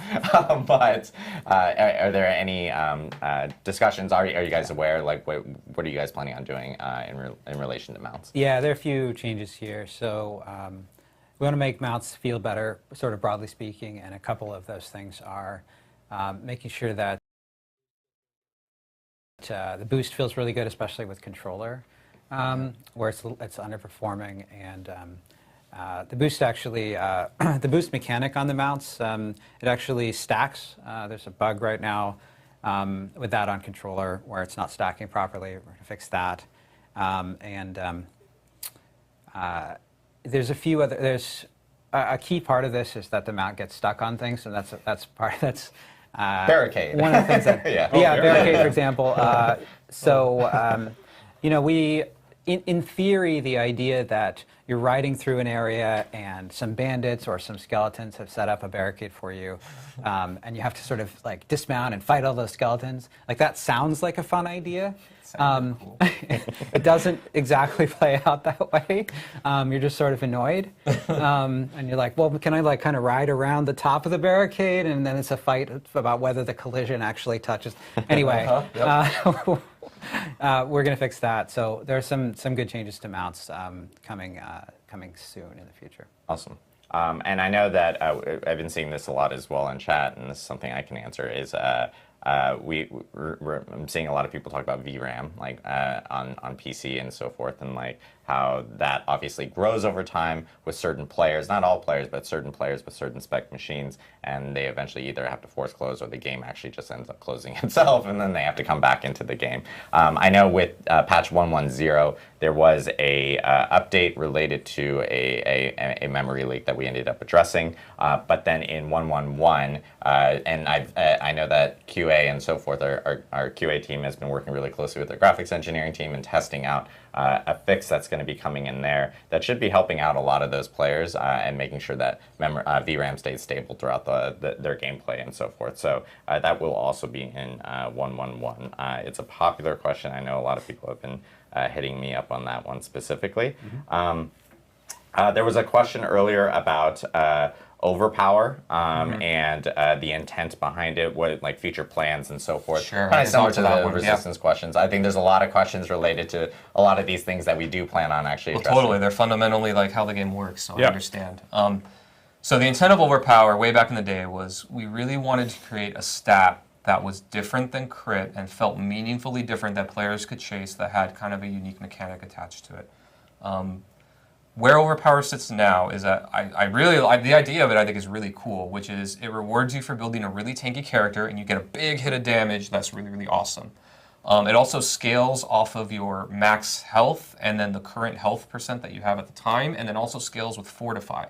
So normally these stats aren't things that you want to scale to kill things, right? So we were trying to add another avenue, a vector to do that. And then the other thing that's unique about overpower and how we didn't want to just turn into critical strike chance and damage like a lot of mechanics can be, is that you have a baseline low percent to do it, right? It's 3% across everything. And you can never increase that baseline percent ever. And that is a design choice and a goal. And then the idea is that you can, however, get guaranteed overpowers by doing certain mechanics. So the Druid has some, the Necromancer has some, where it's like, hey, you do this thing, and the next one is guaranteed. So you can still play around it, but unlike crit, where you're chasing the random chance to get higher and higher and higher to get those procs, overpower just naturally happens kind of rarely, and then the builds that can use it get it guaranteed.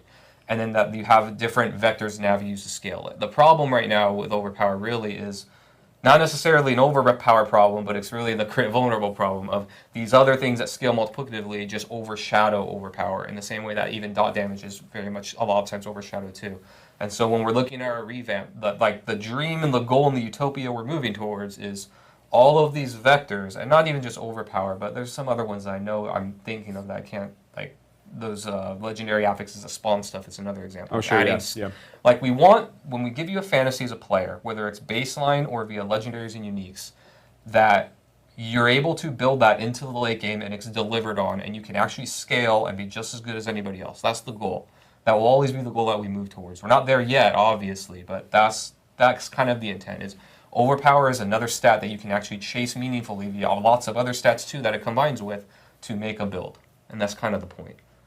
Awesome. And then this is a question that I know everyone talks about. I don't know if this group up here can fully answer it, but it's something that we can follow up on, which is the zooming in and zooming out on your character, getting a wider look of gameplay and so forth. I know there's like performance implications to that because it increases the draw distance and so forth, and we have a ton of different platforms, so it has to be evaluated in any type of way if we were to make that type of change. Because even when it does zoom out on bosses and so forth, there's like some resolution or scaling and so forth that kind of occurs there. Please don't kill me, engineers, if I'm saying that wrong. But maybe that's another topic we can bring up during like another campfire chat with engineers, possibly to maybe clarify a little bit on that or so. Or we can just follow up separately after the campfire chat. But I know that's a question that a lot of people have been asking.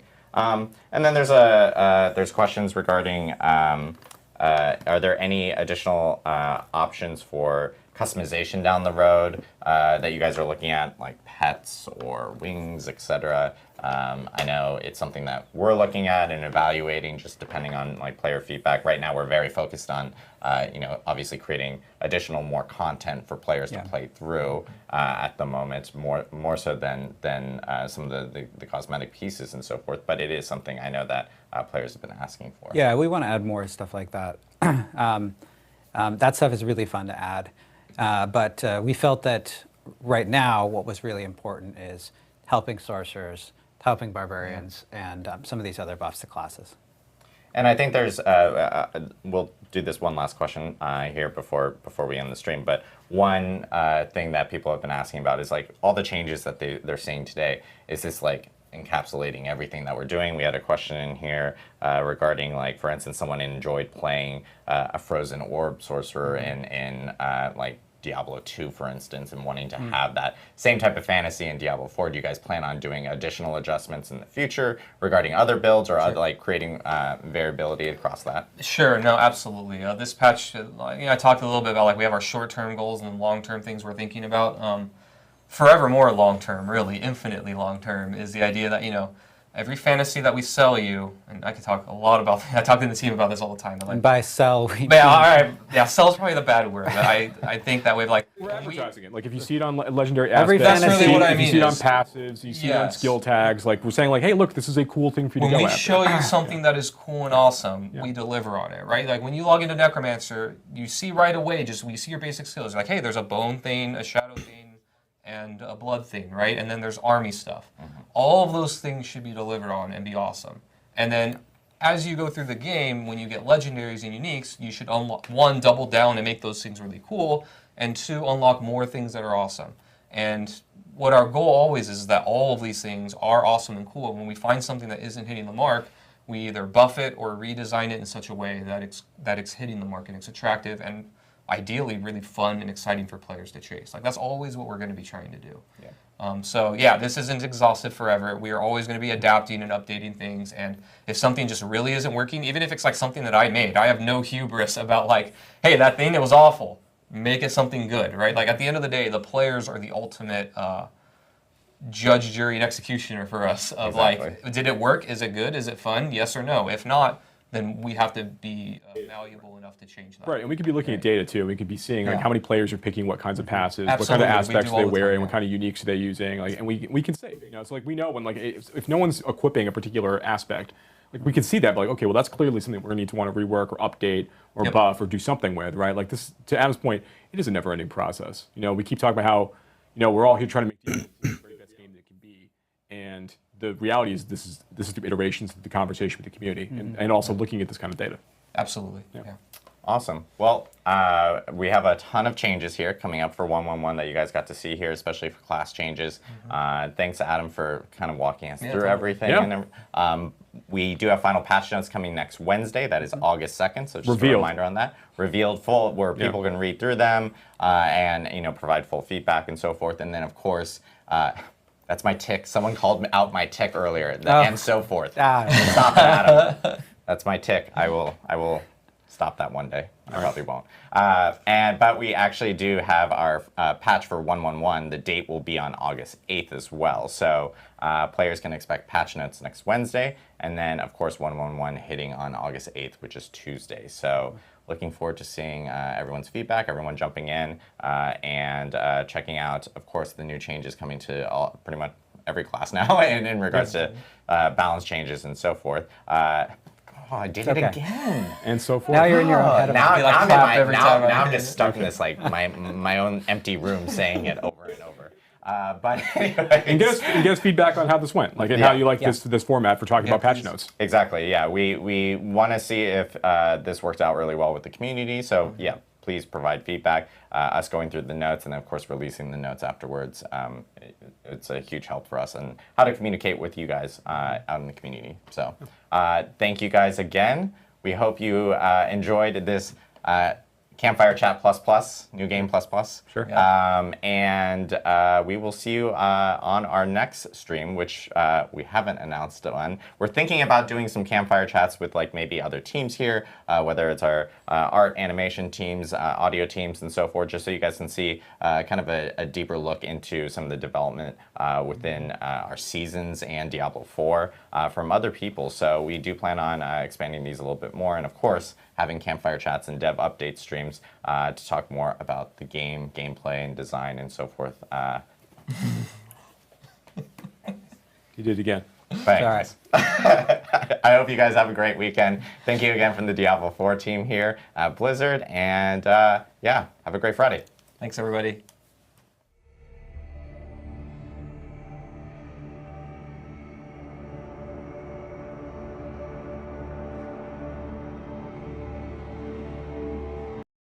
Okay, interesting. Well, let's just talk about this. What happened here?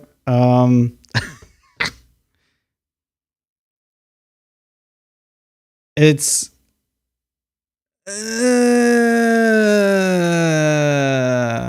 that's my answer to this. I don't know about Sorcerer. I felt like really interesting. It sounded really interesting in terms of the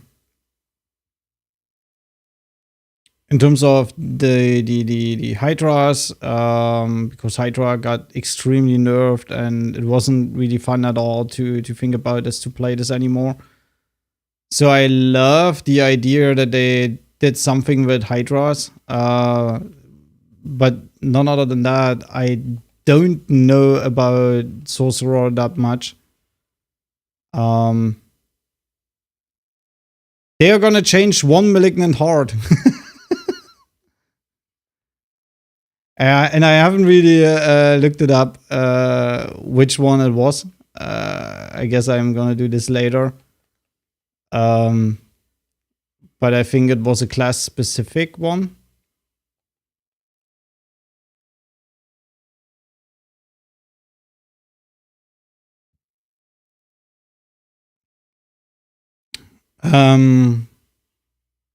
Yeah, changes regarding the barb.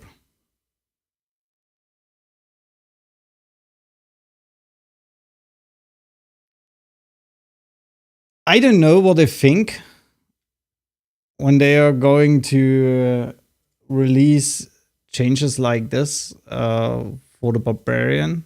Let me just quickly get rid of my browser here. Usually everything is closed on my PC. And also let me get rid of this thing. Boop, it's gone. I don't know how they think or why they think that increasing the fury gain from your basic skill is gonna push the early game experience. It doesn't change anything. You are still requiring a lot of legendary powers to feel strong. I kind of need to say, since they added the 10% damage negation, usual damage negation, Bob feels way better. Way better than ever before in the early game. It's more like towards the mid game where Bob gets fucking annoying. And since we have in the seasons actually a little bit of renown,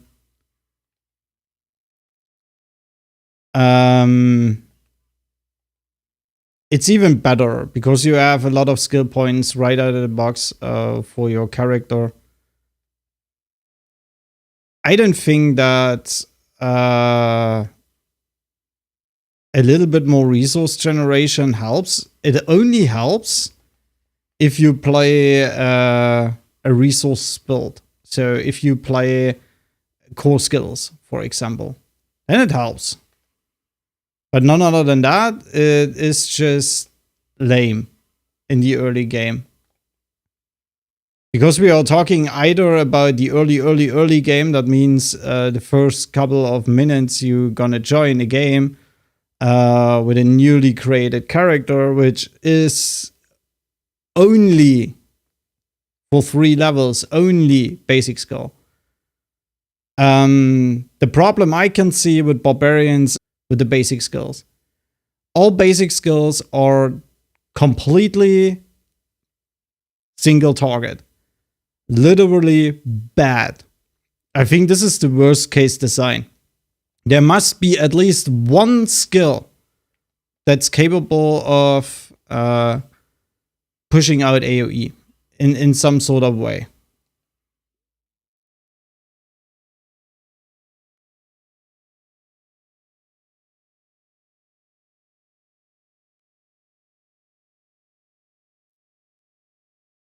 So besides that, the basic skill changes are useless in my opinion. They changed the key passives. Welcome change.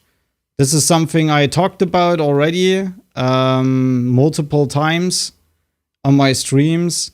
The key passives, besides the one everyone uses with its core skills, feel terrible. Absolutely terrible. And I quite like those changes. So let's go on to the key passives, because I have this actually in my head. This one gets 35% more damage bonus. Great. Great. Could be even more, but it's a good start. It's a really good start to change this key passive into, okay, it actually has some sort of value. This one, instead of 6 seconds, you get 8 seconds. That's absolutely insanely good. Because now many of these skills you got used before, they actually you can actually use them effectively, way more effectively. I like this change because 45 damage from this, 45% damage from this is okay. Still a little bit low. I still would love to see at least 55% damage on this one, and at least 45-ish% on this one. This stays how it is. And on this, I seriously don't know what they changed with the bleeding there, but it was something. I seriously don't care about this much more. I was a little bit disappointed that they changed only one malignant heart.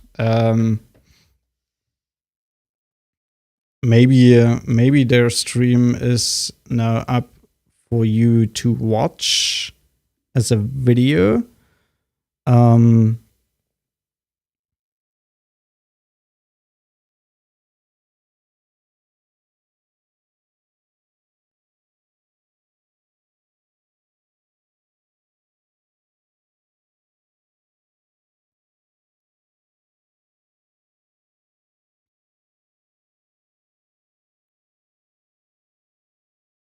Yeah, the mob density, it was a really bad example because this dungeon they had as example is actually pretty big and a pretty much relatively good filled for its size. This is what I want to say. And they basically just doubled the amount of mobs. It looked like they doubled the amount of mobs. It looks better, yeah, and it will change most definitely things.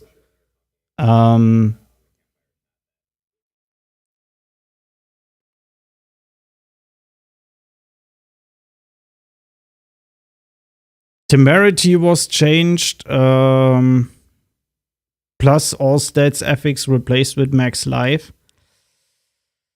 I don't know. Plus all stats is pretty powerful, not gonna lie. Plus all stats is insanely powerful. Barrier is now based on maximum life. Now probably okay, by conditions checking for the players having a barrier. Yeah, they changed the barrier to be a little bit bigger. Caged Heart of Spell Breaking.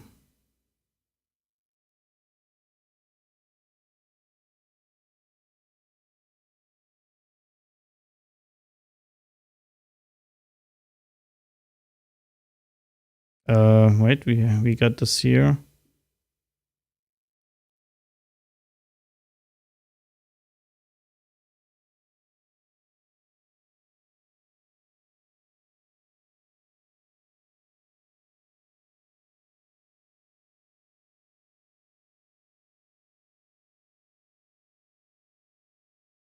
Yeah, it is a class specific. I think it's a sorcerer. Yeah. After taking elemental damage, gain 20 to 40% resistances to that element for 5 seconds. Okay, this is a welcome change for sorcerers, most definitely, because now it is damage reduction for 5 seconds, up to 20%. That's a pretty good change for sorcerers. Let's go back to the Barb changes. We didn't have many Barb changes. Yeah, they added a couple of damage reduction nodes to the Sorcerer Paragon board. Blah, blah, blah, blah, blah.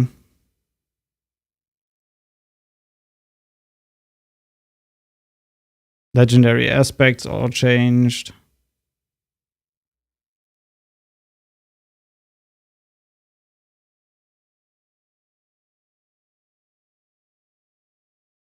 Okay.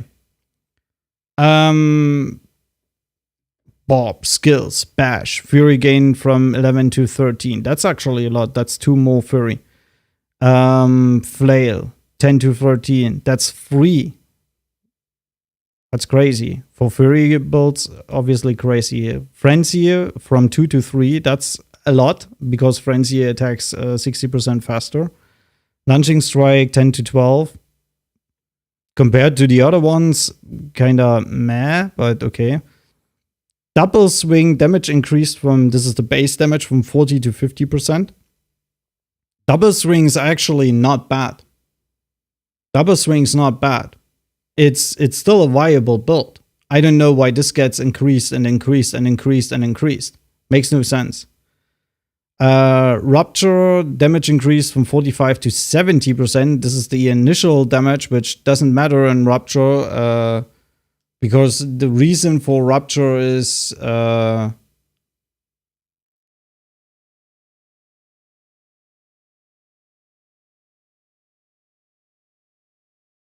oh, it's enhanced Rupture is this one. Oh, okay.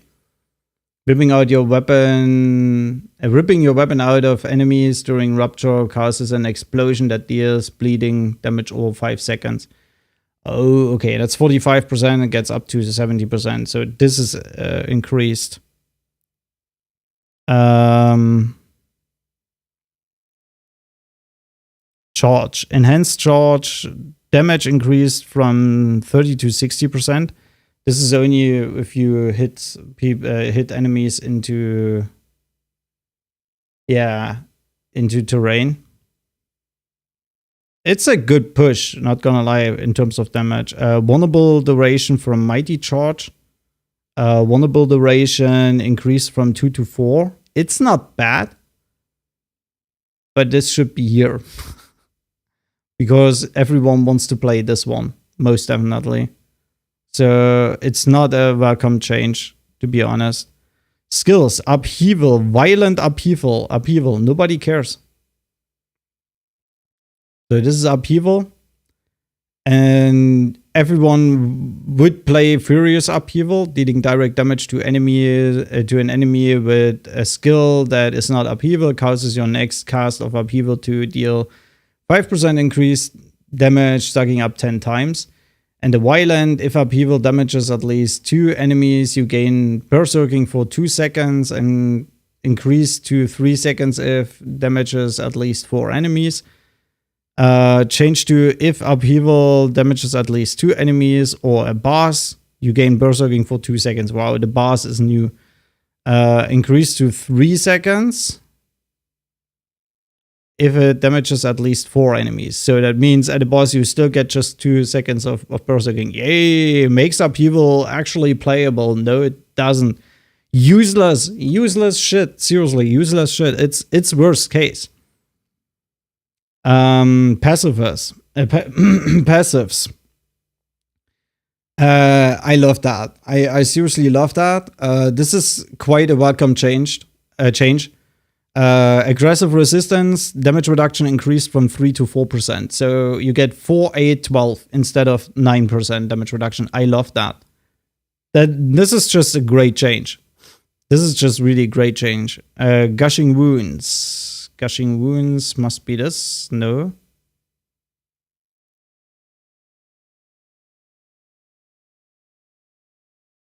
Oh, that's the key passive. Yeah, gushing runes. Bleed damage dealt based on critical damage bonus increased from 100 to 115. Ooh. Bleed damage when overpowering increased from 11 to 70%. That sounds terrible. I don't know how good or bad gushing wounds is if you play a bleed build. But that sounds terrible. This sounds terrible.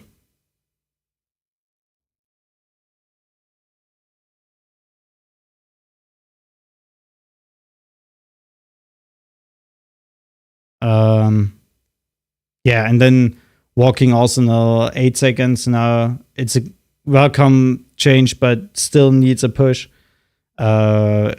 Unconstrained is a welcome change instead of 25% to 35%, and updated the tooltip to more clarify to more clearly reflect this key passive's value. Yeah, okay. Interested in the tooltip. So, legendary. Aspect of Ancestral Force. I have no clue what that is. Damage increased from 32 to 50 to 40 to 58. Ancestral Force.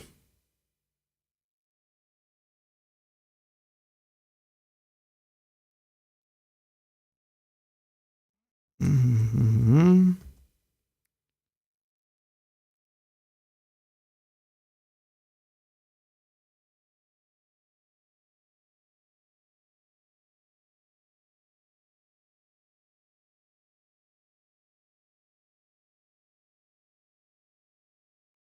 Hammer of the Ancients quakes outwards, dealing. Oh, okay. 58%. This is the change. They usually it's 32 to 50% of its damage to enemies. Now it is 40 to 58%. So you get slightly an 8% increase damage. That is 16 on a two-handed weapon. 16, you get 116% on a two-handed weapon. Wow. It's a welcome change to Hoda, most definitely, but it's still not up with Rogue. Or what druids are able to do. Deathwish aspect. Thorns increased from 0.5 to 0.75. Up to 0.65 to 0.85. That means they kind of narrowed down this shit a little bit, the range. This is the Thorns aspect we are having, we are using actually. The imprint here, Thorns while berserking. So I can't tell what this means in numbers, but you get a little bit more Thorns out of it. On a two-handed weapon, with a narrow down, if they narrow this down a little bit, I mean 0.5 to 0.65 is 0.15 more. And for the lowest value, the highest value was 0.75 and it gets up to 0.85. That means it's just 0.1. So they increased the lowest value to a higher point, which is good. But it didn't increase the highest value too much. It's a small push. I'm pretty sure you're able to get up to 7,000-8,000, something around those lines as a maximum value. Unless you have a super duper crazy good thing there. Core skills cost to refund increase from 10 to 20% up to 20 to 30%. Okay. Additional functional cost refund also granted when hitting bosses. Okay. The charge aspect damage increased from 50 to 100 to 75 to 125. So 25% more damage for the new charge aspect. Aspect of Burning Rage. Isn't Burning Rage this one? They increased it already. Now they increase it even higher. That means you get 1,500 fire damage out of it. That's pretty crazy. This is the Burning Rage, I'm pretty sure. Let's see.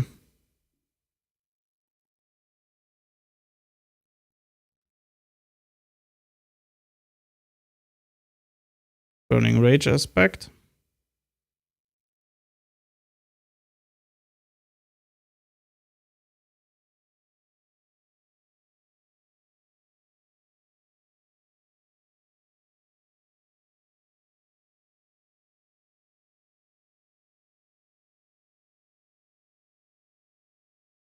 Yeah.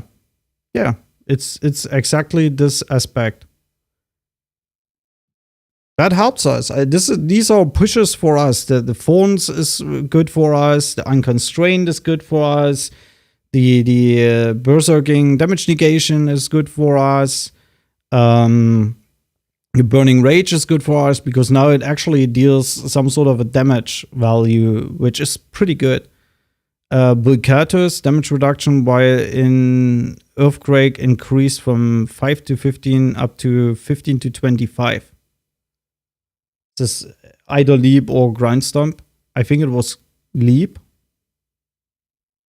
Earthquake aspect damage bonus in Earthquake increased from. These are values they had before launch. They nerfed it before launch. Now they push it again. Before it was, I guess, 30% maximum. Now it is 25. Yeah. It's okay for some builds. That's actually great. Some builds use this aspect. Ground Stomp is the defensive, I think. No, Ground Stomp is the offensive. Yes, Ground Stomp is the offensive and Leap is the defensive. Uniques. Fields of Crimson. Damage increased. Damage that enemies take standing in pools increased. This is the Rupture weapon. Okay. Rupture cooldown reduction affix replaced with bonus critical strike damage. Okay. Critical strike damage on a bleed build. What? Okay, I mean you deal the bleed damage in physical damage. Okay.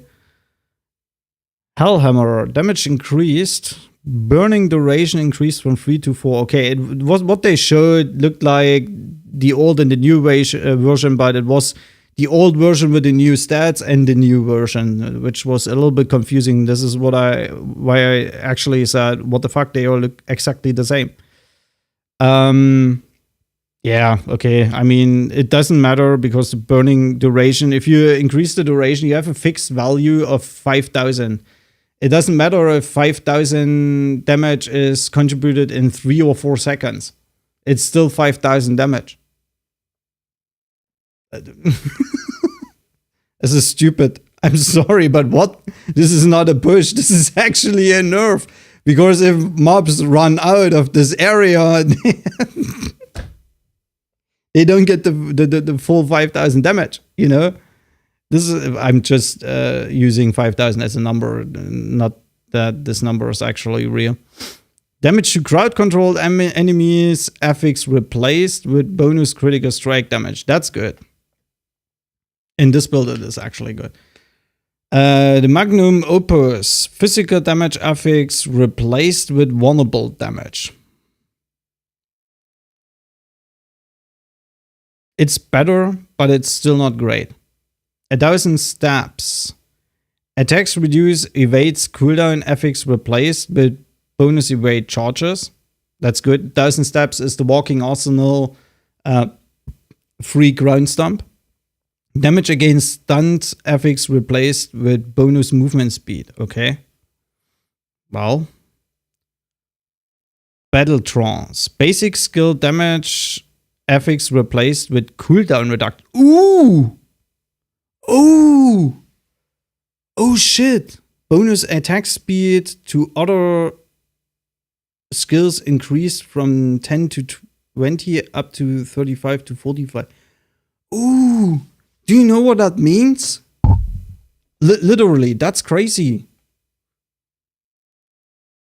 I mean, they took away the best affix still on the necklace, but your basic skill damage gets replaced with cooldown reduction. That means you still have damage reduction to close enemies, damage reduction while injured. This is extremely good. You got your frenzy stacks. They also increase the damage speed for other shitty things. Nobody cares much about that. And they took away the basic skill damage and made it cooldown reduction. What the fuck? This is absolutely ridiculous. That's great. This is an actual push to this item. This is literally an actual push to this item. This makes this item extremely valuable. Not gonna lie, it's not the best you can get because you still lose a good spot for legendary power. But shit, yeah, this makes up for something. This is the best change on uniques. 1000%. This is the best change on uniques by far from my perspective, because this makes the frenzy legendary actually good. There's a lot to go onto this. This is a extremely defensive item now. Yes, you don't get the legendary power spot, which is a 50% increase to the legendary power, but you get damage reduction while injured. That's great. You got damage reduction from close enemies. That's also great. These are stats I'm actually going to be using. You got cooldown reduction. You got ranks to frenzy. That means your frenzy deals a little bit more damage, but also frenzy's maximum stacks are increased by 2. That means you have, instead of 3 stacks, you have 5 stacks. That means your frenzy, you gain 8% damage reduction for each stack of frenzy you currently have. This is 16% more damage reduction. That's 5 times 8. That's 40% damage reduction. That's absolutely insane. Instead of 24, you get 40% now. That's absolutely insane. And now that this necklace actually has cooldown reduction, it's going to be crazy. It's going to be absolutely valuable to use this. The rest of the legendary power is not great. Not gonna talk about this, but the 2 stacks are basically effectively 16% more 16% more damage negation, and that's a lot. That's a fucking lot. That's great. And on top of this, your frenzy actually deals more damage and you get more attack speed out of frenzy. This is also a thing. The 2 stacks, you kind of need to realize what frenzy does. If frenzy hits an enemy, its attack speed is increased by 20% for 3 seconds up to 60%.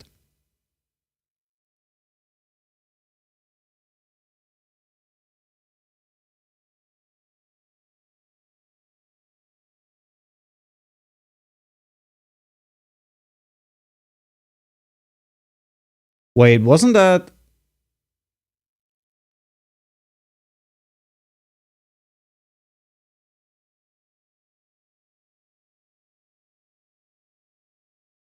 So you don't get more attack speed?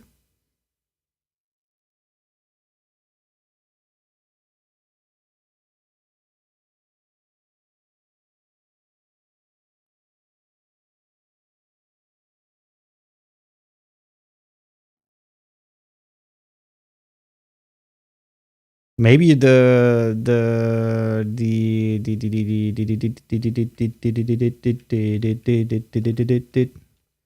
maybe it updates.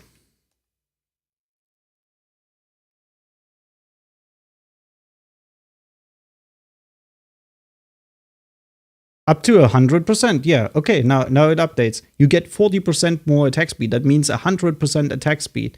That means only Frenzy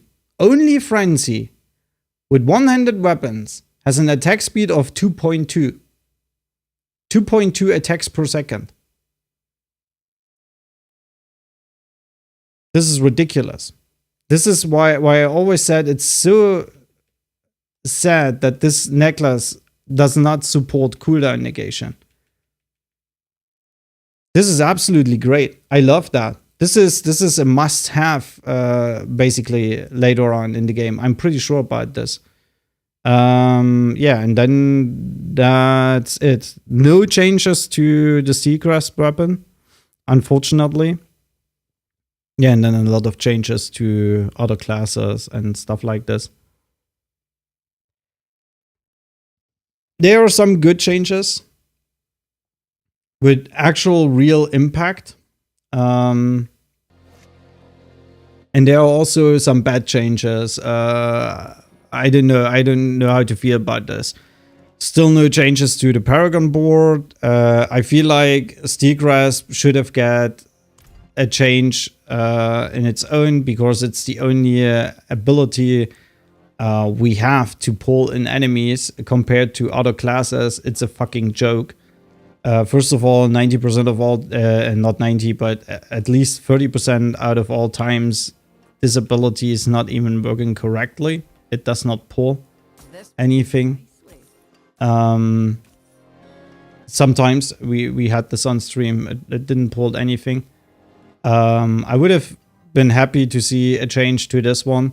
I still feel Barb is not strong enough, even if they give you a little bit more here and a little bit more there at the end game compared to other classes. I'm comparing this to other classes. I'm not gonna say that Barb's weak and you are not able to get through the content. That's a lie.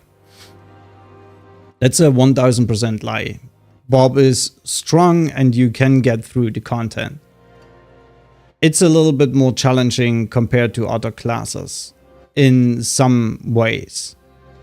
Especially in terms of Lilith, you most definitely don't want to kill Lilith with a Barb.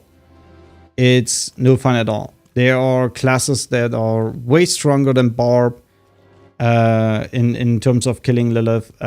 So that's a little bit of a bumper.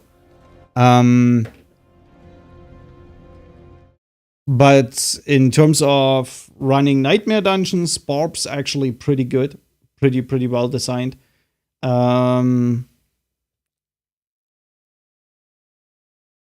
Especially in terms of holding out a lot of damage. I don't know about the sorceress. Sorceress felt, I don't know. I seriously don't know. I haven't played Sorceress that much. Only in the beta. A couple of great changes are here are gonna come. And like I said, patch will hit in round about 2 weeks, and it's exactly what I said. He came up with 12th of August. But in the end, he corrected himself with 8th, the 8th of August. I think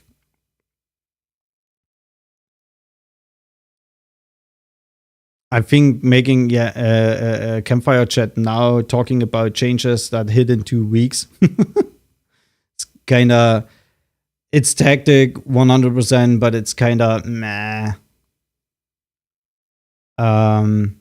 It's basically from today on 8, 9, 10, 11. Is it 11 days? 10 or 11? I think we have only 30 days, 31 days. 31 days. It's 11 days. Then it's going to hit.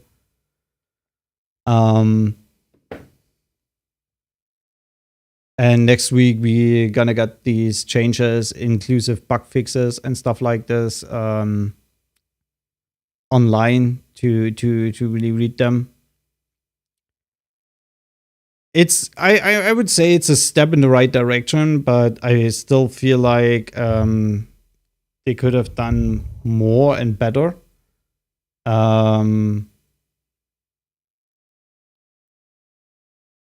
Especially with the Barb. With the Sorcerer, they did a lot. Also in the Paragon board.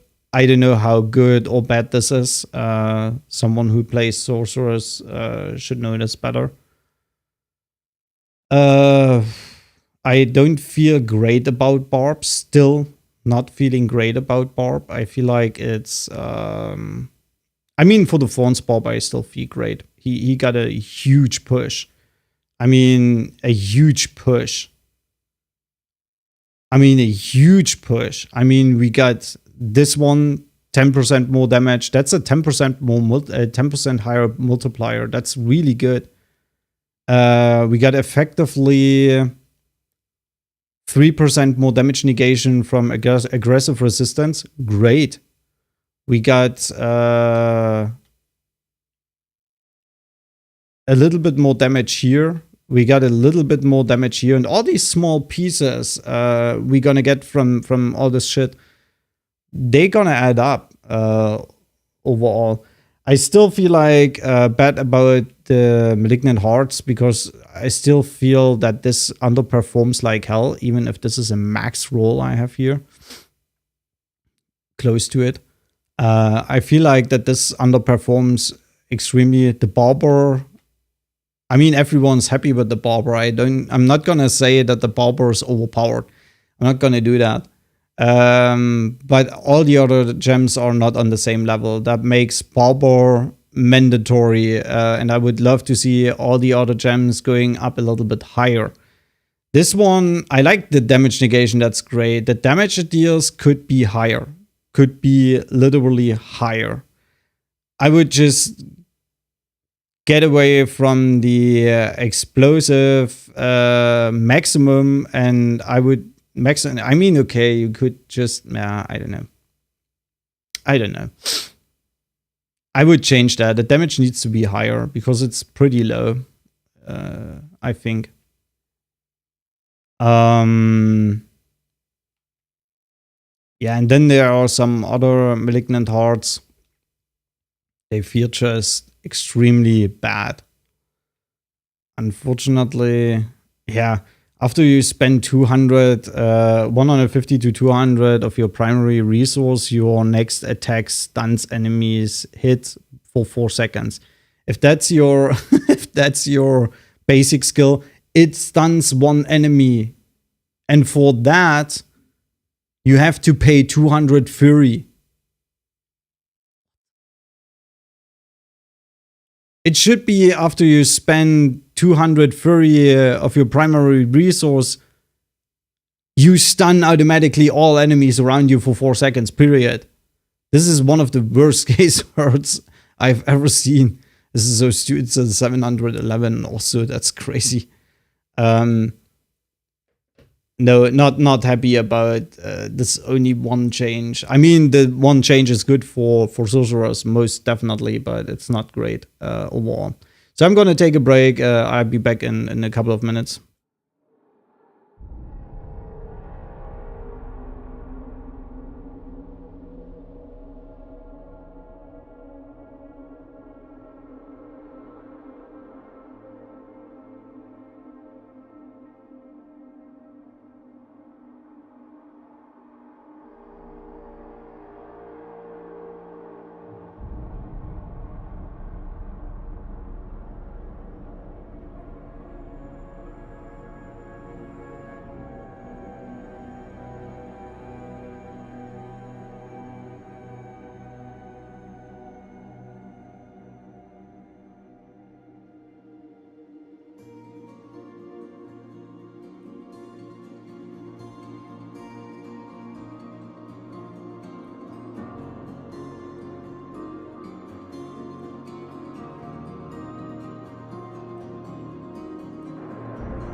So there we go. What the fuck is your problem? Decline. Easy choice. So what do we get?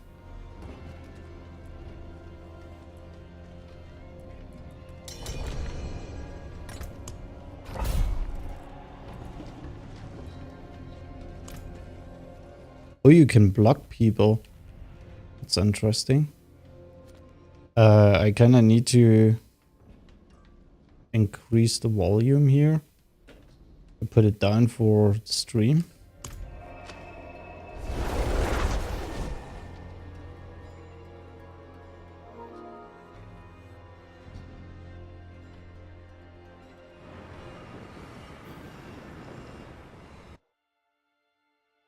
Yeah, didn't really get a lot of progress in those 6 hours, did we? Yeah, no changes to experience. I mean... Oh yeah, right. We should also take a consumable here.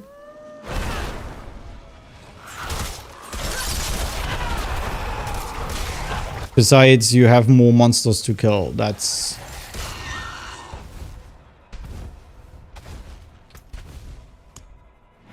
Thank you.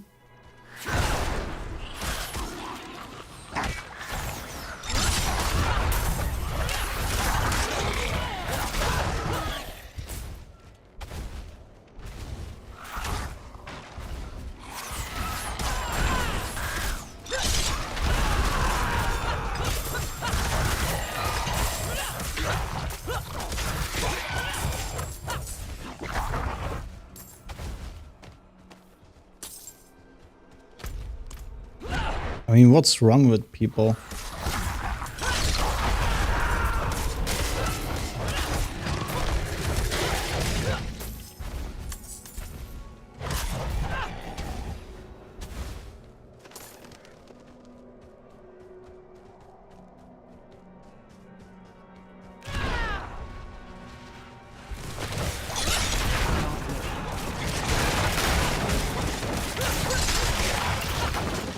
I mean, was there at least a message in chat?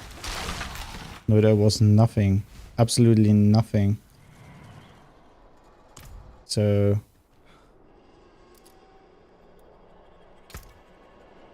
Okay.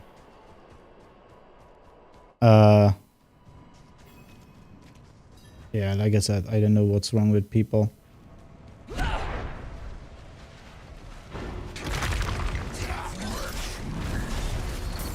Ah, you too, Butcher. Nice.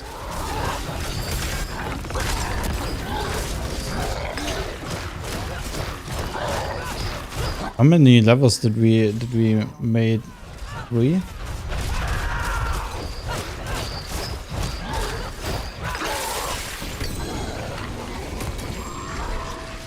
Two in 6 hours.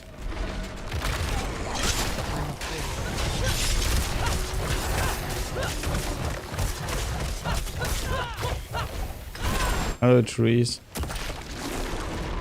Come over here. And get smacked. I must wait.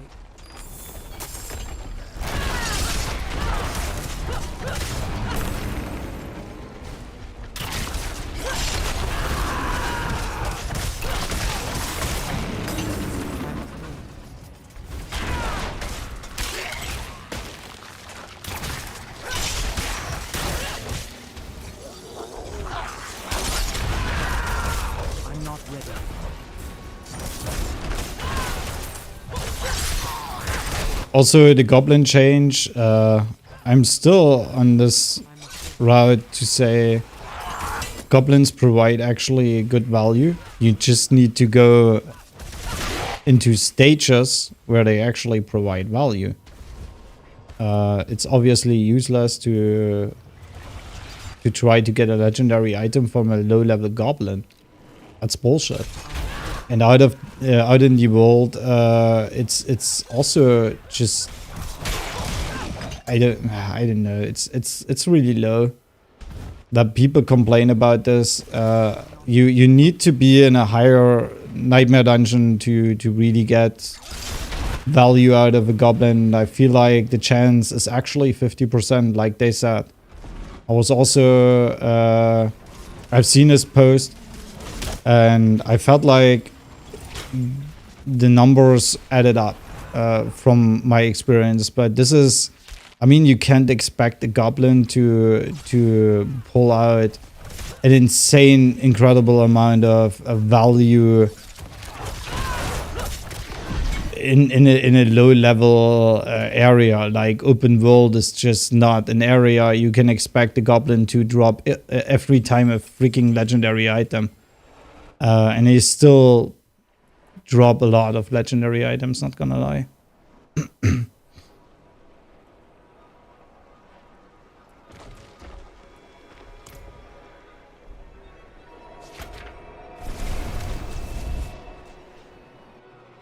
For me, at the moment, they perform really well.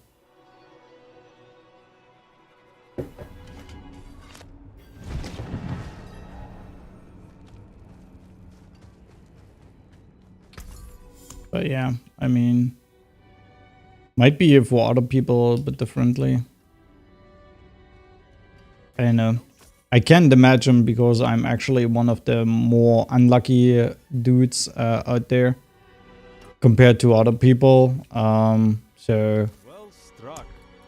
either you're extremely unlucky more than I am, then I'm sorry for you, dude, but this is really not great for you. I have a full one, yeah, so I don't care. You can take what's left.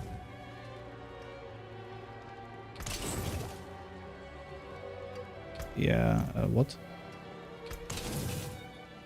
Thanks for serving.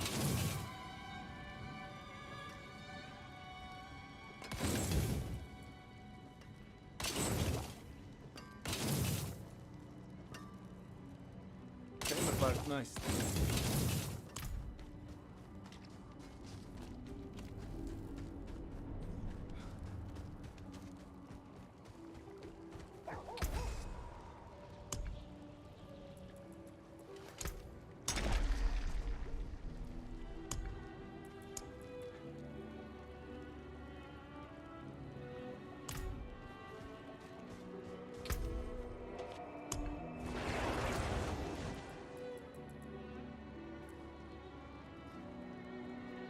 Willow's Cave, 29, happy birthday, 29, happy birthday, 29.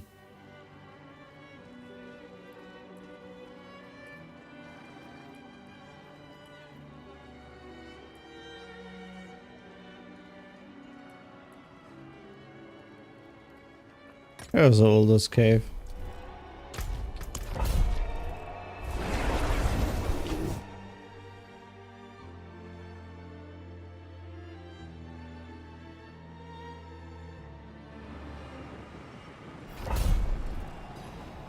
Are we most definitely gonna get up to 87 today? I don't know if we reach 88. I don't think so. I'm streaming for 6 hours, and at a specific time I just need to calm down. It is what it is. Completely forgot. Put in the point. Boop, boop, boop. Right?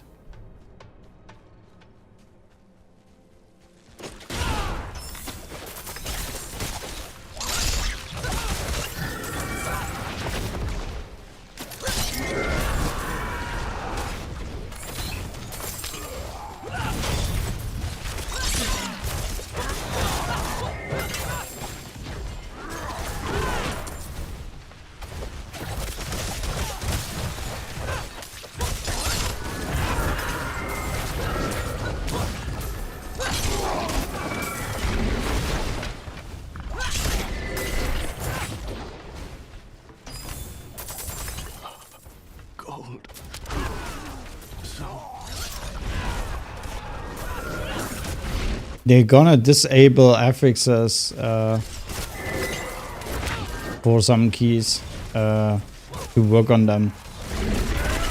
I feel like it's not a worst case decision to make because there were actually affixes. They are literally stupid. But this affix, for example, was one people complained about.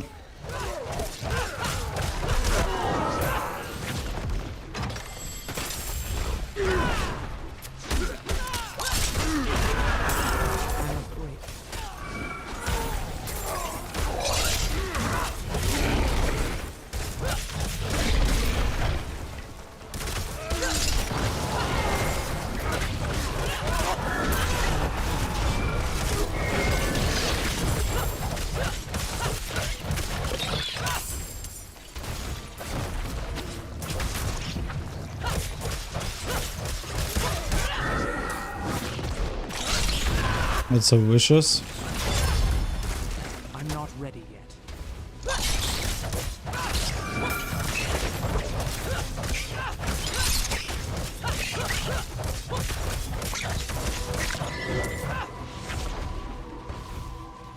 I'm afraid.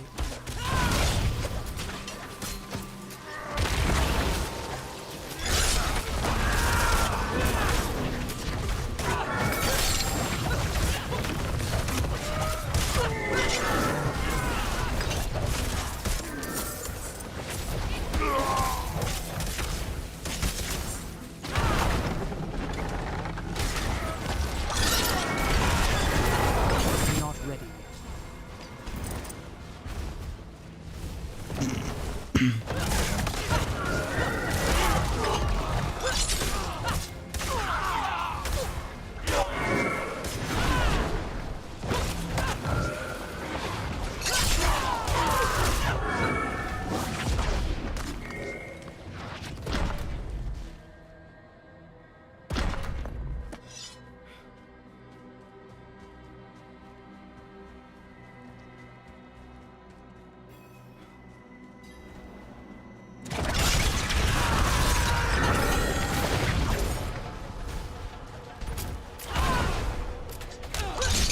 I'm afraid.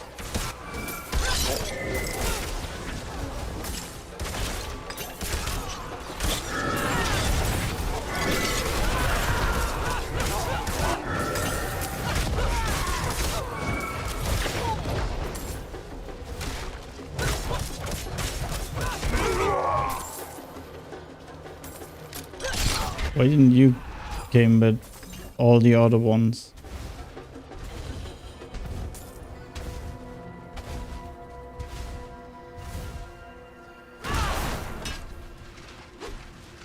I'm afraid.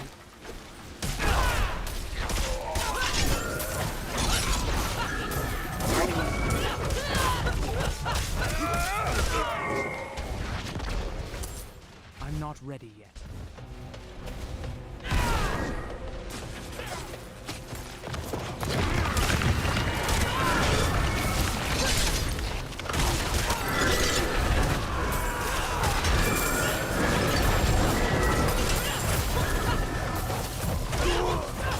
I'm not ready yet. I'm afraid.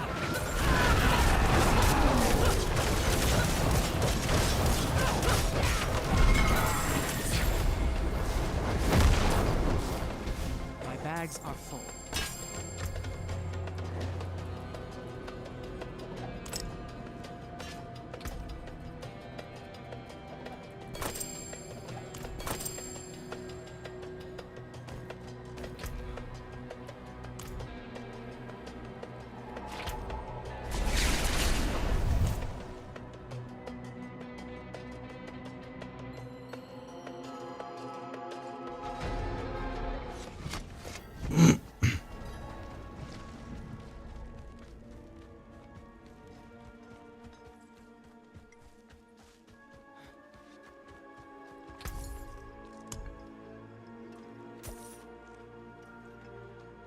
Always smart to buy surprise inventory.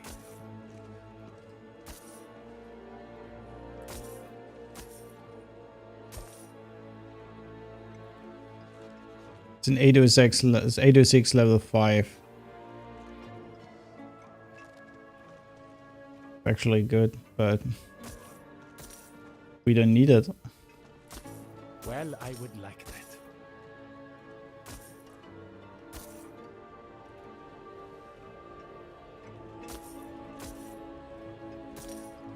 I actually wonder why they are pushing Thorns Barb again. A good addition to my wares. And Thorns Barb feels like it performs actually really great. But yeah, they just pushed it even higher.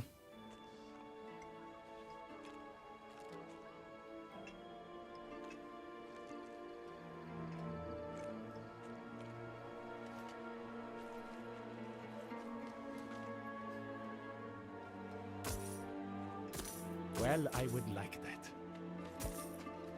Come back soon.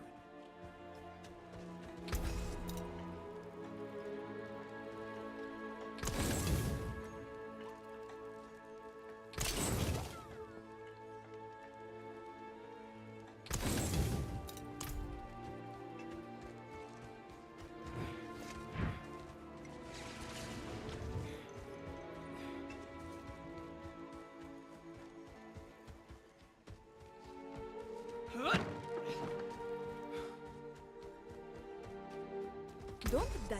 Hand it over.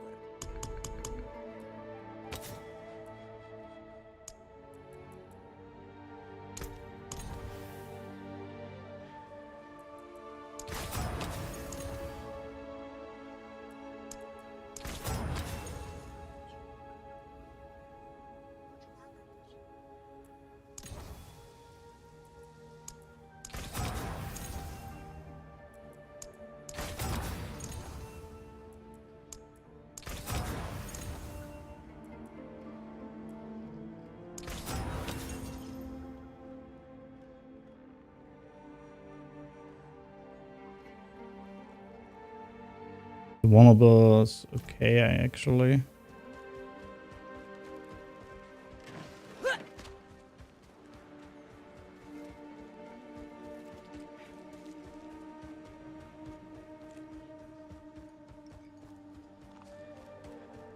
I don't know, maybe we're gonna go for swords later.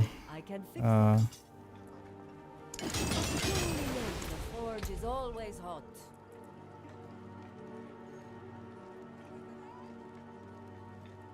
$7.5 more close, 42 more all stats. Strength is the same, and 2.2 more vulnerable for this one compared to the other one. Less strength, more close, more stats, more vulnerable.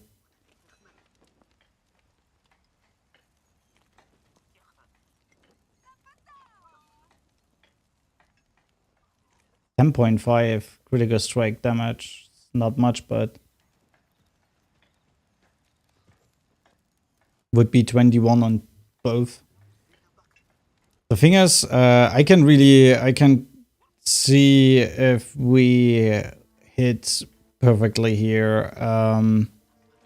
Critical strikes have up to a 55% chance to grant 6% attack speed for 2 seconds.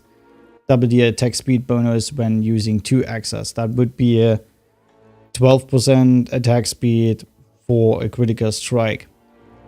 The thing is, it's really hard to see while you are fighting how often this buff actually comes up and how it performs. So it's really hard to say if this is good or bad. 45, okay.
I mean, look at this. Not only once we got this buff.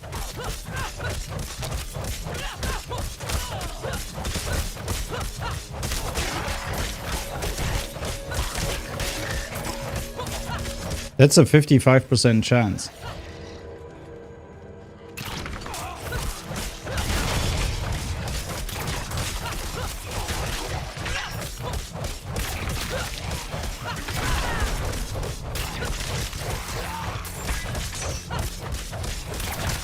On all these enemies, we didn't have once this buff. Oh wow. No, then we immediately go for the sword. The sword is actually good in terms of stats. And in the future we're gonna, because it's a 100% chance if we kill an enemy that we get attack speed. It doesn't matter if we don't get the X bonus at all. Wow, that's crazy.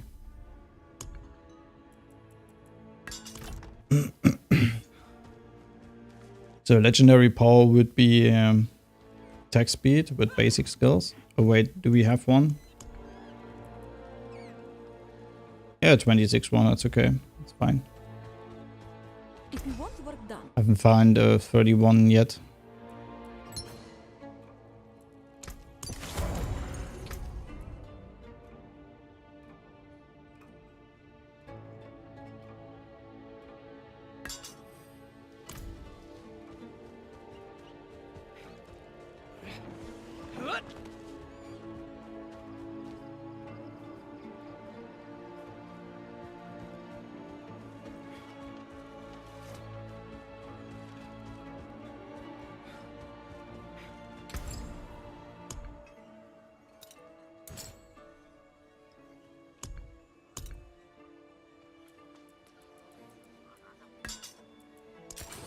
Petra.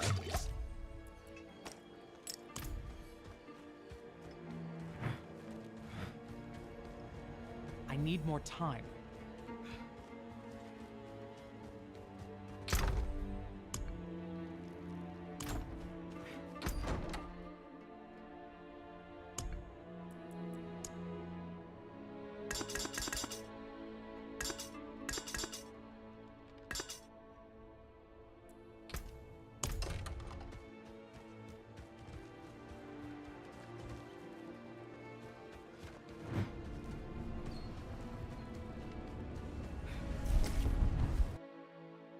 I mean, I've killed all these enemies and I didn't even get once this proc.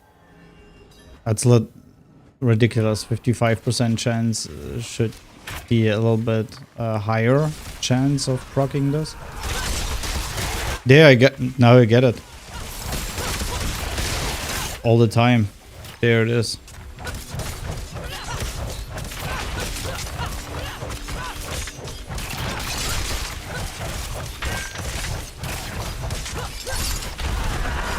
Fuck. There it is.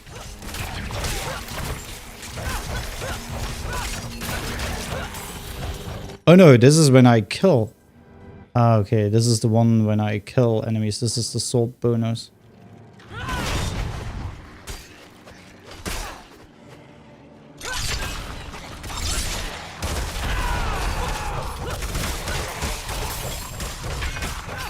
I'm not ready yet. And they do not stack up. Because I killed a lot of enemies.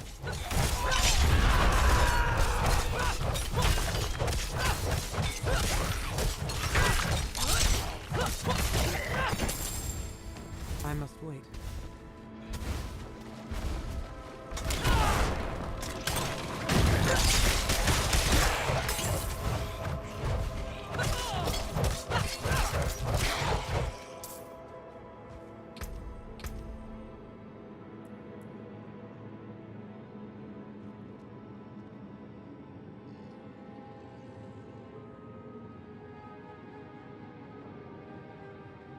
No, wait, this was the X bonus. It was the X bonus. Yeah.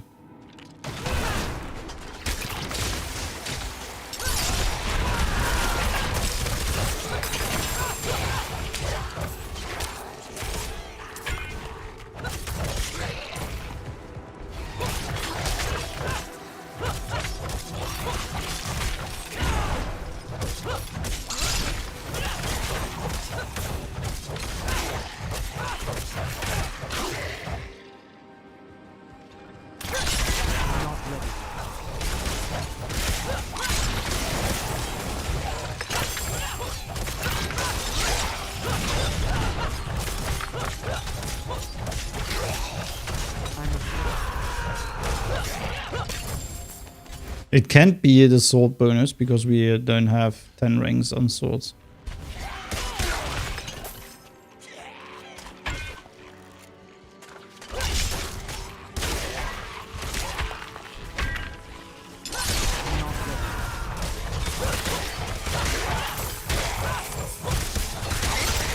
And I think it stacks up. I just don't know why it sometimes does nothing and then it does everything.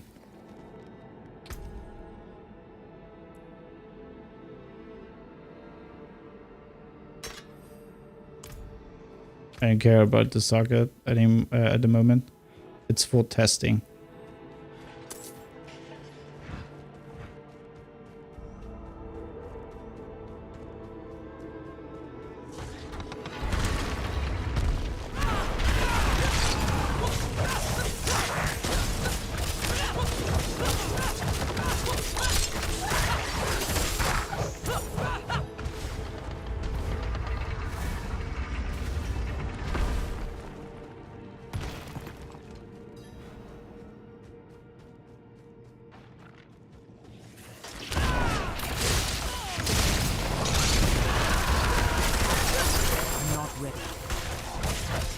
No, it does not stack up.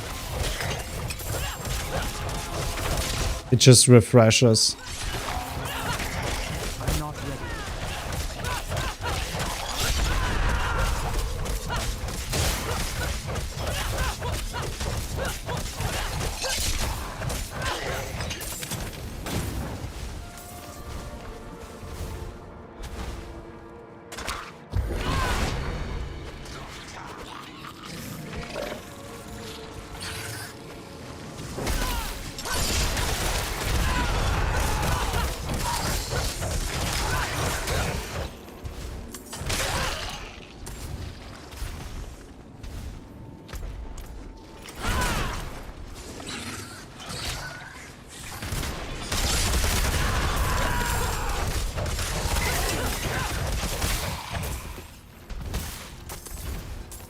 But it is there. It is actually pretty often there.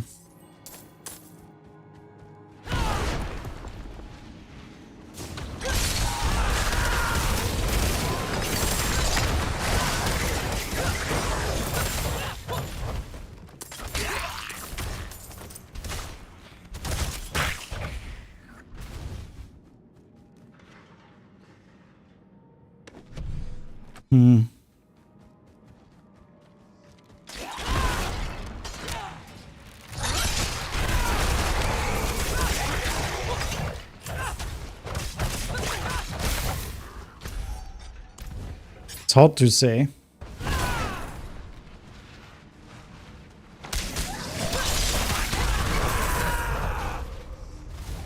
Because I can see the buff rocking hard sometimes. On single target, it might be not great. Why ever? I don't understand. When I fight single target mobs, it literally never procs at all. Especially if I don't use abilities, but if I use abilities, it kind of hits all the time, or mostly.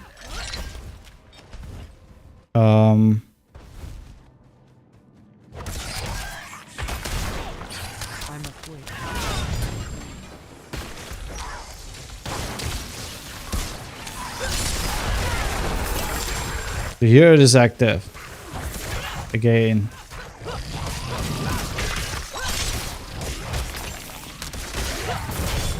Again.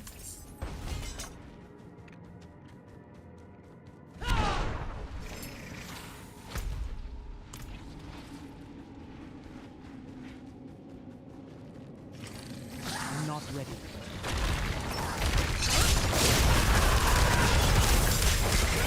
So it doesn't stop here. It just repeatedly gets up there. I'm not ready.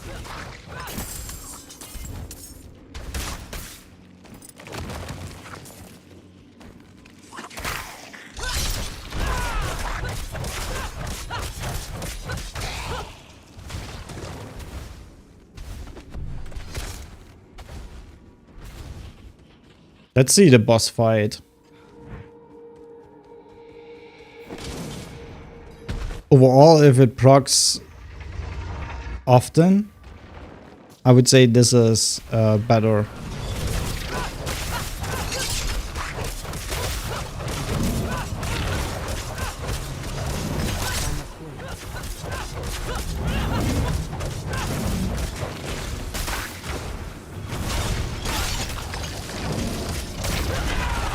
Doesn't proc at all.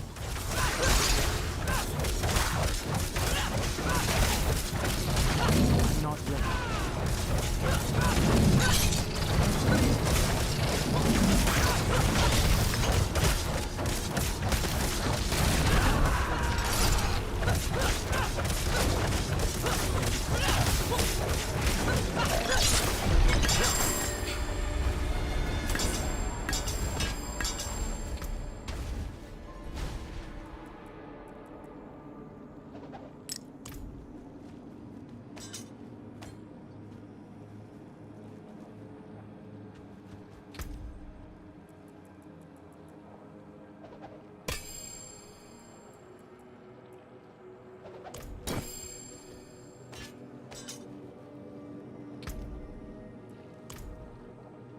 I don't know, it feels weird.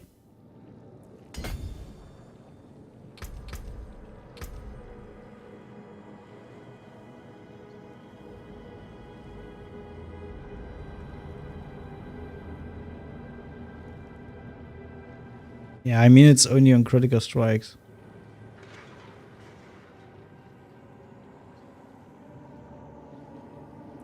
The question is, what is better? Usually you should actually play this one because you get berserking out of it.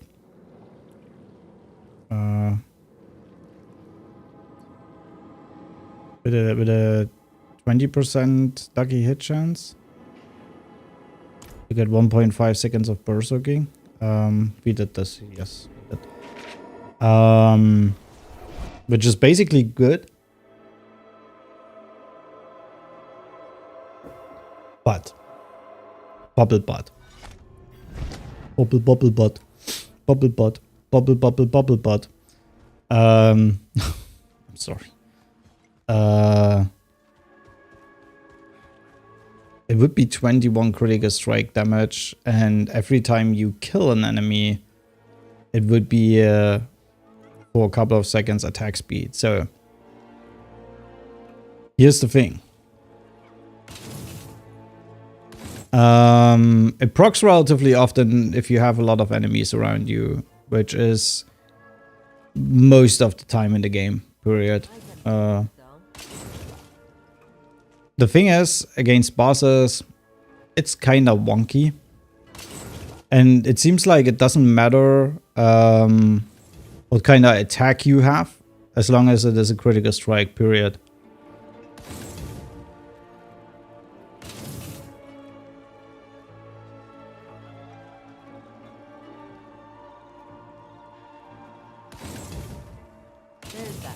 So, the question now is, what is better?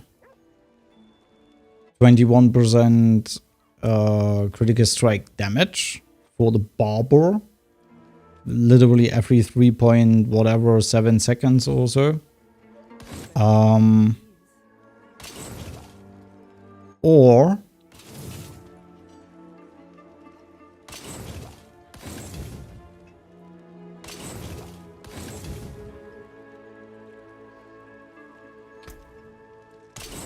12% attack speed. Come back if you need the forge. So if you would have constantly in a fight, in a bigger fight, if you would constantly have 12% attack speed, your attack speed is 1.1 hits per second. 10% out of 1 is 0.1. So that means you have round about 1.21 attack speed. So this is 0.1 to 0.15 maybe attacks per second. So That's not much. But if you put that together with all the other attack speed, it might be worth. If we would have a look for our stats at the moment. Wait, what am I doing? 16.2. Why is our attack speed so low?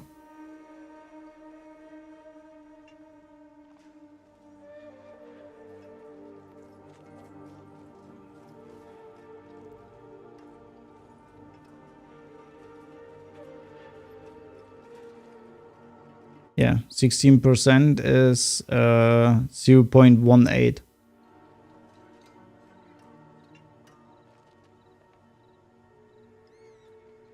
So this gets applied before the frenzy, right?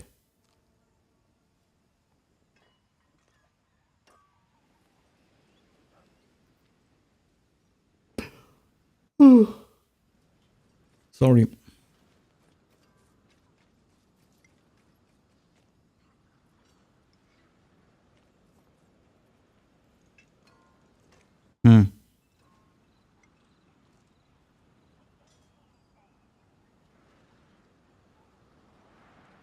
I still think swords are better. I mean, how many attacks does it? Is it after 10 attacks, for example? I mean, you get 60% more attack speed on this, plus another, let's say 30. So 1.28, 30% out of this. Because as far as I know, it's multiplicative, so it goes on top of this. 0.3, 30% attack speed. That's 0.3, 0.35-ish, I would say, roundabout.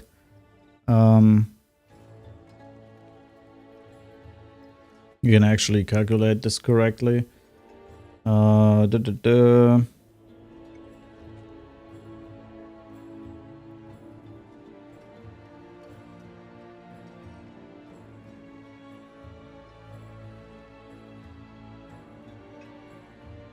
Yeah, 0.384. So you would be at 1.51-ish. 1.61.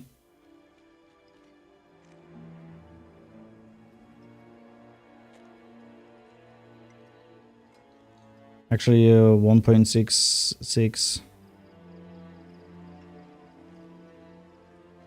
And then you get another 60% on top of that. If it is calculated like this. I actually seriously don't know. It could be that everything is going to be additive.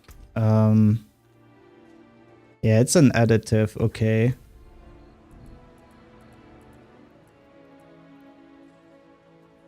That's also an additive. So we kind of need to calculate this a little bit differently. It might be that you have 16% attack speed.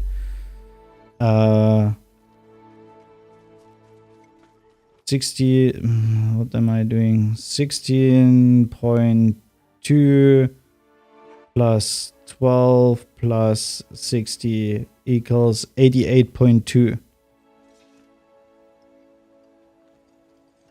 So 1.1.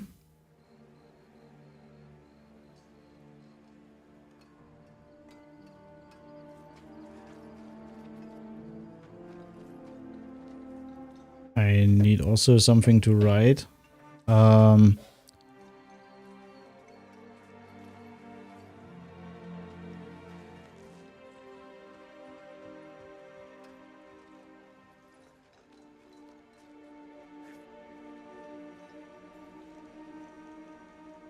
That's wait, plus 1.1 equals 2.07 attacks. So that's 2 attacks per second. what we have right now, round about two attacks per second. If we would take away the 12%, so we would have 16.2 plus 60 is obviously 76.2 times 100 divided by, wait, that's wrong.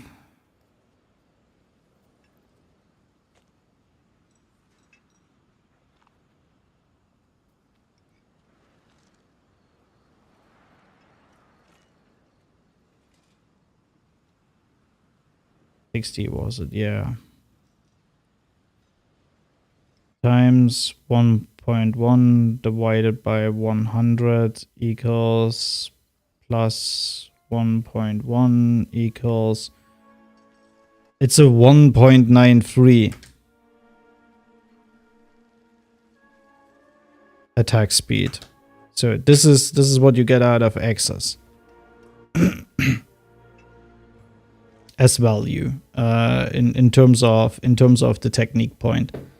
It's a difference between 0.07 plus 0.7 is 1.14. It's a difference between 0.14 attacks per second.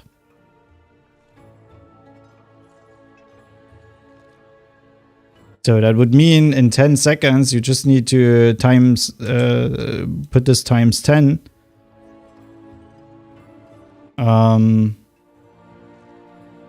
These two values, 2.07 times 10 equals 20.7. Obviously, yeah, it's times 10. What am I doing? Why am I using a calculator?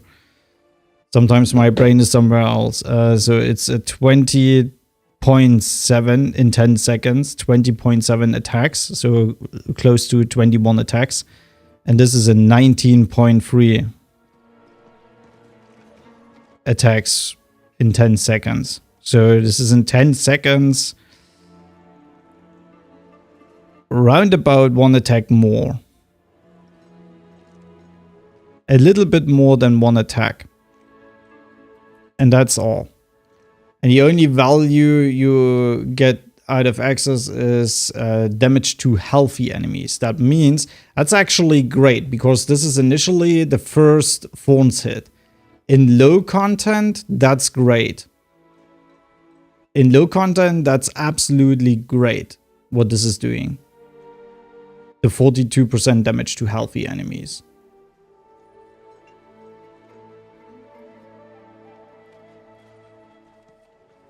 The critical strike damage is only great for your barber. And the one-hand sword is gonna give you rank 10, killing a crowd-controlled enemy. We do not use crowd controls at all. Grants 15% attack speed for 3 seconds instead of 2 seconds, 12%.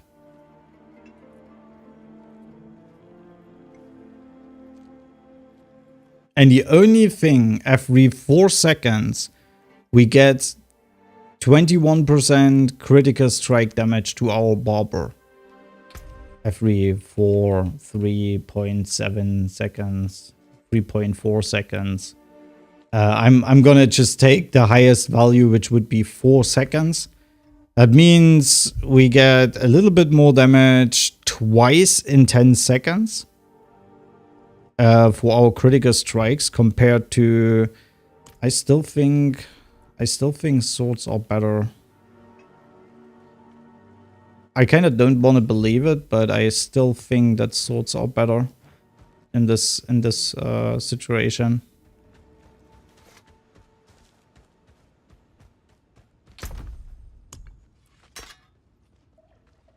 I mean, it's 10% attacks.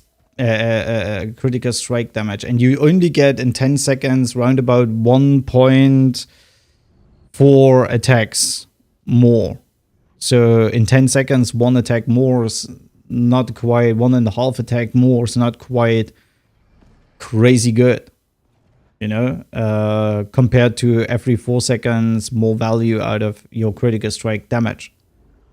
I think I seriously think swords are better. It's not that obvious, to be honest, because our build's not built around heavy critical strikes.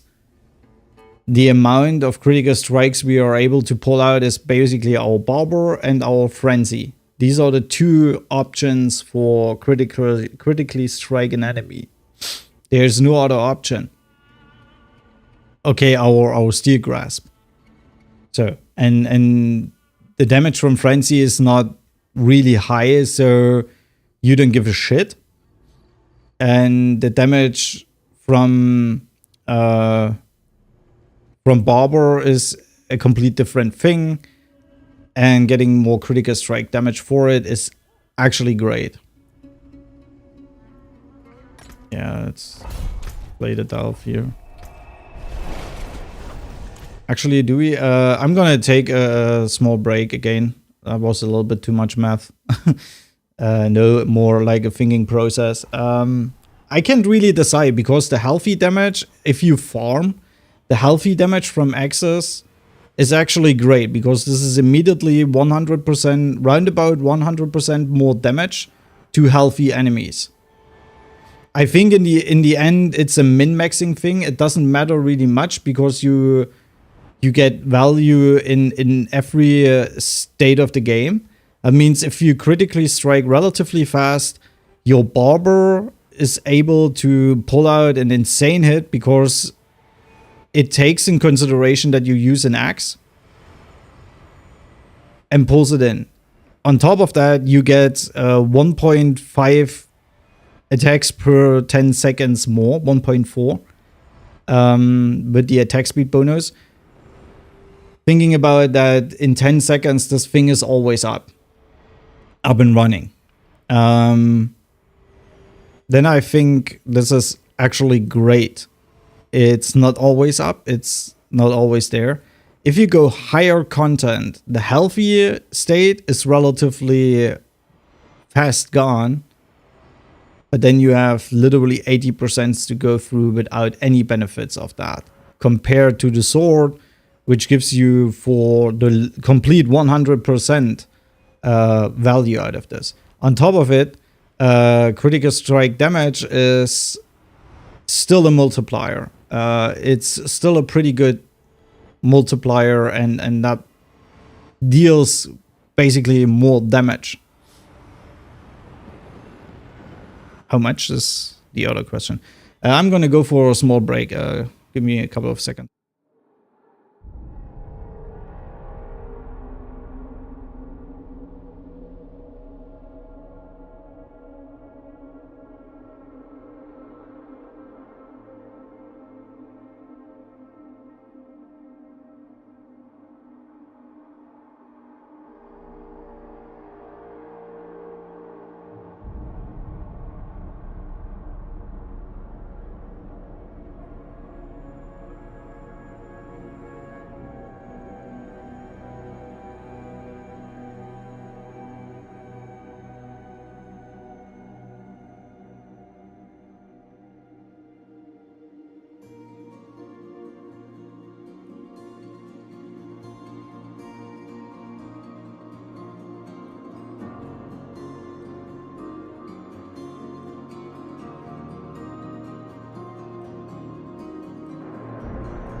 So, I need to throw a potion. This is the main reason why I did a break now. Because of the potion. I know, swords techniques are kind of useless for our build. But sword is still great. With its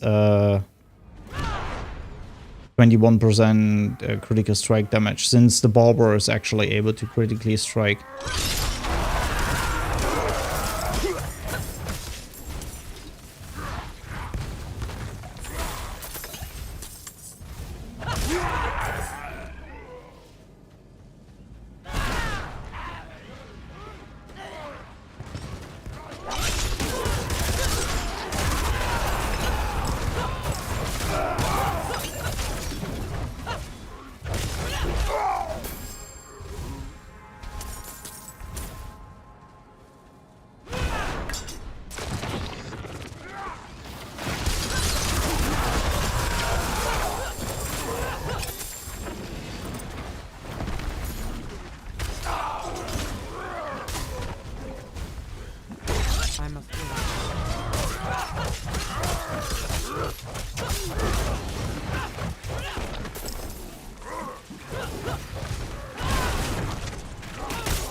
Let's put something together here. I'm not ready.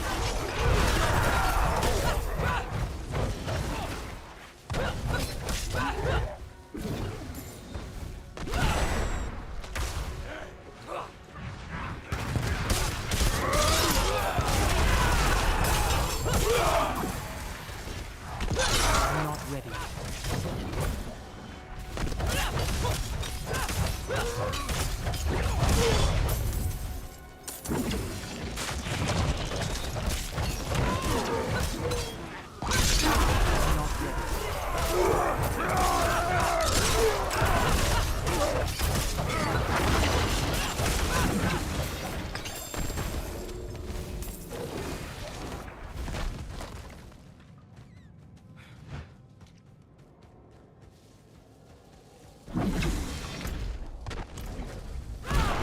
Wrong turn.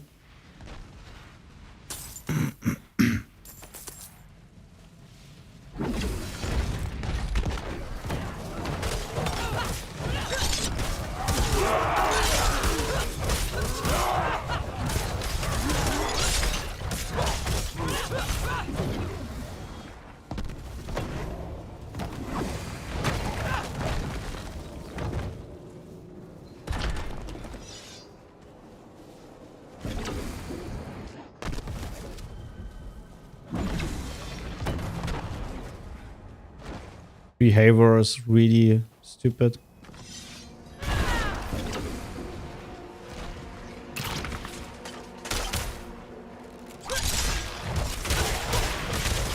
afraid.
I'm not ready yet.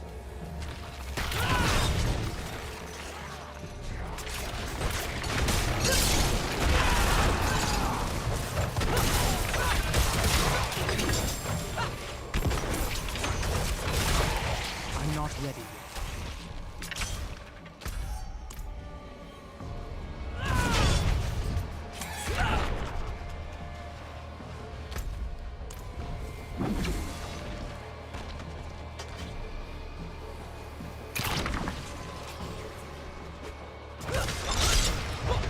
I'm not ready.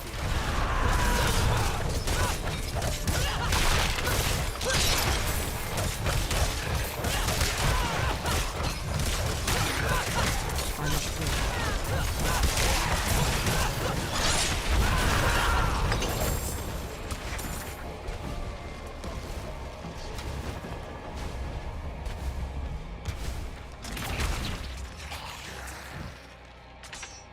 I need time to do that.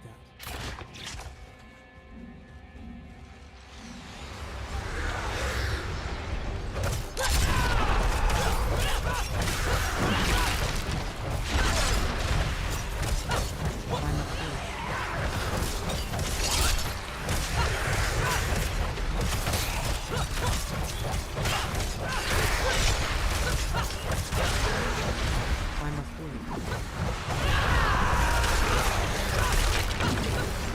afraid. I'm not ready.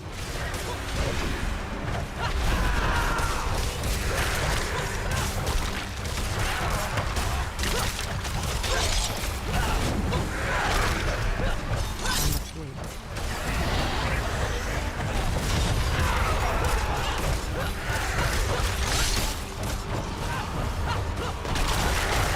I'm not ready.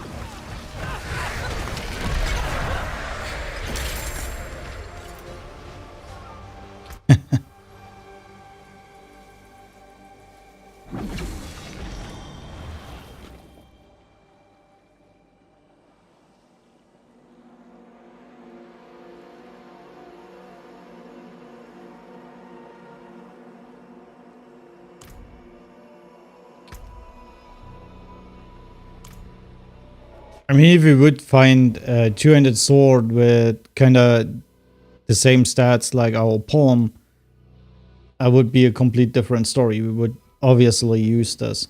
It doesn't need to have the damage, because it's only there for stats. That's all.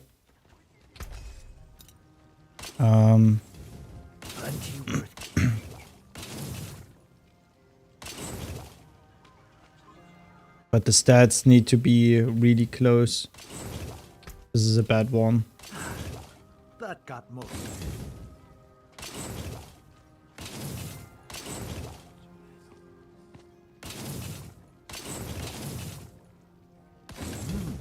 Good salvage.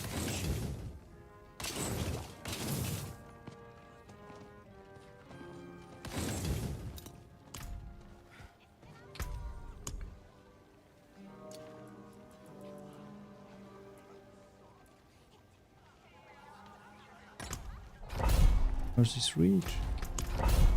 Of course we're gonna go Mercy's Reach.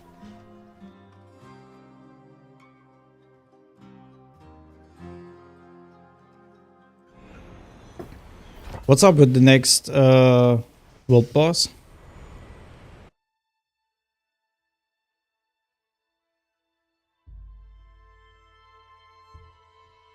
$1:35 a.m. Booms. 1:35 a.m. Oh wow. Again, these stupid crystals. I hate those.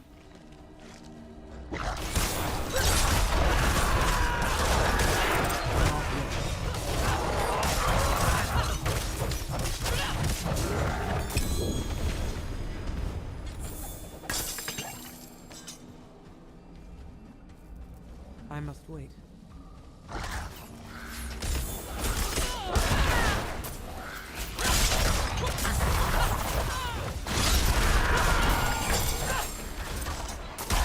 I'm afraid.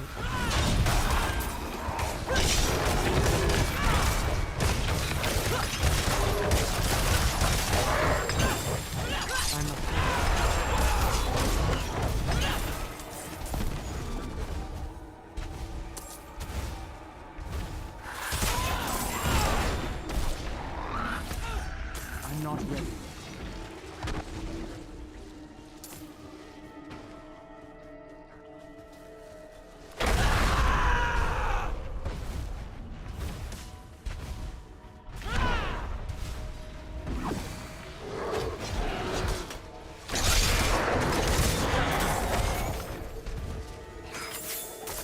I'm not ready yet.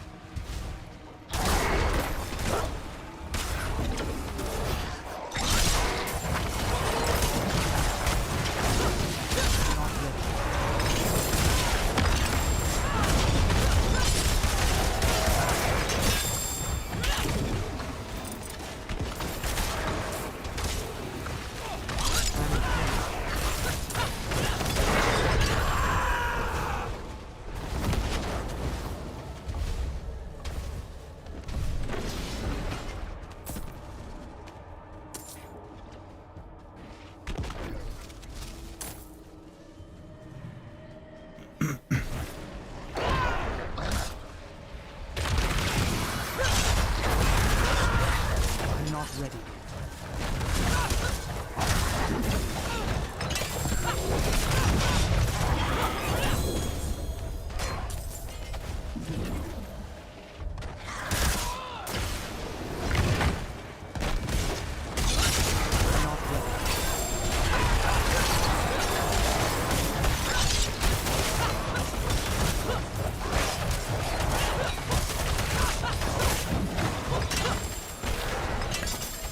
I'm not ready.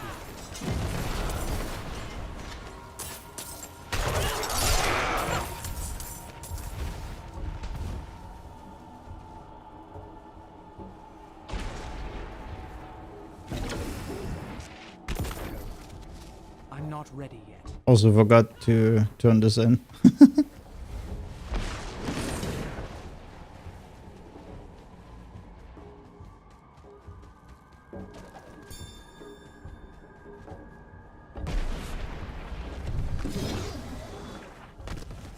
That thing just got super speed.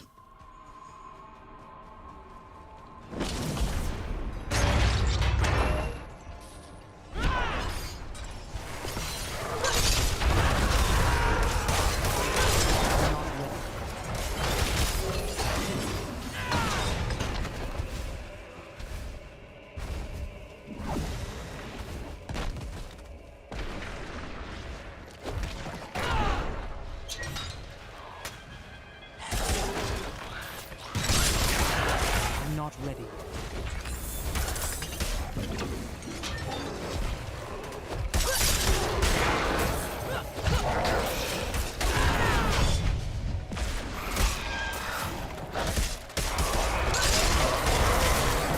I'm afraid.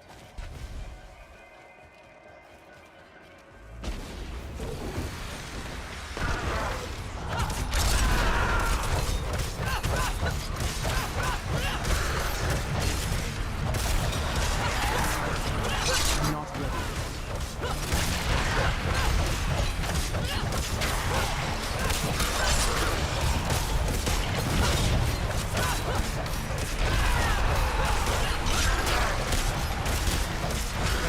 I'm not ready.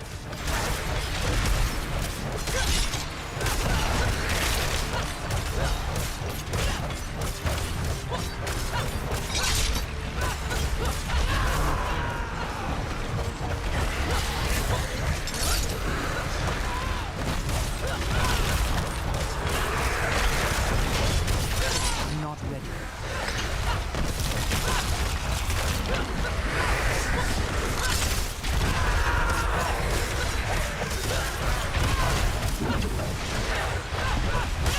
I'm afraid.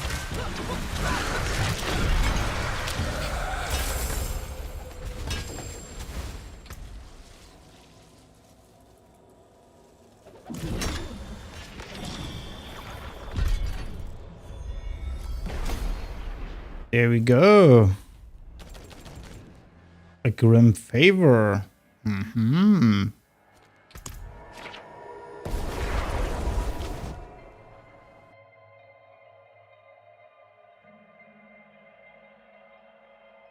I'm duped about the videos about this patch notes, these patch notes. I'm still not happy about the release date. It should have been released right now. Sorry. But it is what it is.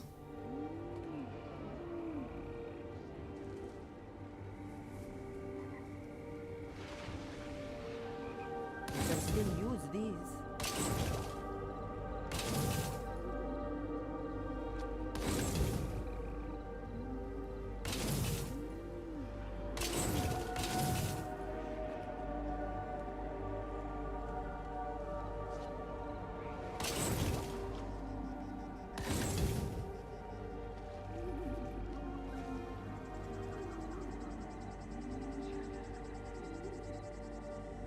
I still want to keep the close damage on it, and only passively use the critical strike damage, the 21 you get up there, instead of adding more critical strike damage towards it. I still want to keep the core stats.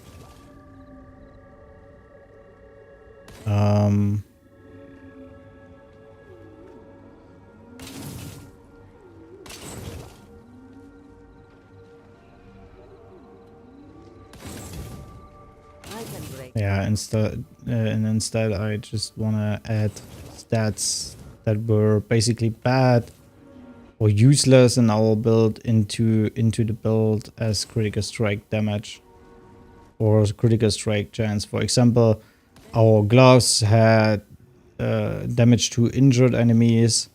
That's not that great, and so I kind of want to use Still use these.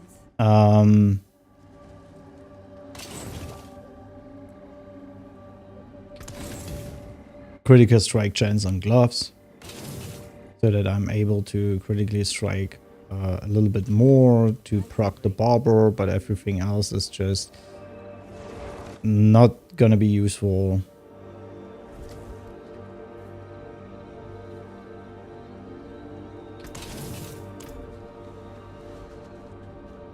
So I don't think the kind of procs we get from barber will increase heavily if we use a what? Chest plates, amulets, rings. I'm gonna take the amulet here.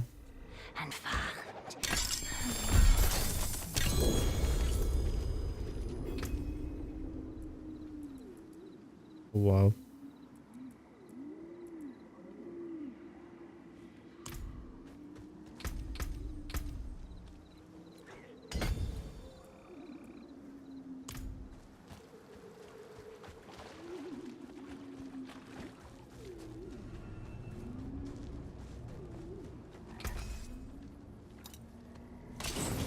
There's that.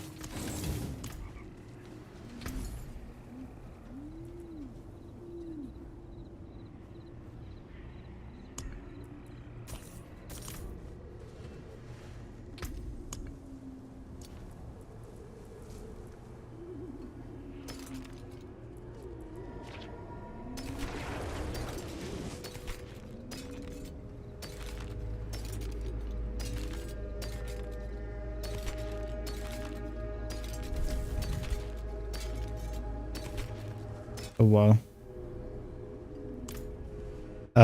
Yeah, we should kinda go back. That's nice. This is red. This is red. Everything is red. But there's only one. These are 2 areas that are red. 3 areas are red. Like, where the fuck is the hell tide? Wow. Still extremely buggy. And there we go.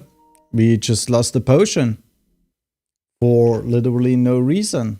Why not? I seriously also don't understand why you lose your potion when your game goes offline or you're gonna go offline. Potion could still be active, I think. It's just what it is. I think that's a really bad thing. But yeah, what are you gonna do? What are you going to do about this, Blizzard? Would be nice if they would do anything at least. Or at least something. Whatever. I don't care.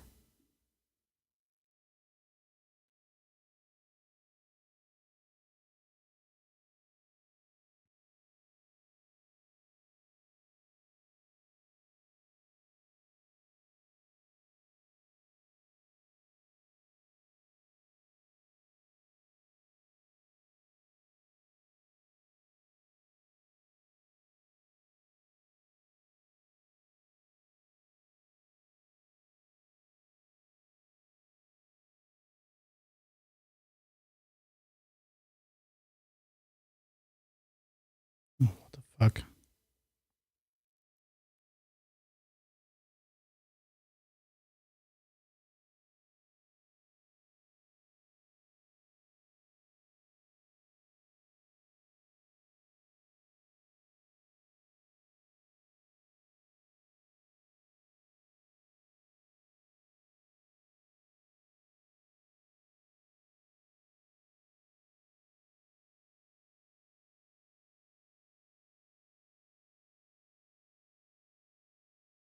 YouTube tells me every time I go online that I'm online, that I'm going live, that I'm going live. I mean, that's crazy.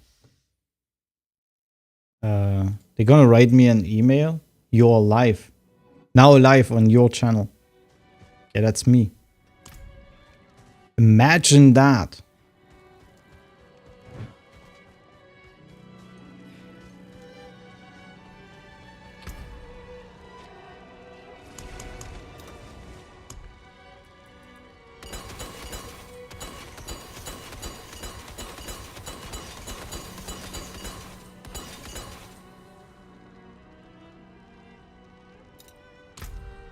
It was a lot of sigil powder. How much?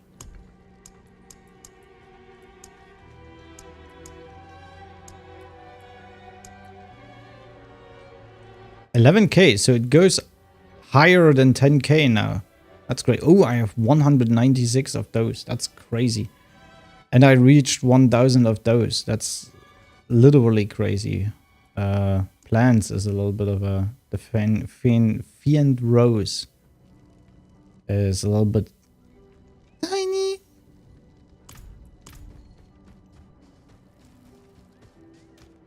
That's for Jubilee to re...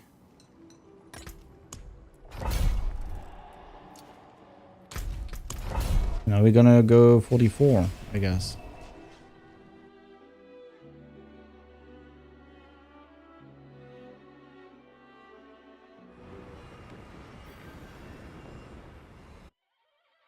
So literally what they said in the stream, in the campfire stream, they just don't push the existing strong builds, besides Thorns gets pushed.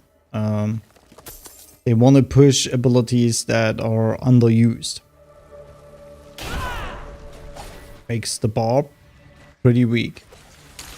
I think, I don't know, in terms of Paragon, the Wizard got really good changes there. It looks like it. I can't really tell if this is a thing or if this is just my imagination. But it looked pretty good. So in terms of defense for the Sorcerer. The thing is, they also gave the Sorcerer a lot of damage stuff. And I don't know if this is something... The Sorcerer actually has a lot of damage. I don't think the problem on Sorcerer is the damage. Overall, I think it's the problem that Sorcerer just is squishy. And resistances, yeah, they want to be careful with resistances. The problem is you get one poison hit and you are basically dead. So this is what they don't want to happen. but it happens automatically. So I'm not ready yet. I don't know if this idea what they have talked about is I'm not ready. correctly, but I don't know. It's pretty wonky. Not gonna lie. They said the problem is if we increase resistances, it might be too overpowered as a stat. So, and I think this is not gonna. If you do not increase resistances in a crazy way, it's like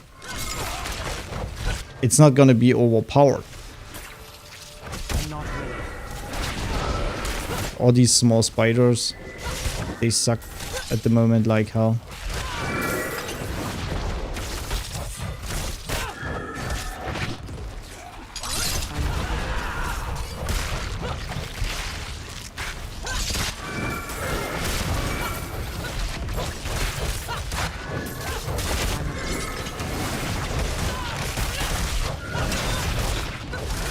They don't want you to go into a dungeon and stack an insane amount of poison resistance just to defeat the dungeon. The problem behind this is you're not gonna do this, obviously. Because that means you would need gear for every single fucking dungeon. You need specific gear, high rolls, to make your build work good.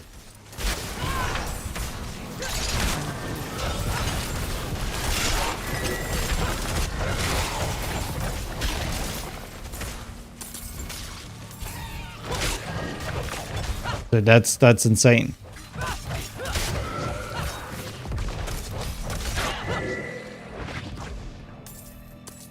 The thought process with this is kind of, this is, I think I laughed about this pretty hard. Like, I mean, there's no way resistances get overpowered, because at the moment you have a difference between no resistances and 70% resistances, and it's literally nothing. It is the same fucking damage like before. Maybe instead of getting 10,000 damage into your face, you now get 9,500. But this is not from poison. So basically, this is not a real deal or something like this. It's bullshit. It's absolute bullshit. Oh yeah, your interaction is pretty great. I feel you. I feel you so high. That's just incredible. He actually hit me multiple times in my face. That hurt pretty well and pretty hard. Oh no, he didn't. I forgot.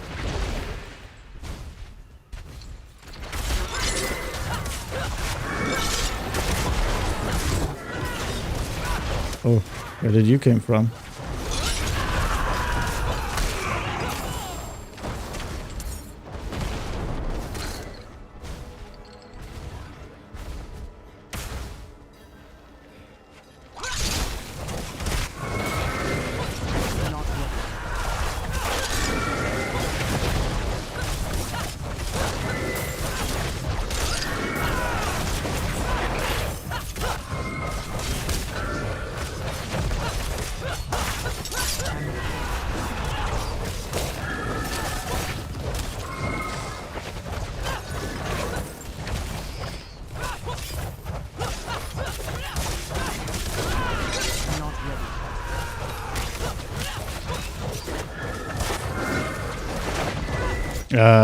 I destroyed all eggs. There's literally no egg left. Quest progress stuck.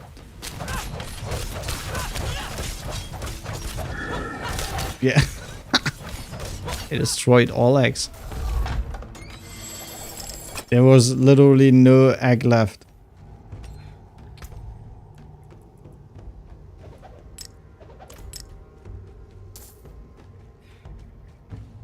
They should fix shit like this. That's quite important. Way much more than some other shit. Make the game work. First priority.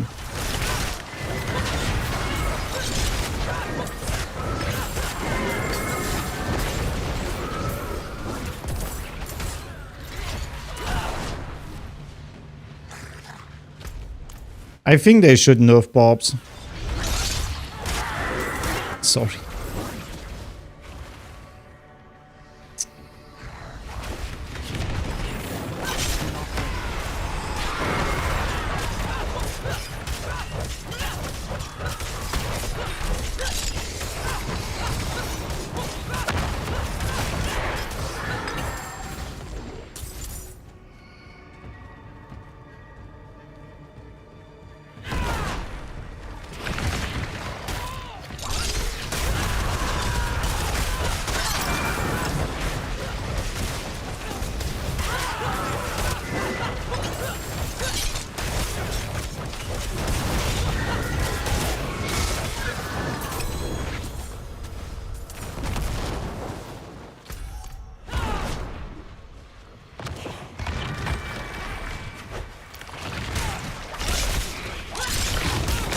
You gotta be kidding me.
I also didn't do anything against the cooldown reduction part of the game. Oh yeah, that's a great boss.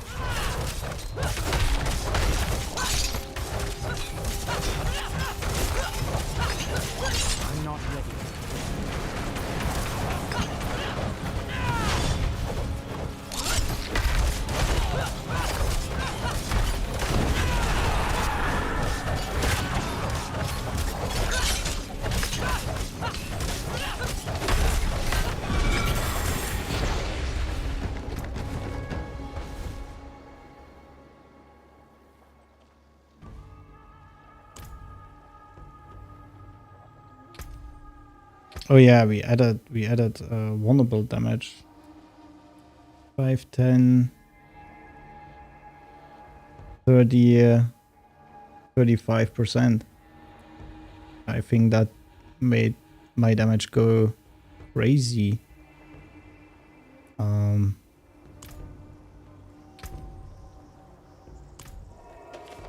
Yep.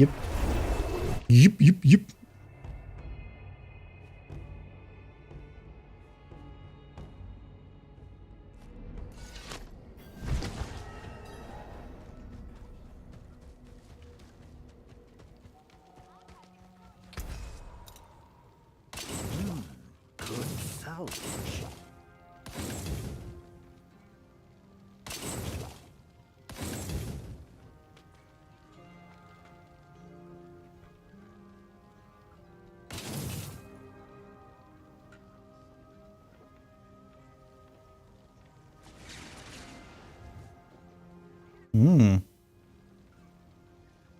It's just 25%.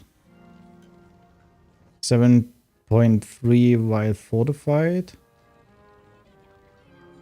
And 11 from close. I like that.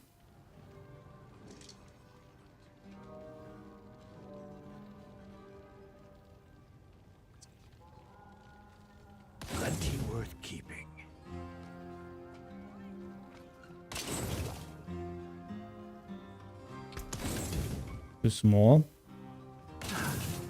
That got most of it.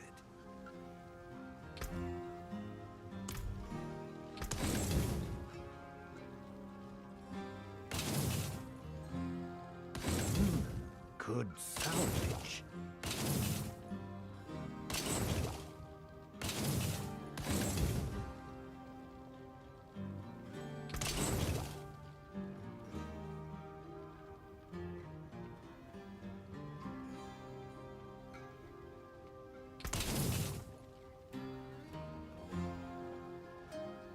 Plenty worth keeping. Yeah, it depends. Depends. Depends. Look, they look actually great. They look actually really great. So what kind of value do we want to have instead of dodge chance? Wait.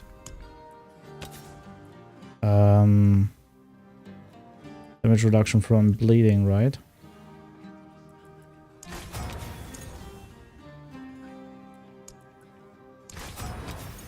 Still love this idea of having berserking duration.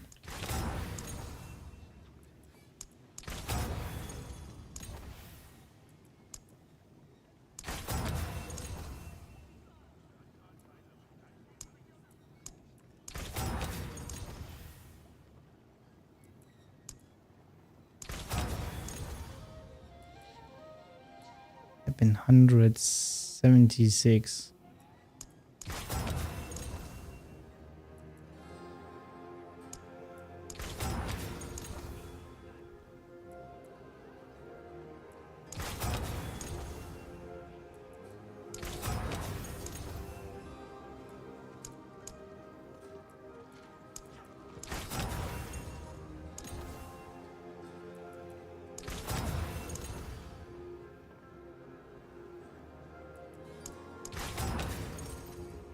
You gotta be kidding me. That was 20 million.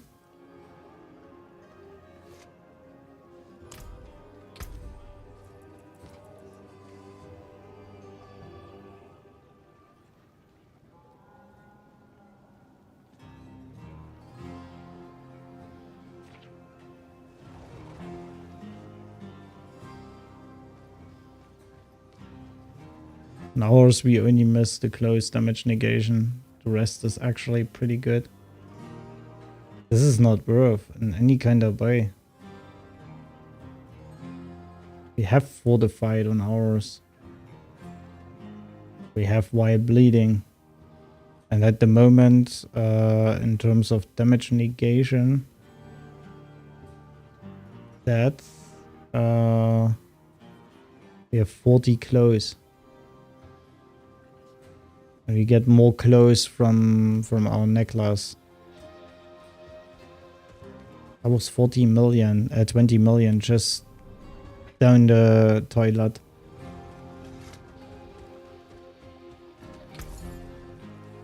I don't know.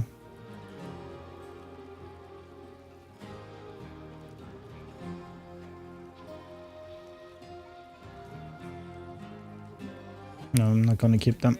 Thank you. It is what it is.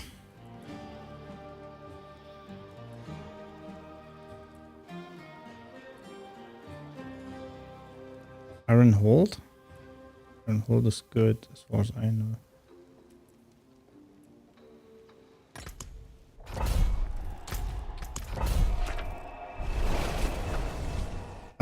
So I've heard, I don't know. People talked about this is a good dungeon.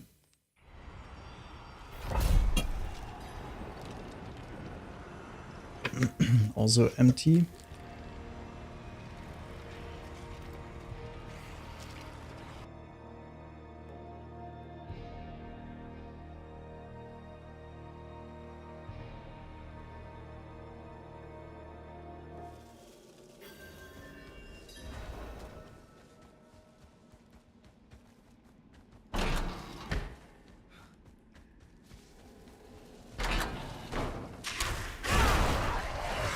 No, it's immediately a shit dungeon.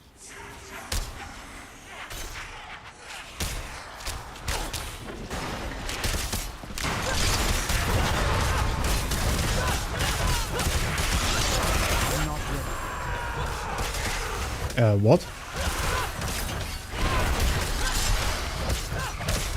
What happened with loot? It's sold out, I know. I'm not ready.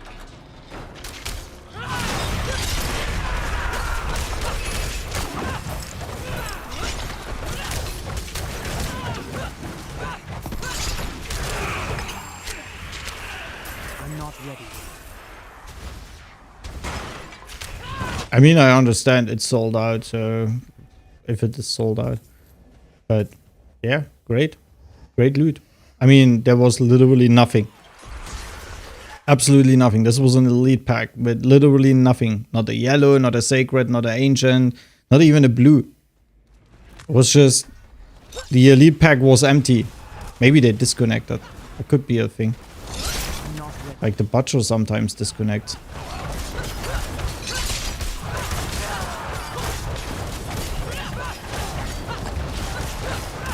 I'm not ready.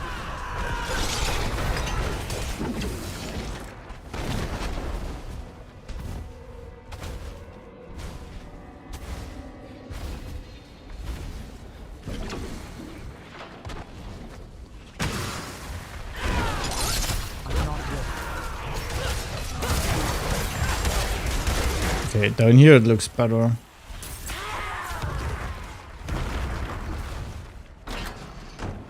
I'm not ready.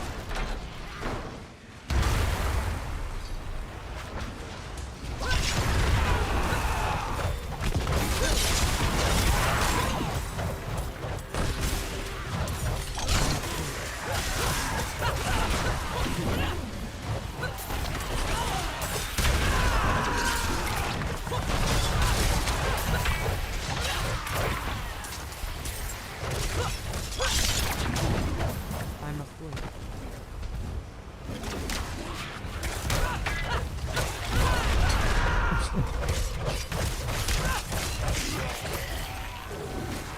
It failed in every way possible.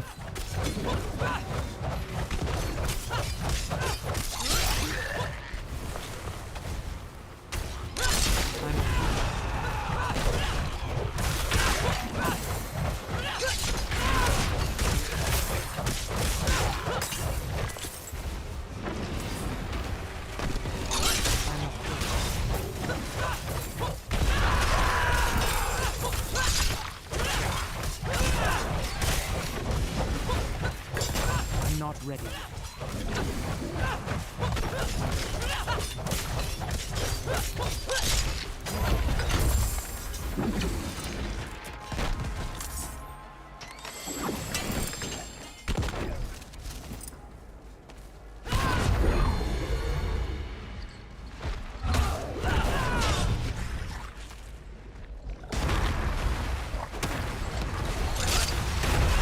Oh yeah.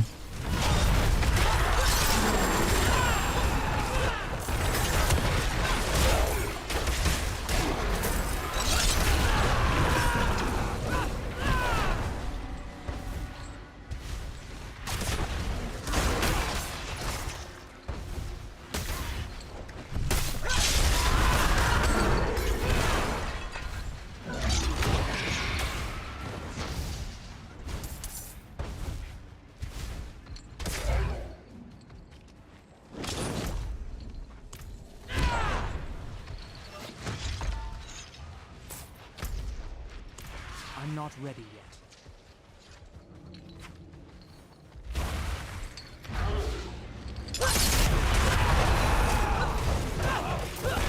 This is the event, okay. I'm not ready yet. I mean, we could do this, but no, I don't want to. It's just, in my opinion, a waste of time. Okay. I see, I see, I see.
805.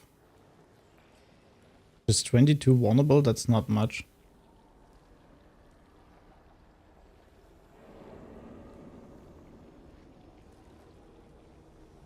Ah. Got this, we got this.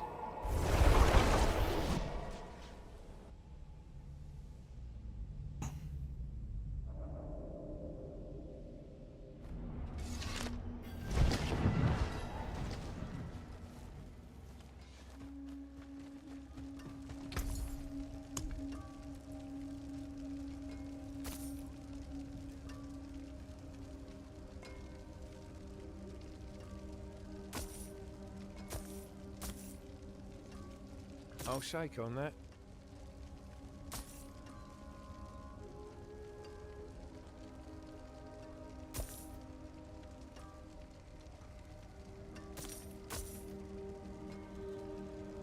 That's a deal. Yeah, now I need money again. Now I need to sell shit.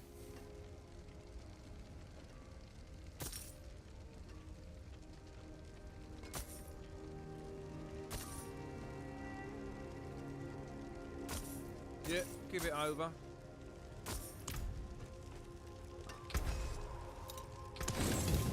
Don't ruin all that work.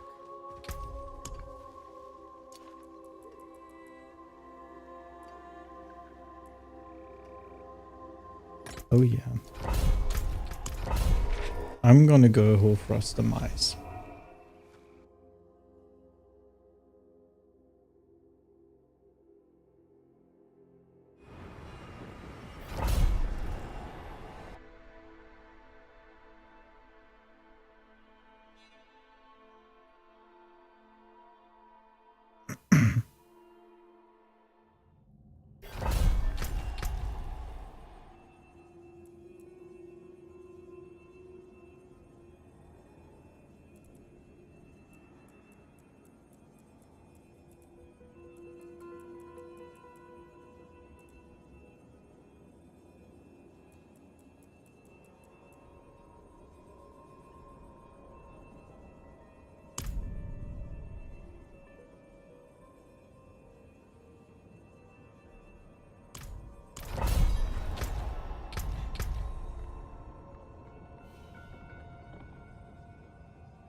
I think I have a false enchantment there.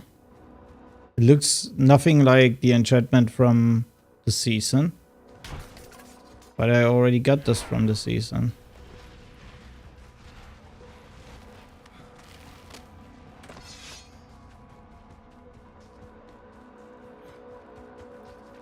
I'm not ready.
Oh, wait, that's an elite.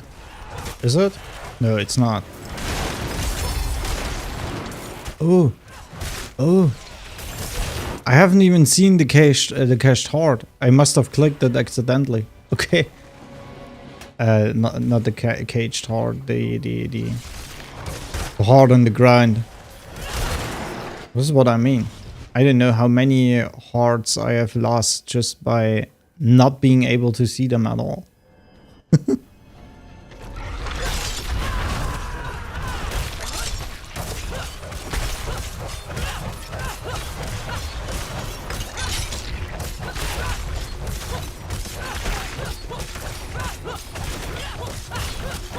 not ready.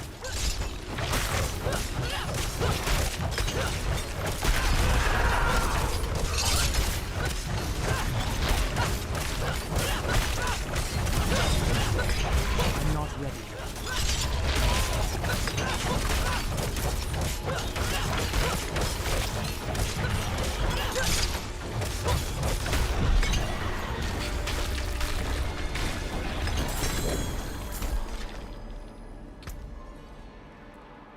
So close.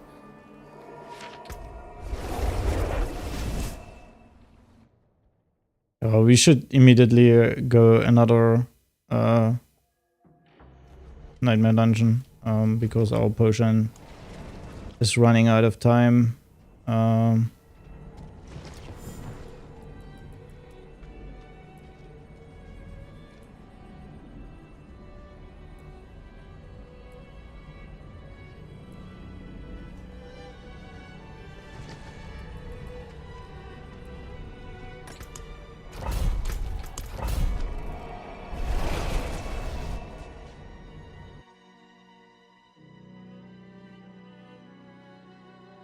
After that, we need to have a look for our enchant because it looks like that's a little bit wrong what we have there.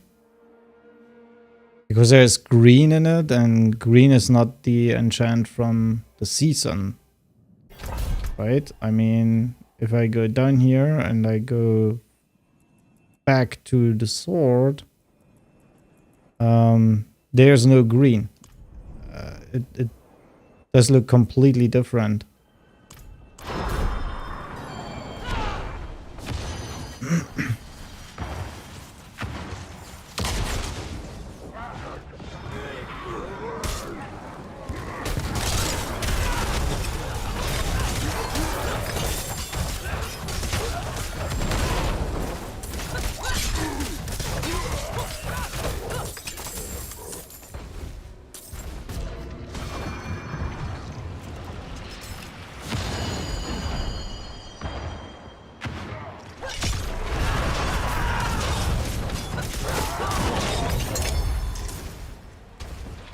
Yeah, we're fucking shredding everything.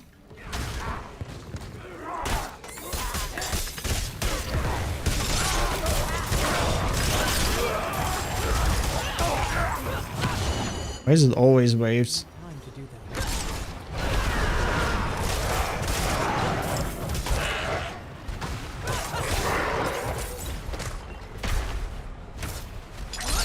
I'm not ready.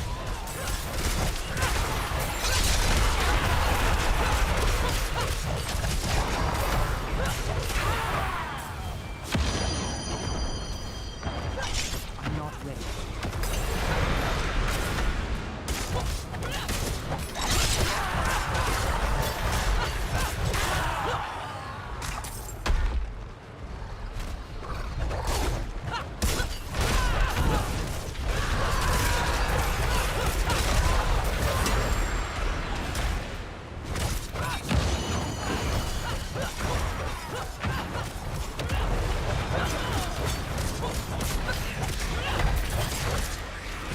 I'm not ready.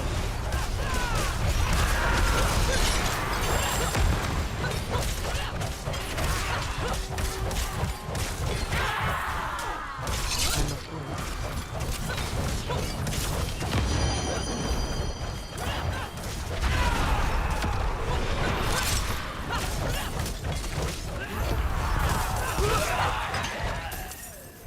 Where did you came from?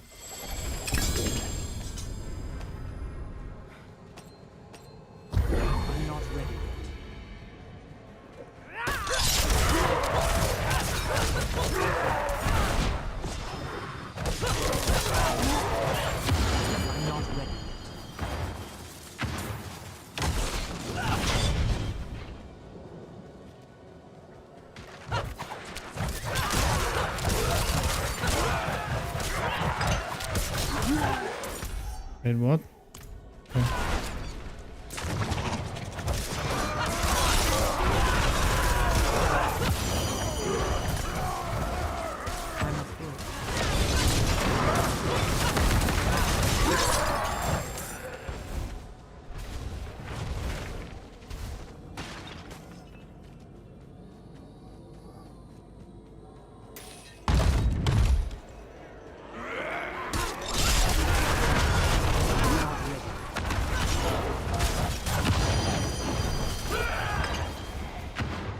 If someone would ask why my sword now deals so much more damage compared to my axe, that would mean basically blah blah blah.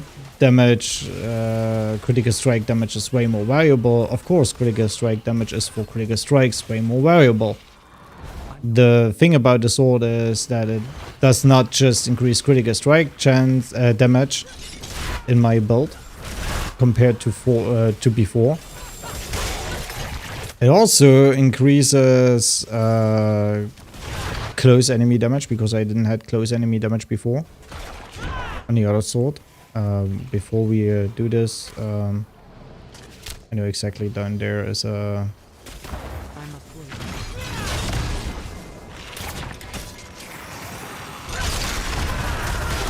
So at least one of those. So on top of that, we also got quite some vulnerable damage plus. And if you look closely, the moment they are vulnerable, I deal an insane amount of damage against them. And the moment they aren't vulnerable, the damage reduces towards literally nothing. And we just got 30% vulnerable damage plus. So, and that's a lot. Not gonna lie. I'm not ready.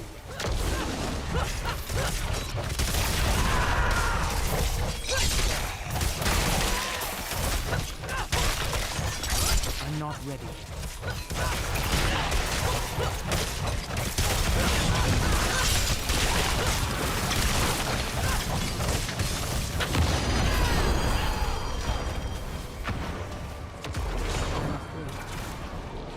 It's also a situational thing. Some enemies take literally more damage than others.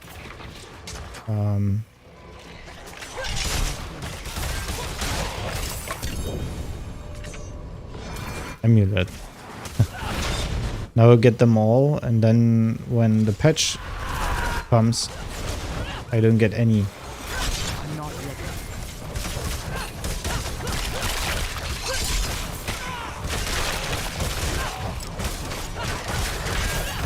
Also, our electric gem is right now doing quite some work. Nice drops. Love to see it. I'm not ready yet.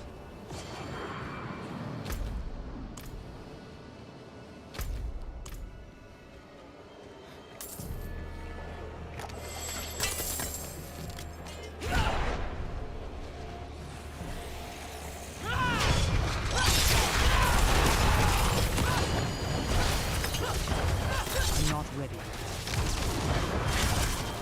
Second.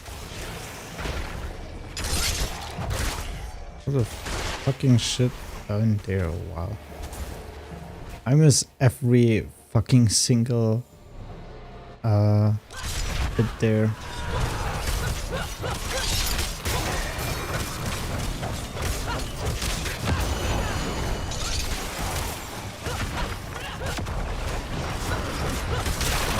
I'm not ready.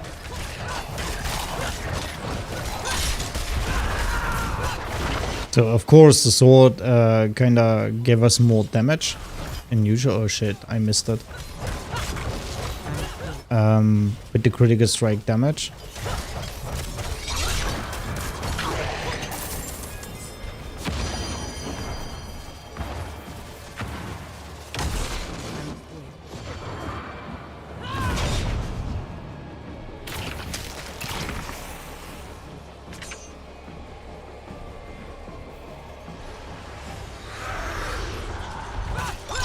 But it also gave us unusual close enemy damage, which scales relatively well with our build.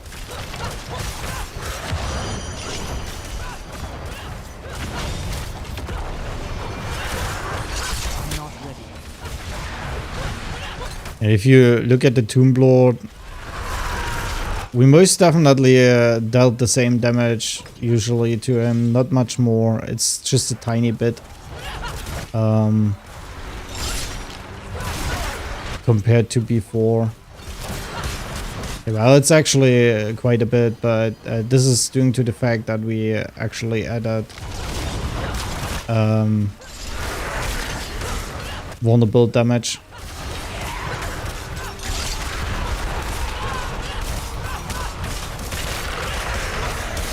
Yeah, but these are usual numbers unless he is vulnerable.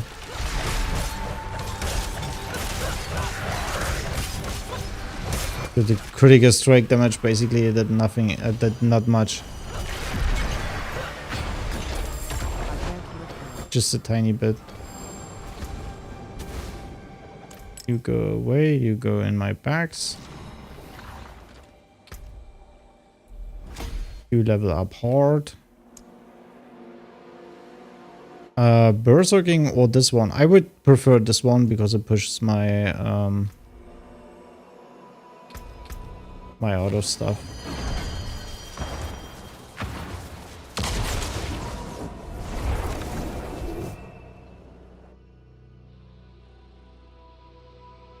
I know what I chose there, but it was shown as a seasonal reward, right? Let me just look at this.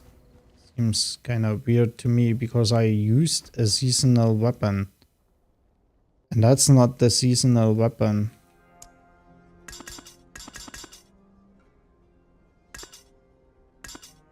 Or it dismantled the enchant when I switched to the X. This could be, yeah, this could be the reason. I think it is also. Well, okay. Fine. Potion ran out, that's good, so we are able to make a break. Go for a break after this, after selling. I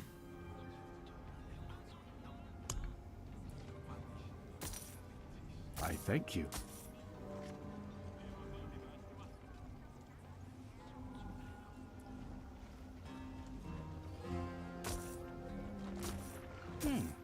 Decent value.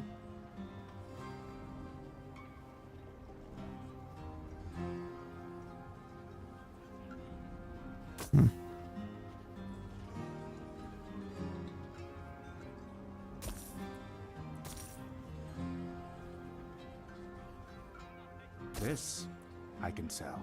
I'd love to see a two-handed sword that comes at least close to our palm. The palm is amazing, not gonna lie.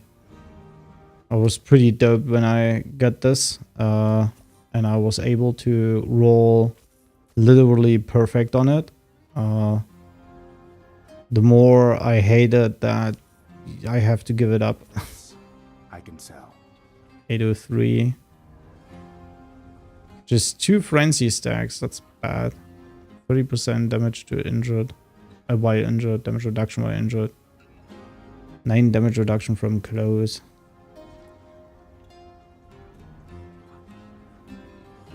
I thank you.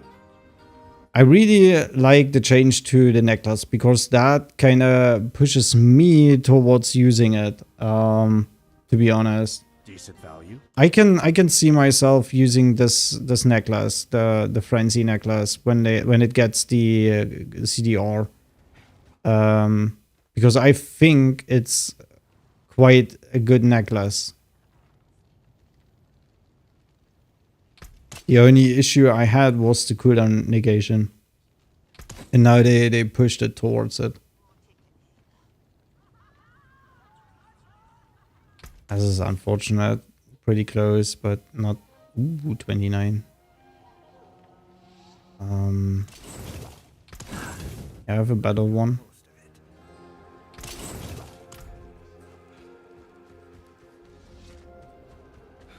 Fuck it. pens, they cost me 20 million. This was a waste of everything. This is so bad. I actually have good pens, not gonna lie. I mean, it could be a damage negation against close on it. We have only damage reduction from enemies that are bleeding, fortified, usual damage reduction, and the injured. But the injured is max roll, which is pretty nuts. The damage reduction is close to max roll. The fortify is a little bit low, that's okay.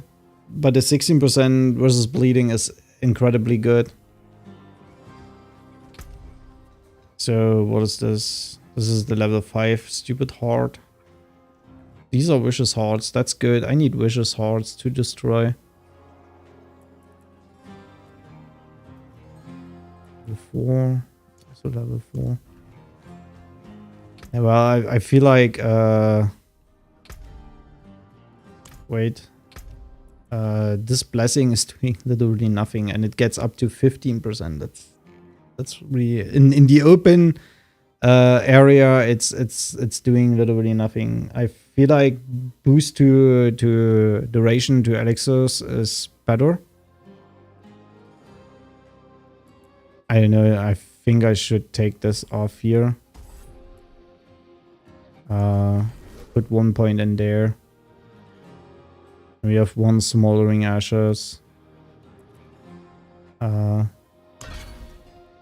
would put it there for now.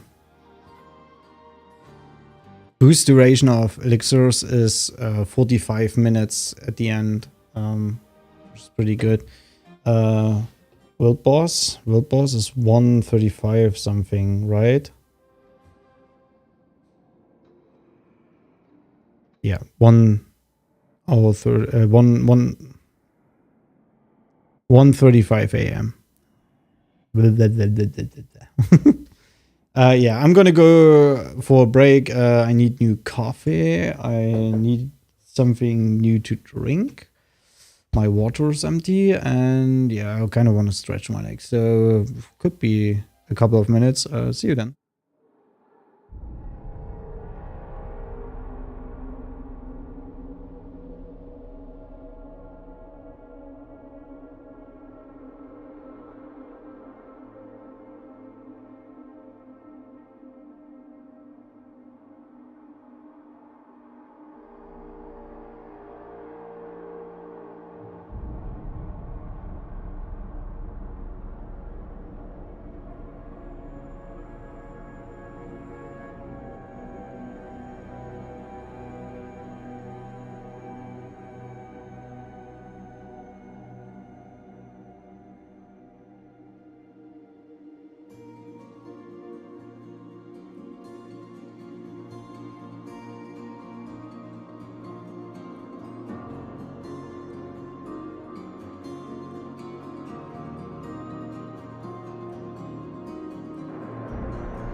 So, there we go.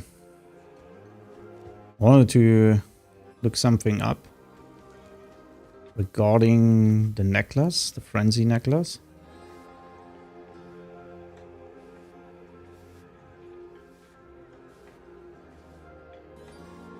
So auto skills, so all skills. That's interesting.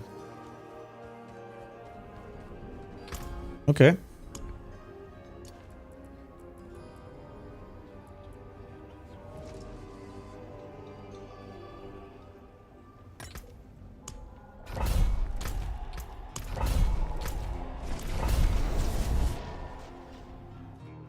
Third Slayer. Nice.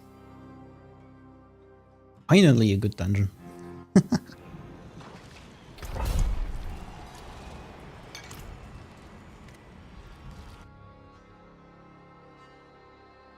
Yeah, now the enchant looks great.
Density of dungeons patch will fuck us eventually in higher dungeons. But it's good for lower dungeons and leveling. That's for sure. But this is a dungeon I seriously don't want to go because of all the poison.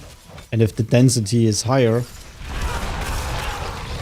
as of right now, it also gets absolutely insanity to go through on a level 100. Since resistances aren't working as they should.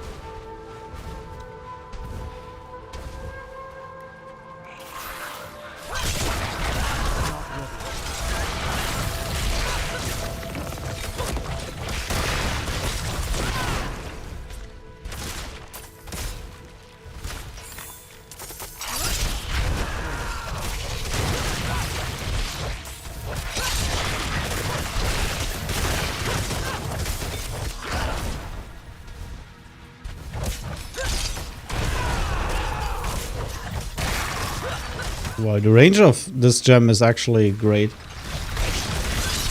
It's fucking huge. The electrifying gem.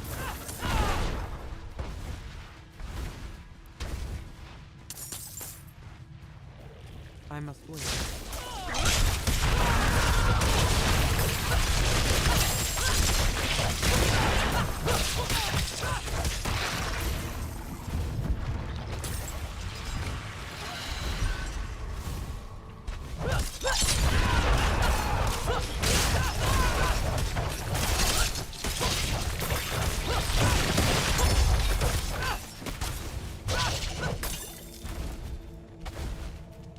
I'm not ready yet.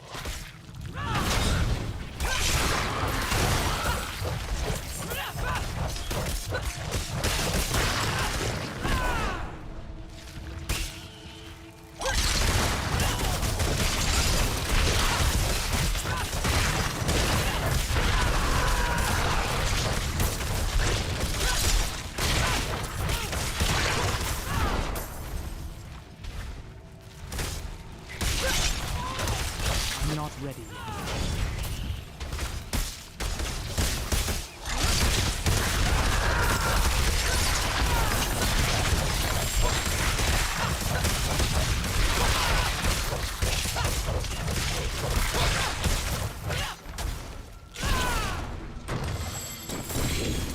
I'm not ready yet.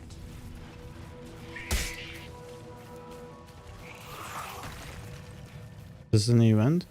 It's an event.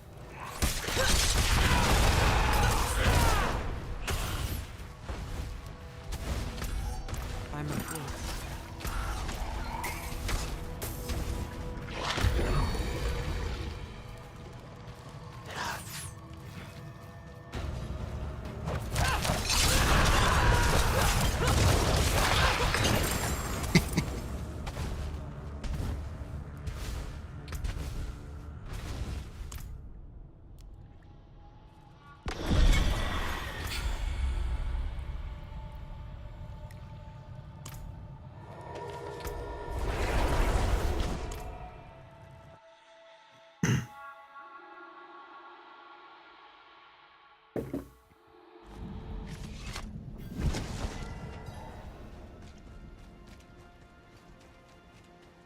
Sometimes the best defense is a stronger offense.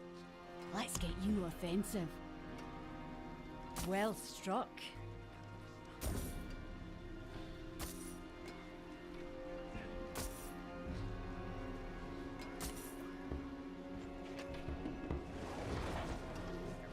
This will do nicely.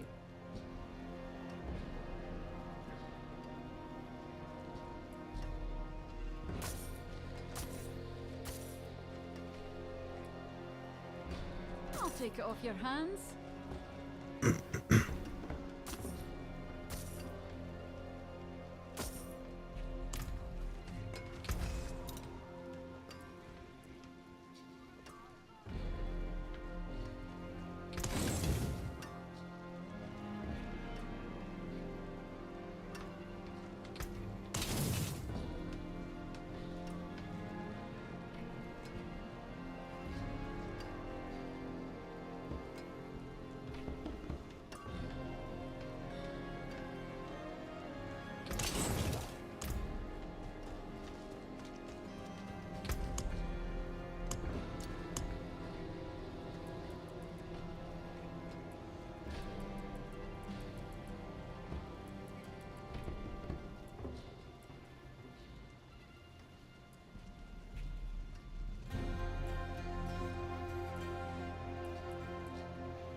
So now we are at 45 minutes potions.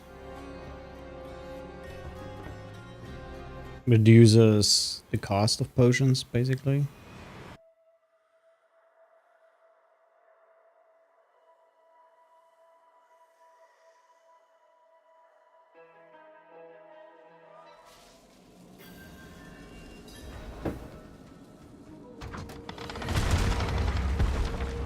Protect me!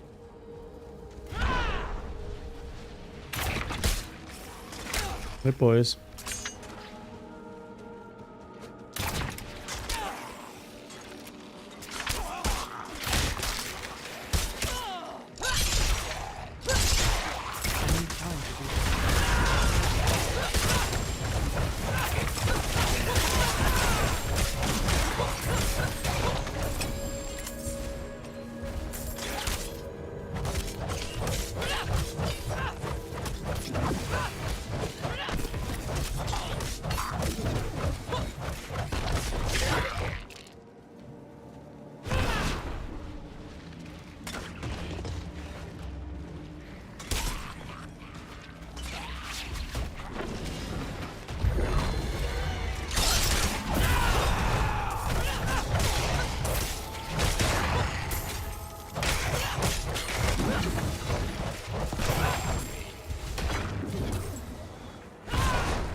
ready.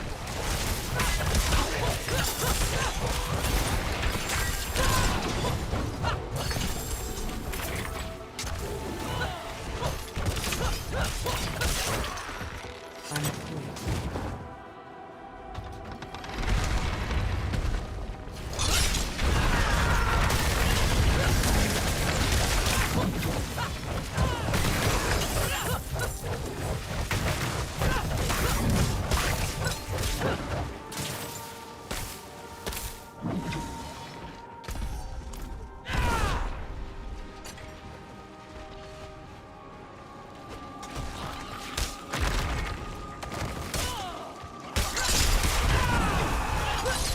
I'm not ready.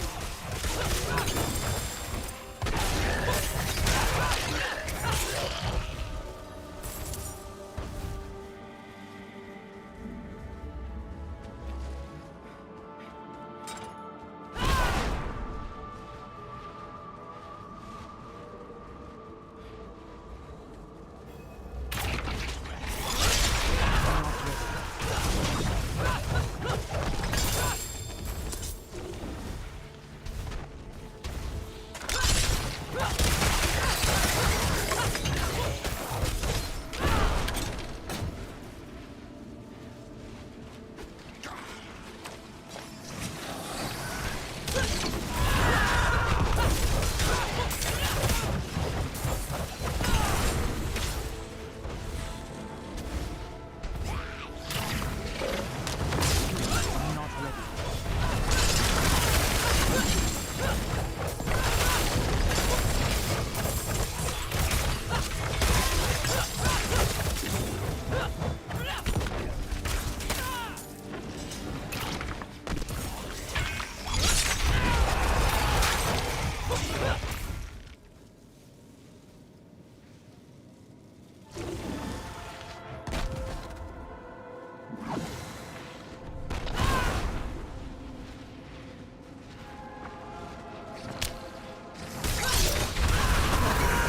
I'm not ready yet.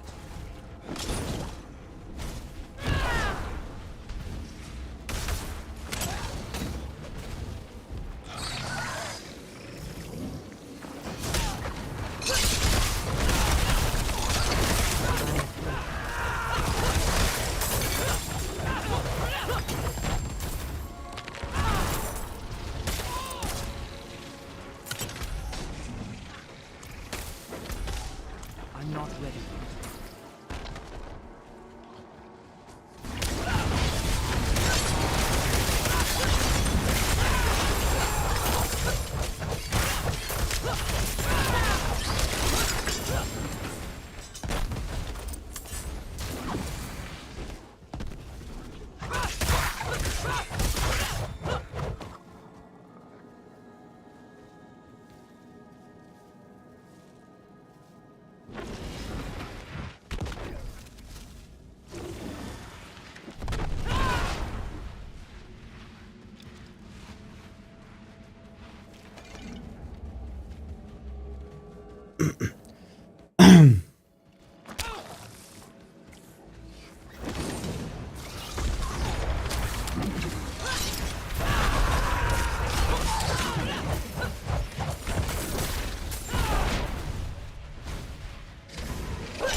Brutal beast.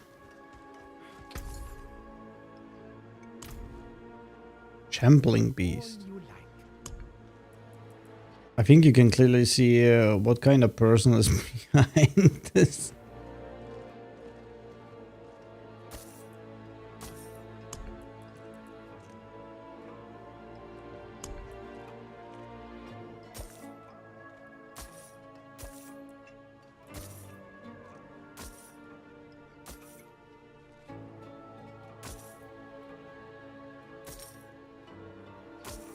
Unusual, but a good addition to my wares.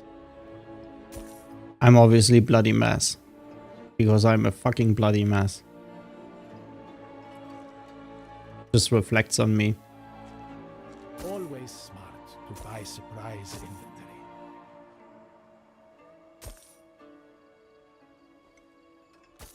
Come back soon.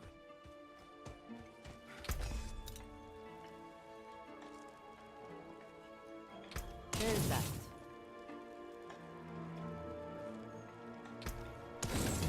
Don't ruin all that work.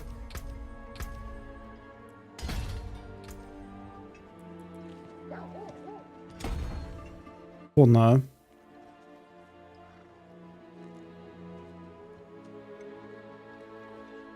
It's 16% more vulnerable damage. For now it's okay-ish. We're gonna go straight down here, take this, this, this, and this. And then we go into the strength nodes we need. As of right now, we are at 10 strength. Actually, this would improve the strength even... Oh no, it's a willpower node. Okay. The other one is a strength node. This one. Wait, that was wrong. This one is a strength node. And usually you put this one down here. But at the moment we get the strength down here, we switch those two. That's gonna happening.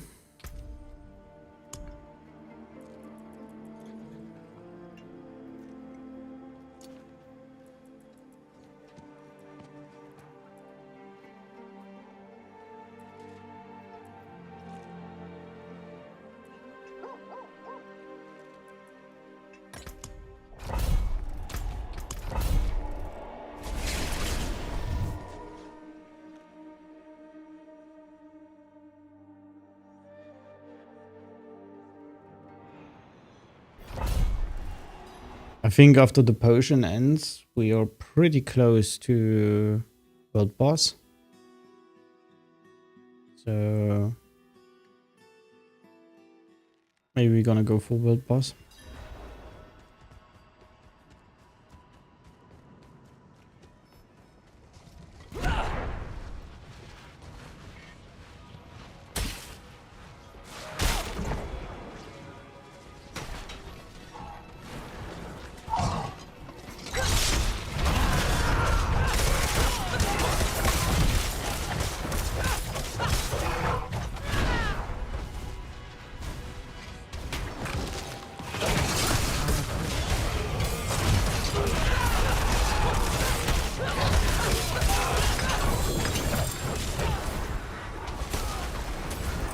I must wait.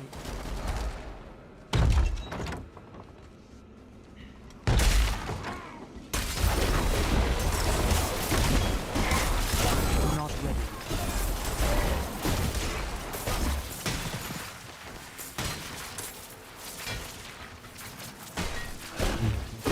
Clear eyed a little bit with this.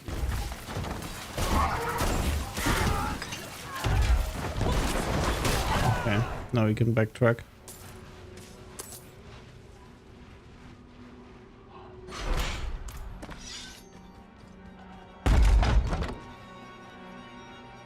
Wouldn't have made it without you.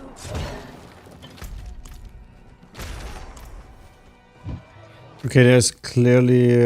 well, it looks like there's no... And there is no prisoner. Okay. Here's a prisoner.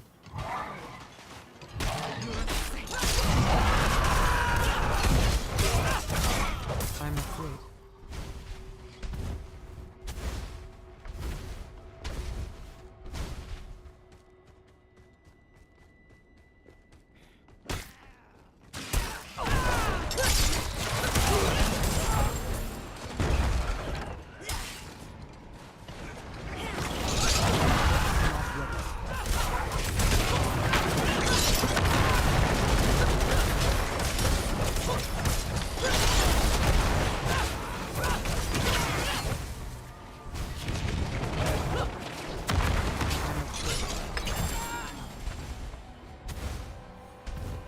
Thousands of useless teleports.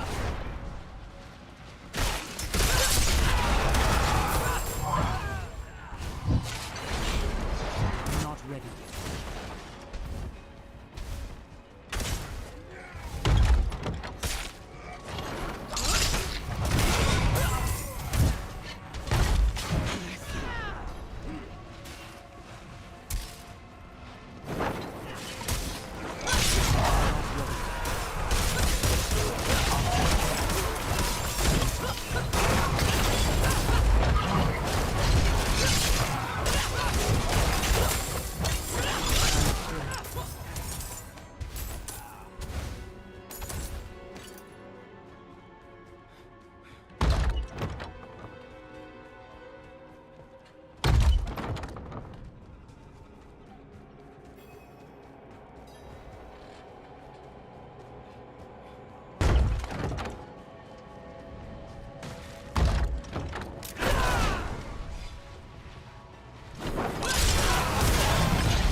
You are invited to the party. You're all invited to the party.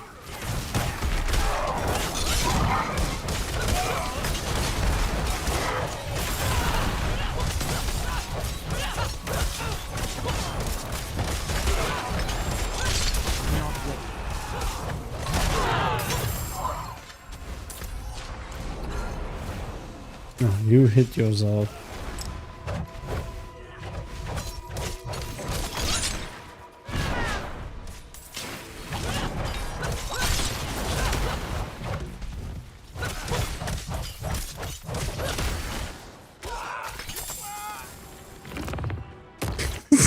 I'm sorry, but what? I'm not ready yet.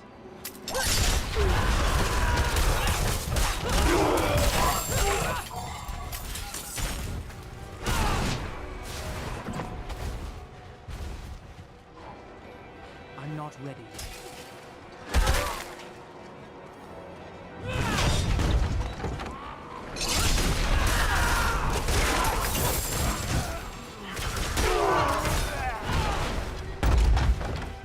I'm not ready.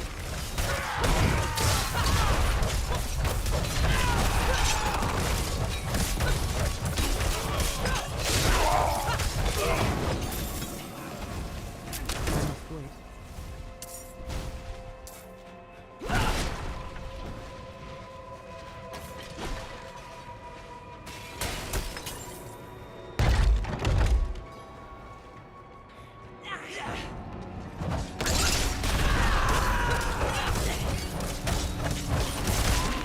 I'm not ready.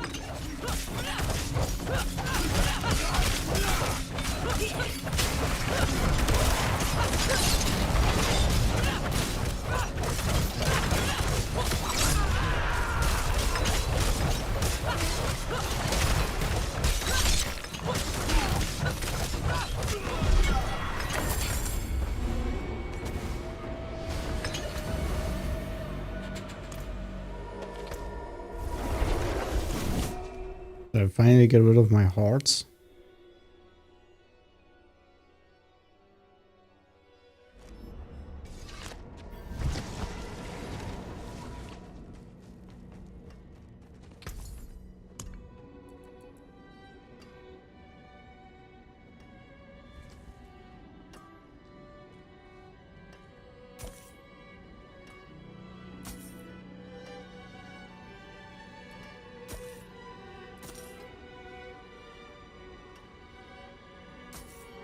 Fair trade.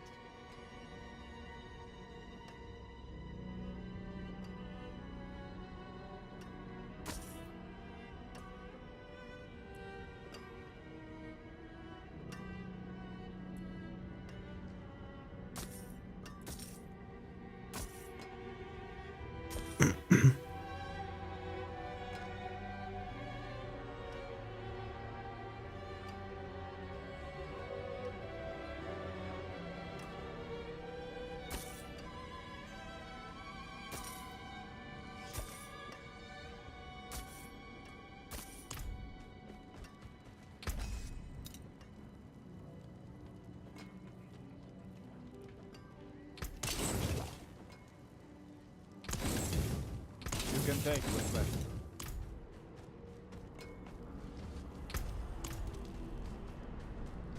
Please back to 5 million. Something. Wishes, wishes, wishes. Brutal. Good. We need to destroy Wish's hearts. Yes, we have a Deadman stretch, and I would love to go Deadman stretch.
Of course not.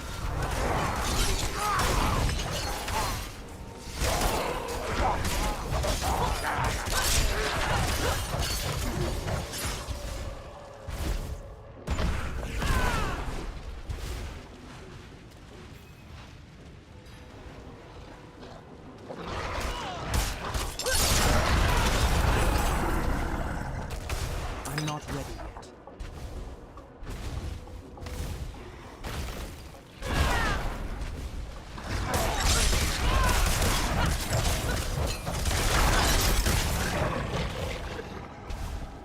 Bless you.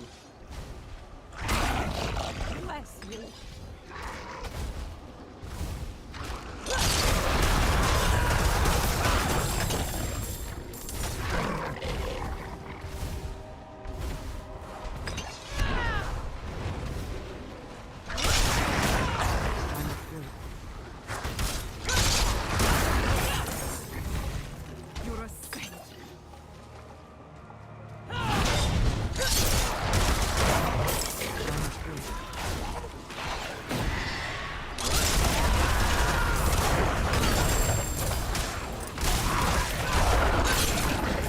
I'm afraid.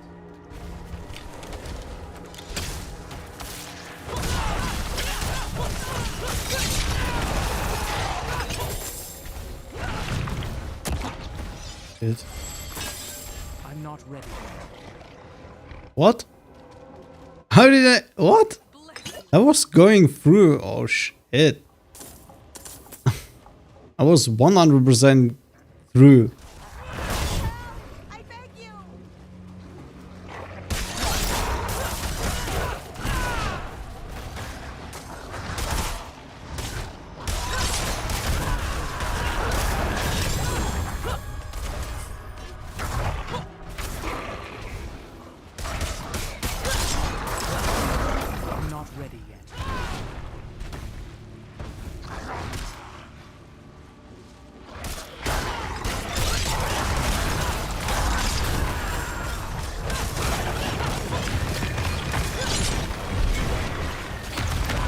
What?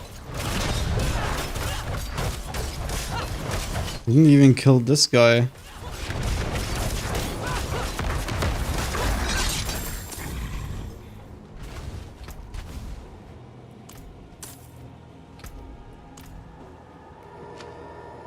How do we get a level? A paragon point? Shit, we are so slow in terms of leveling. That's just incredible. I'm literally playing 100-hour season. And I'm still not level 100. Other people are gonna... other people did this in 40 hours. So... Group content OP? Question mark, question mark, question mark?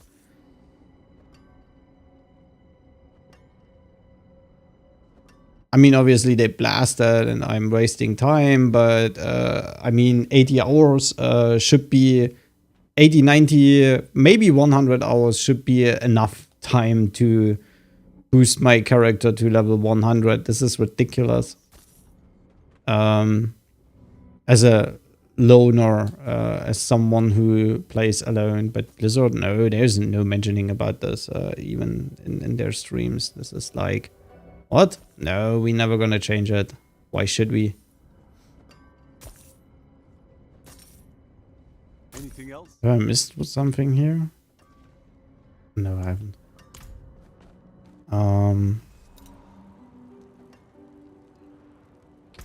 Go away. Go away. Go away. Come back if you need work. No, I'm fine, dude, because I just got work, a new job. But thanks for the offer. Betrayer's role. Okay, whatever this is.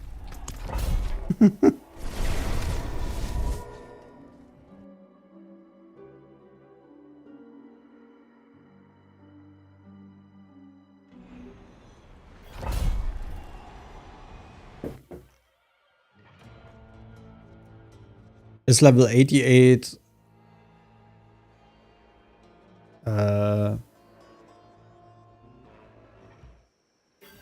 isn't that a point where you... Oh, it's this one. Where you get new smoldering ashes?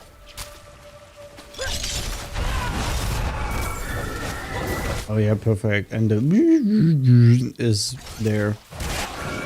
It's like I'm in space or something.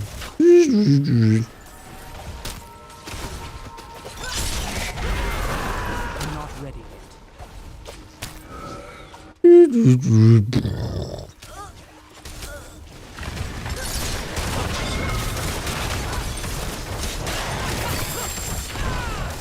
Fucking explosion, great. Love to see it. There's a Divius. I actually need more like wishes instead of Divius, but okay. I'm still gonna take you down.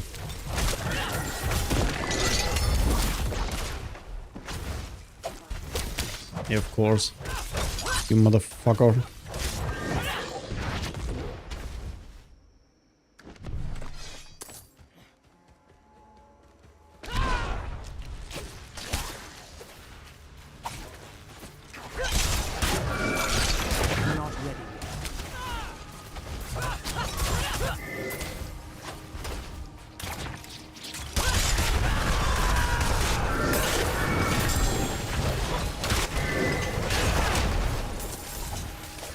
I must wait.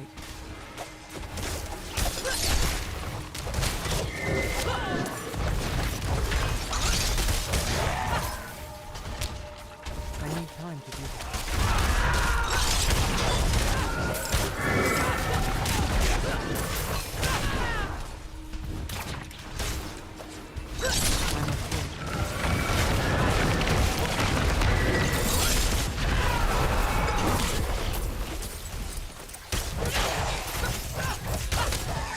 Yeah, I know where it is. Good. I'm able to clean the way. I didn't want to pull you in.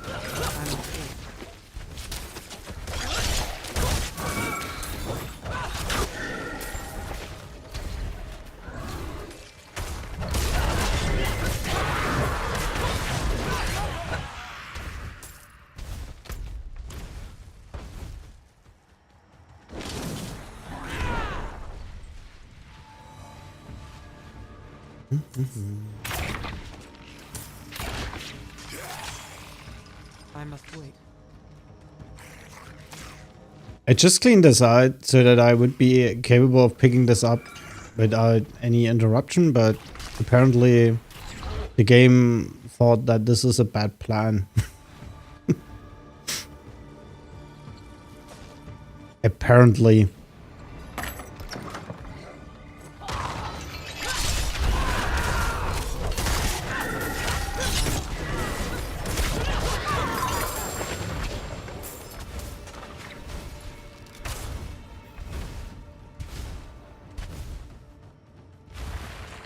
I'm not ready.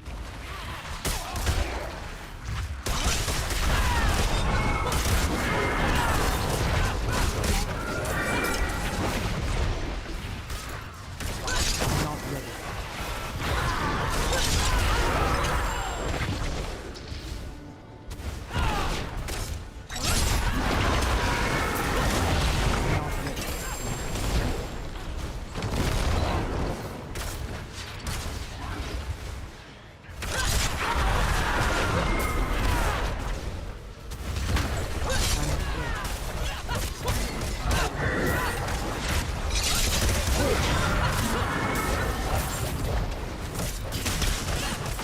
Yeah.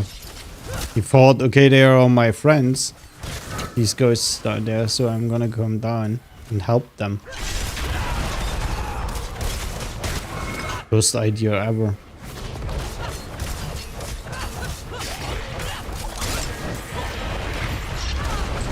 I'm not ready yet.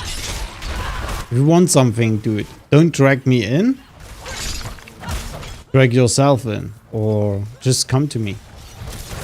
I'm gonna give you a left and a right. That's no problem.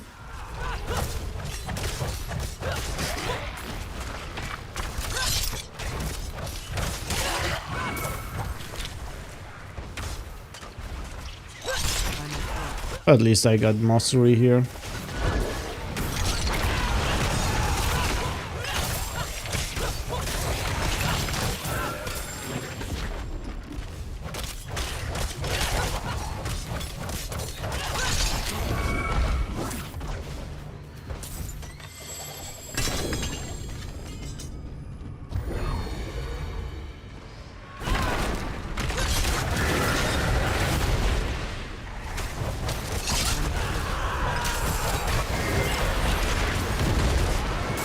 Hell, explosions everywhere, so how should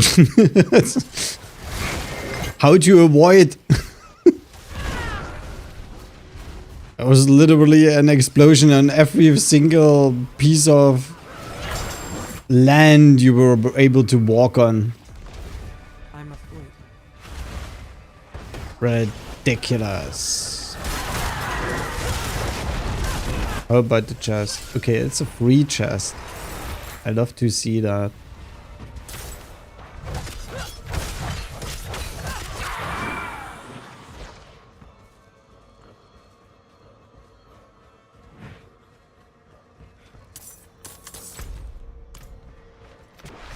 Well, it's actually all. I think it is up here. All we need. All you need is love.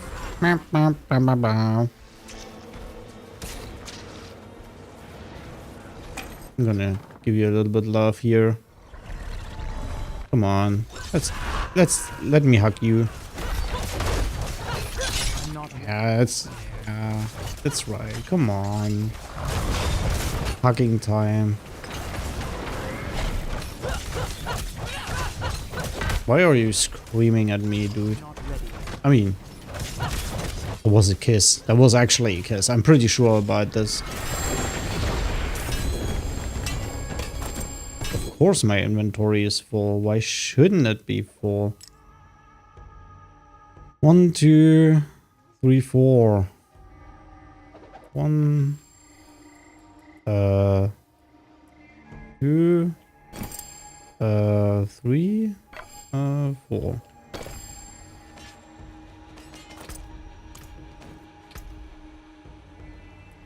Boop. And boop. Maybe you're gonna pick it up. The potion runs out.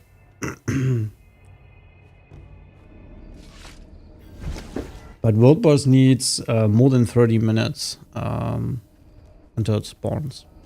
So I don't know. Maybe there's an Helltide right now.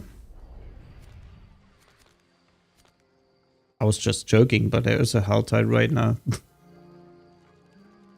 That means we're gonna go Helltide, I guess.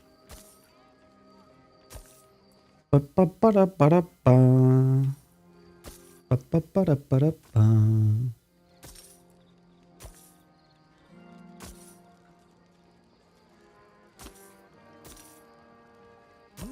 Good price.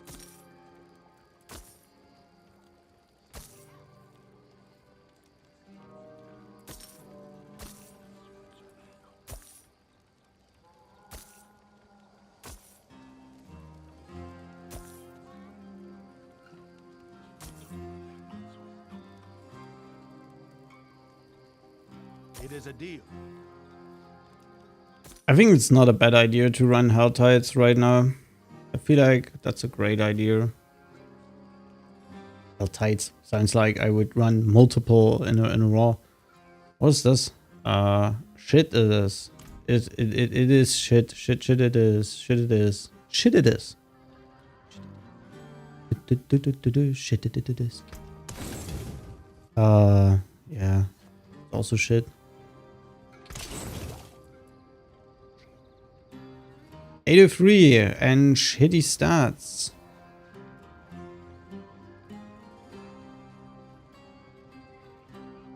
I know. Maybe I use the ability later on for the kick build.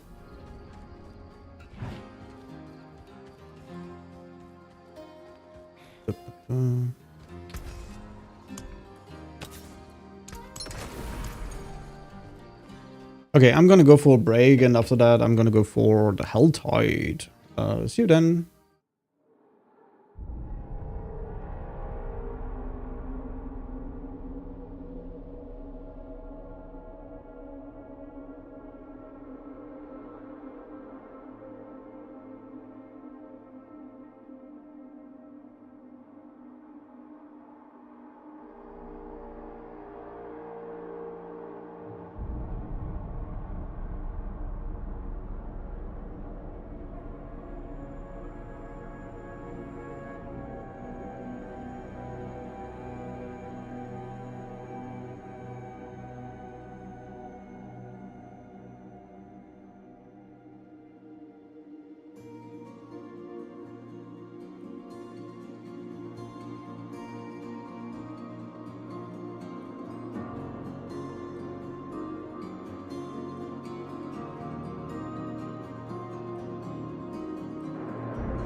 So, let's go.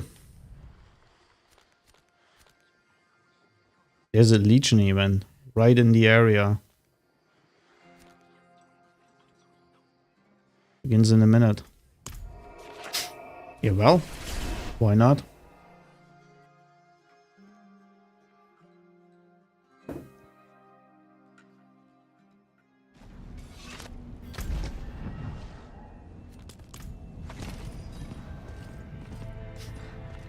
Not while I'm in. 14 minutes.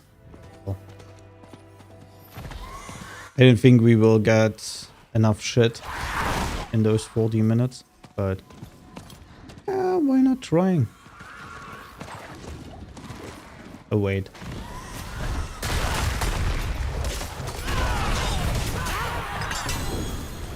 I must wait. Thank you.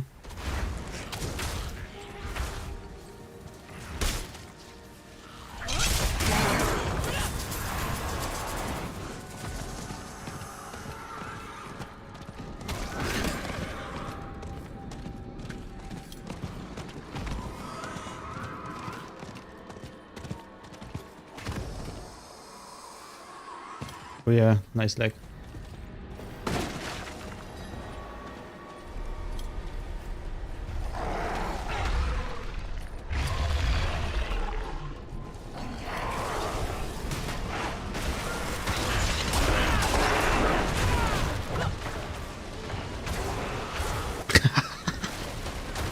The insta that.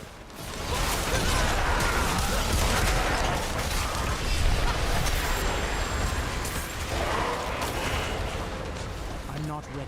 Wasn't that 2 commanders in one hell tide already?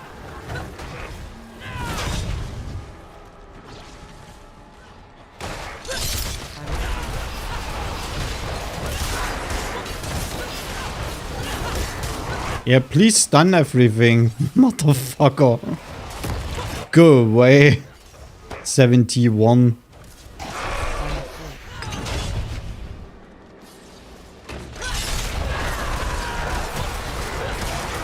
He's using charge, okay.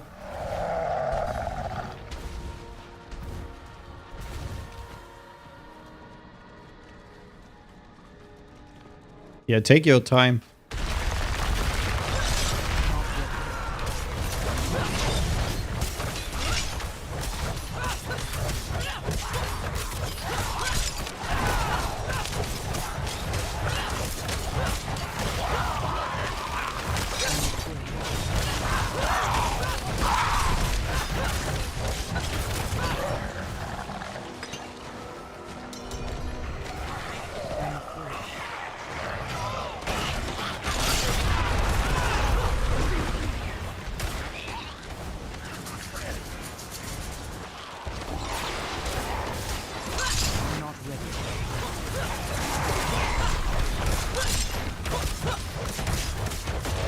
I don't want to play with you.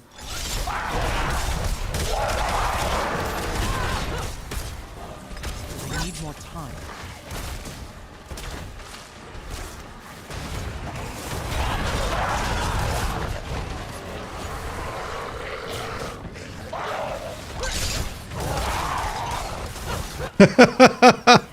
I stole all your enemies. Poor dudes.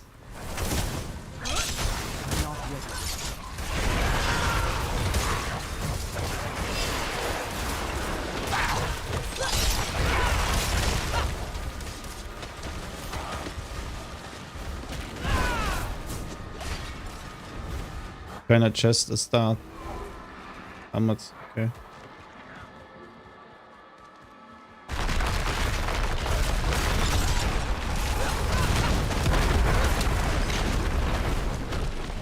Dude.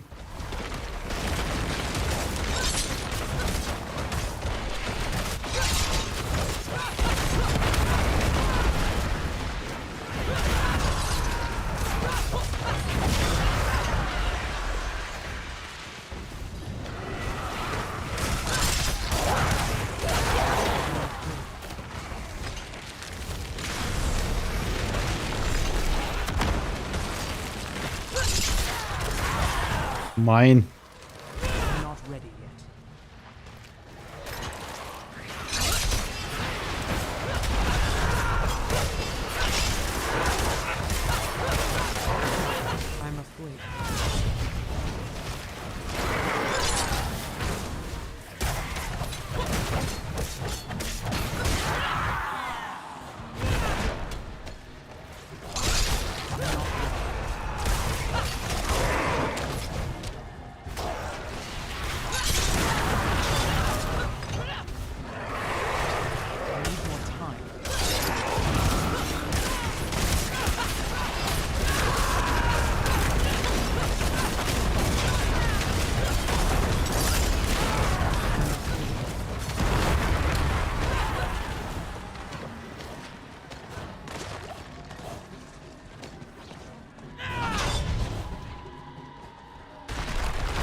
We made him disappear. What the fuck?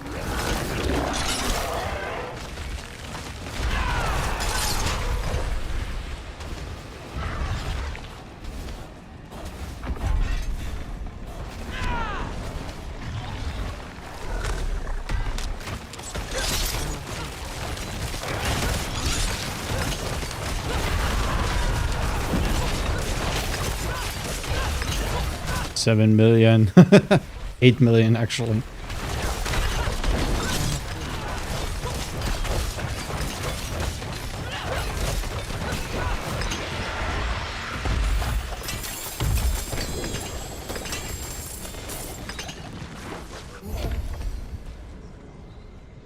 Just 152? Like it.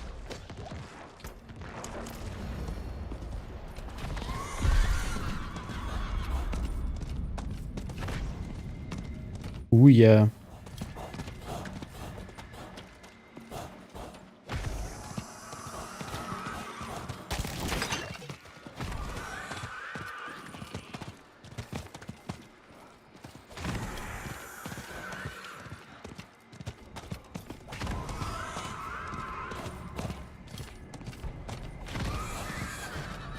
I need more time.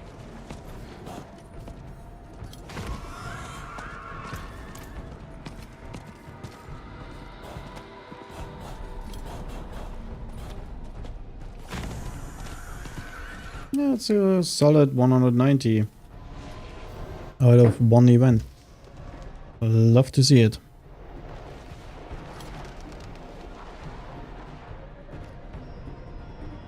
Should get an overview here in 21 minutes. World bosses spawning.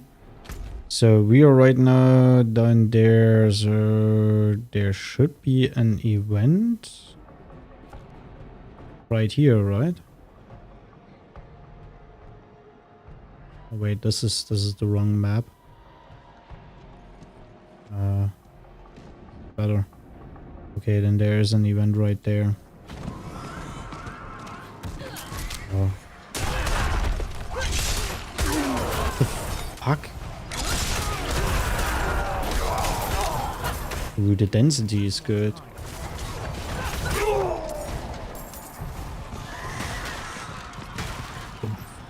What the hell is going on? Since when do we have so much density in here?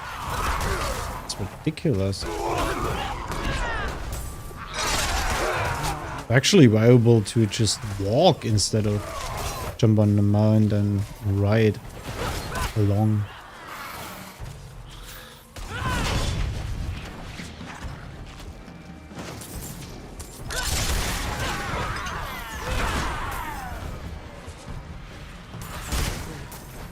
But there's an event up.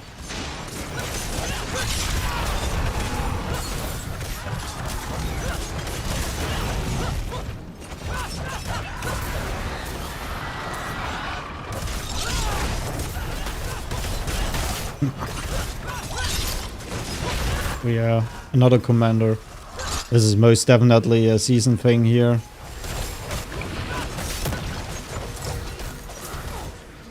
I'm not ready.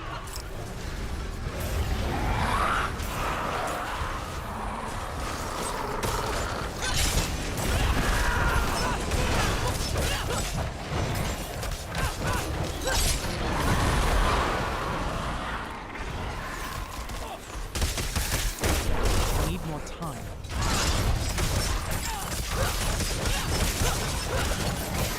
That was unfortunate, dude. That was really unfortunate. I mean, he does great. So this is where I actually rest people.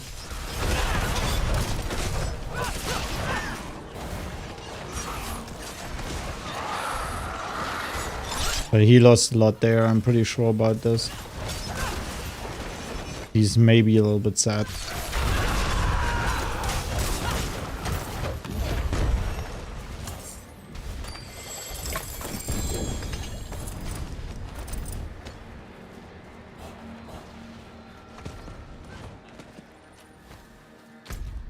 Then we're gonna run up there because there's apparently also an event. We're gonna stop for 3 mobs. Oh, for this.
shouldn't care about mobs. I should just care about these things.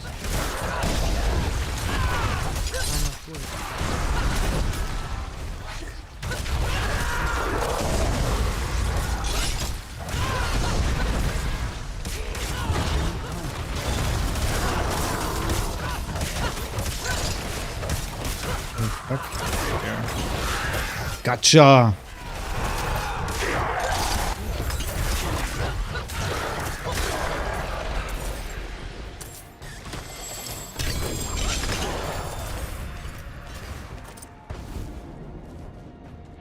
So then there should be right around the corner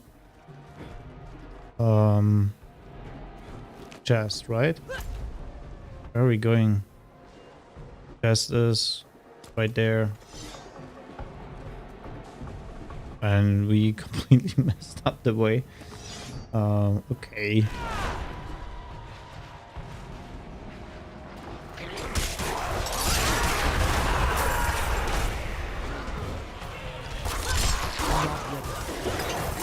I feel like this is the Helltide that's actually fun. Because you have a good amount of mob density around here.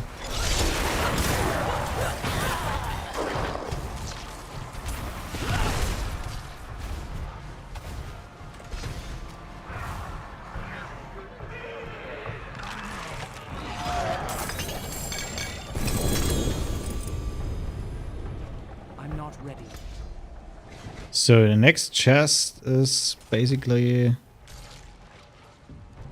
down here somewhere. What the fuck's your problem? Go out of my Helltide.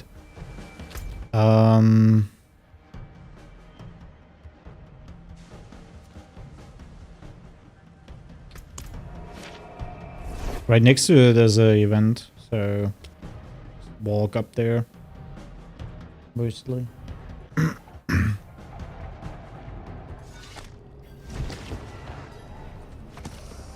Not while I'm in town. No, please, no. This...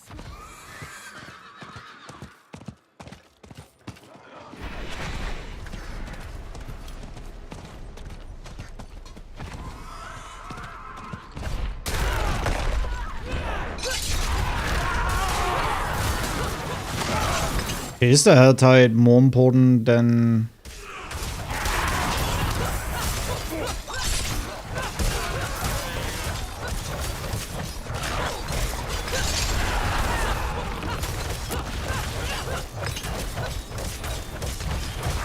I'm not ready.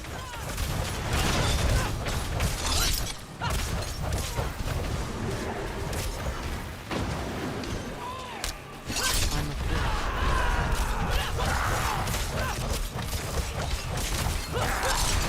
Then World Boss, because World Boss is in... It's 35, right?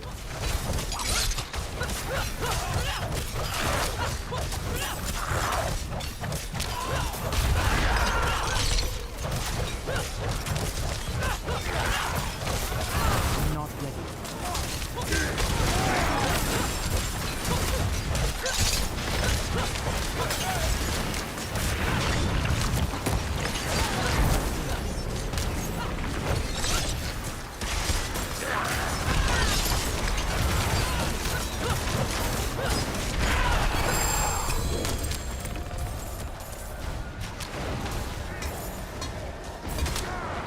I'm afraid.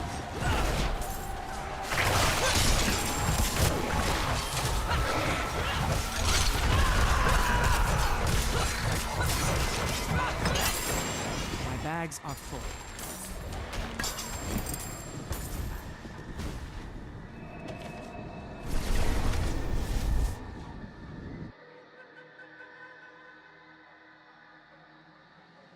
$12 minutes.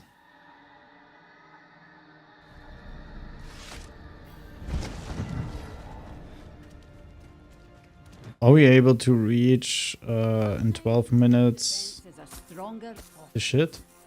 Let's get Wait. you offensive. No. I'll take it off your hands.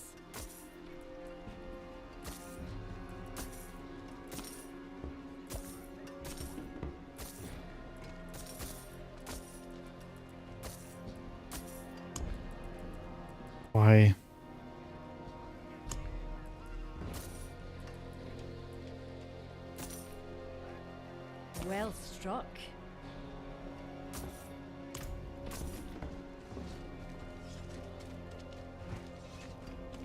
Don't fuck around here.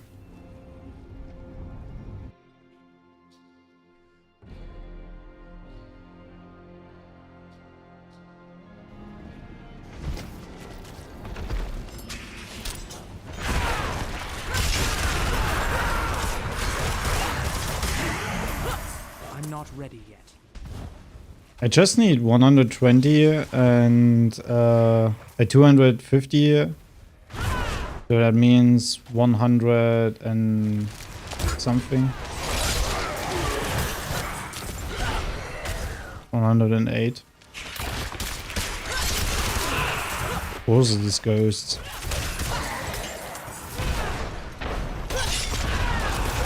I'm not ready yet. Okay, I killed so many commanders if I killed as one.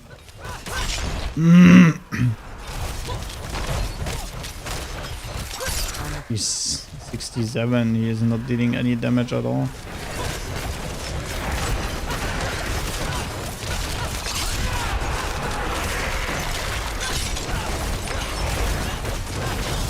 Why are you running outside your bubble, which helps you to survive?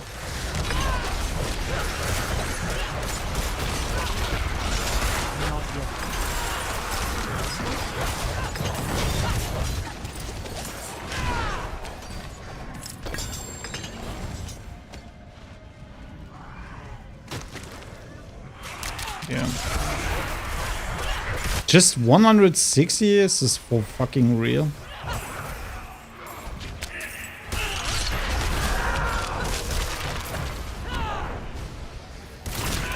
I need more time.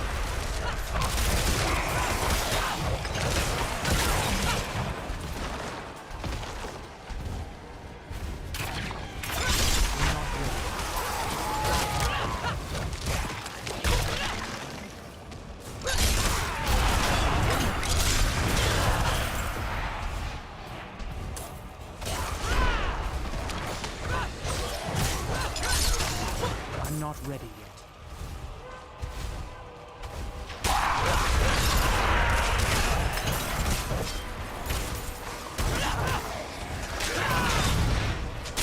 I'm not ready yet. 9 minutes.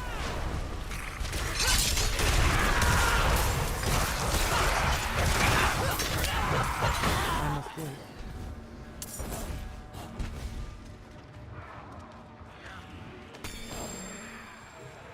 50 and 9 minutes. 8 minutes. Less than 8 minutes. I must wait. I would say 5 minutes.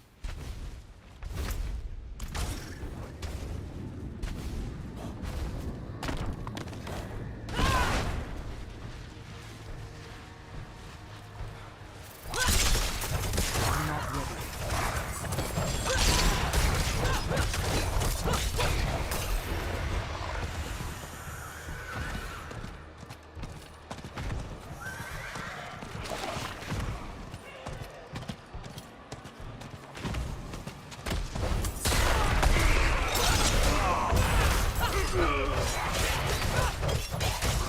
I'm not ready yet. Seriously, and then you got no respawns, no events here. Fucked up.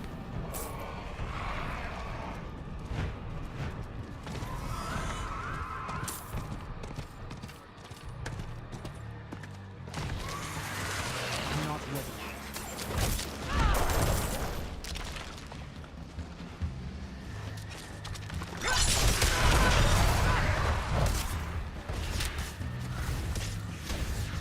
I must wait.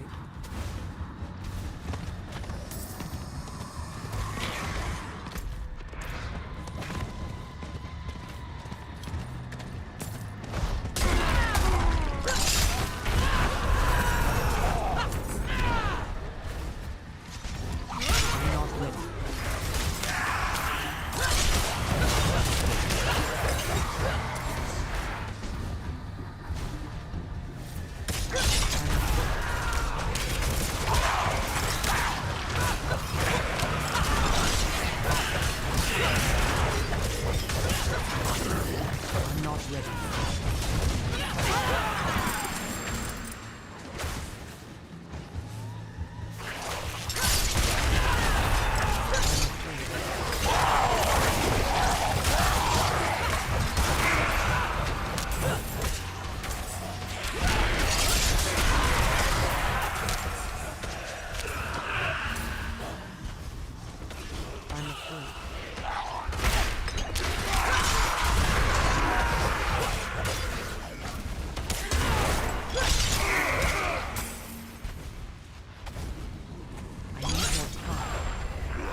It's 255.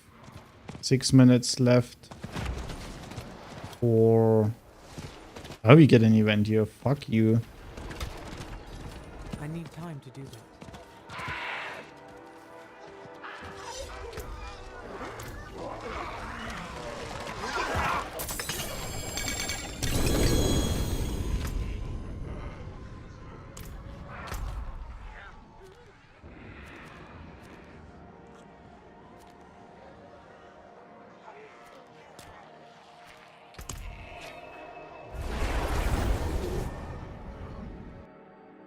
Five minutes left.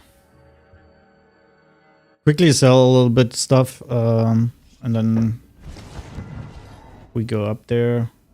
There's nothing to sell here, right? Oh, there's.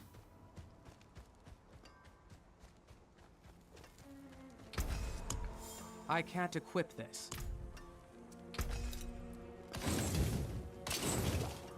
You can still use these.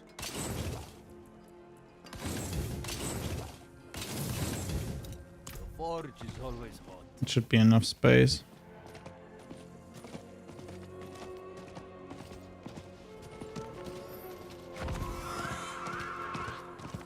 Should be also enough time to get there.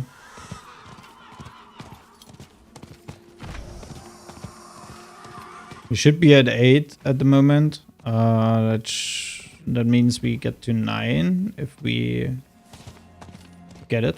I need time to do I think we get it. Level 88. What's a shower? Airtight commanders. Yeah, we should get to 9. 4 out of 8 completed.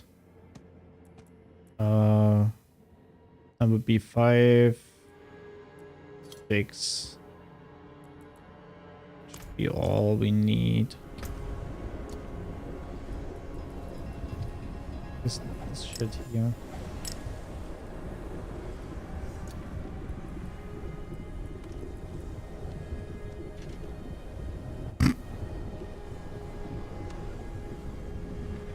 Really small roll. Really small roll. Oh well.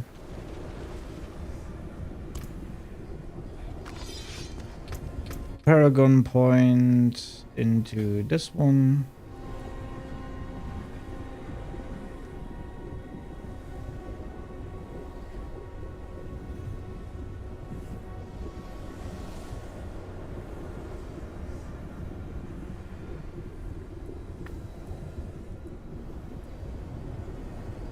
So that's 10, 20. With this 30.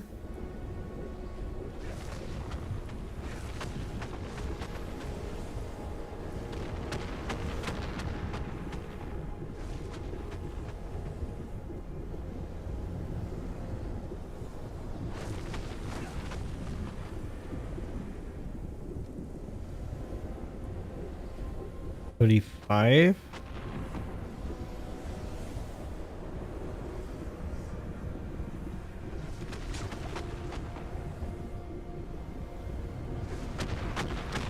Oh yeah, you got 5 here. Yeah, right. You got 5 there. 10, 20, 25, 30, 35.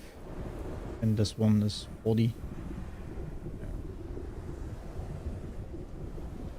That means we have at least 1, 2, 3, 4 points to put in there to get the switcheroo. And we get 1, 2, 3, 4. That's a whole. At level 89 we will be able to switch to runes, glyphs, whatever. Call whatever you want. But now it's time for a shower. 1 minute left. 1 minute 14, but who counts? Level 51, yeah, nice. Great. Yeah, looks really good. Level 60, Level 77, level 80. At least a couple of people do have some damage here.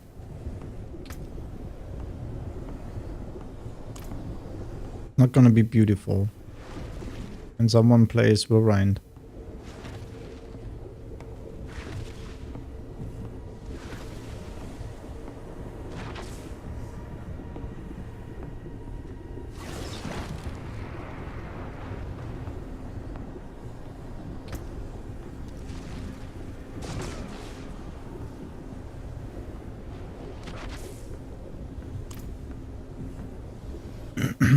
Drunken Boots. Nice.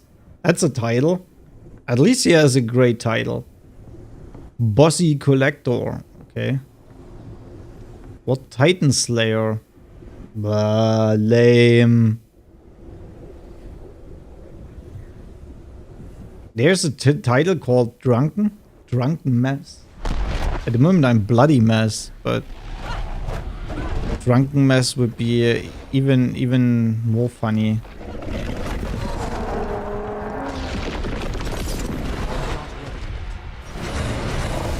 So give me some dead people here. Yeah, 4 million is okay. Who the fuck are you biting at?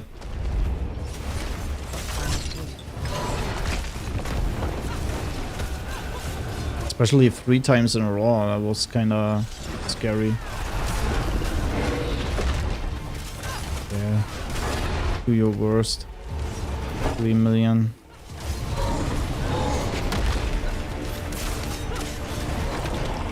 Still pretty slow. Oh, it shows you now the stagger. Haven't seen that before.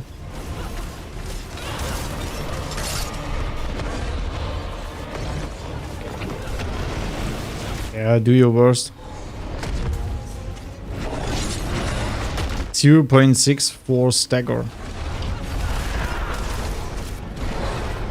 There's one dead. I've seen it. 2.4 million. Hey, we started out with 5 million, 7 million. No, 4 point something million.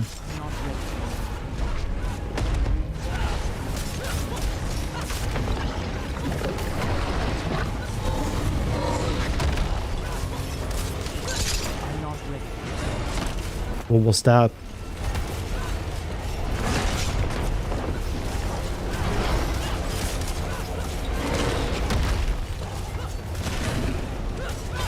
See how I don't care?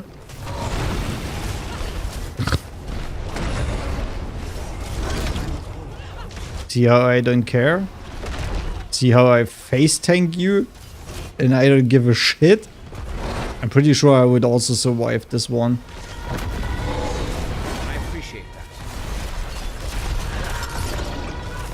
Oh, you have time. You have time to emote here.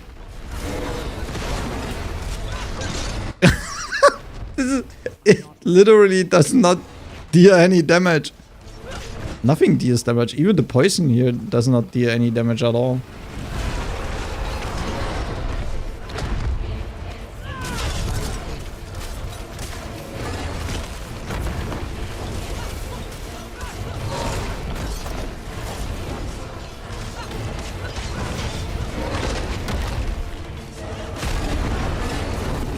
Didn't even hit me. I don't care. As long as Ashava goes down, everything's fine. It was a 3 million. Should be a 20 million. 5 million. That's actually something good.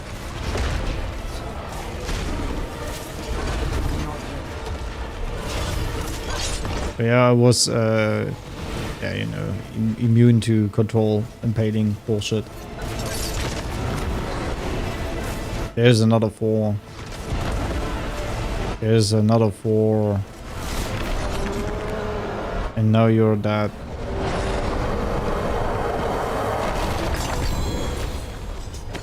Another cash. Like, I mean, okay, I take it. It's not intended, but I mean, I'm just going for my season journey and nothing else. I take the legendary out of this, no problem. Do we have... Yeah, 9. Okay, now we are able to teleport back. We are actually able to teleport to the Tree of Whispers, to be honest. Yeah. Got a Helltide, got a World Boss. It's okay.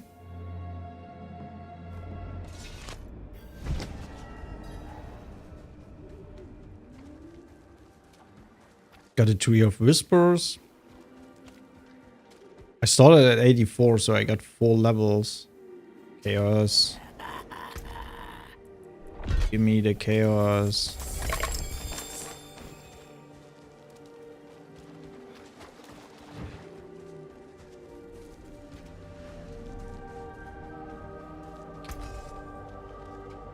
Yeah, there's a lot of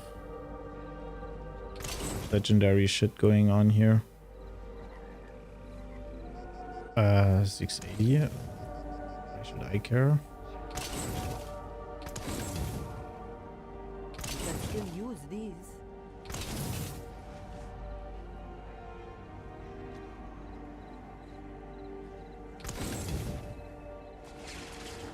%. 6 seconds. Love to see it. I can break that down. 21. 30 is the highest. I haven't seen a 30 up until now. No, this is Berserk ripping. I don't give a shit.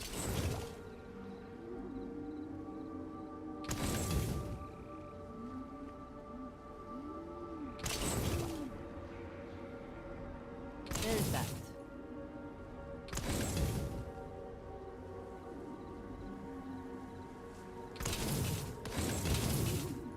You can still use these.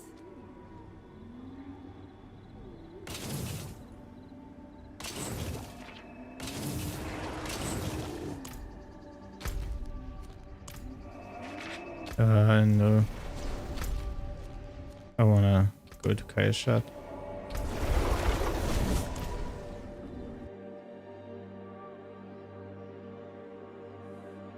Yeah, 4 levels in what, 10 hours is not much. I'm pretty sure we started at level 84 today. I think. Yeah, this is a full 6 seconds. That's great. Until spring.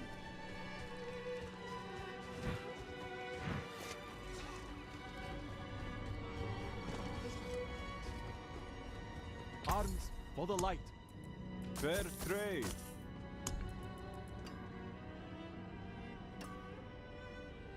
It's a farewell and good fortune. 6 million. We had 20.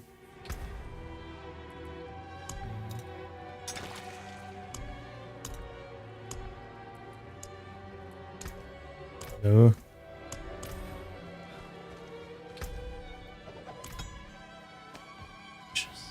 Wishes.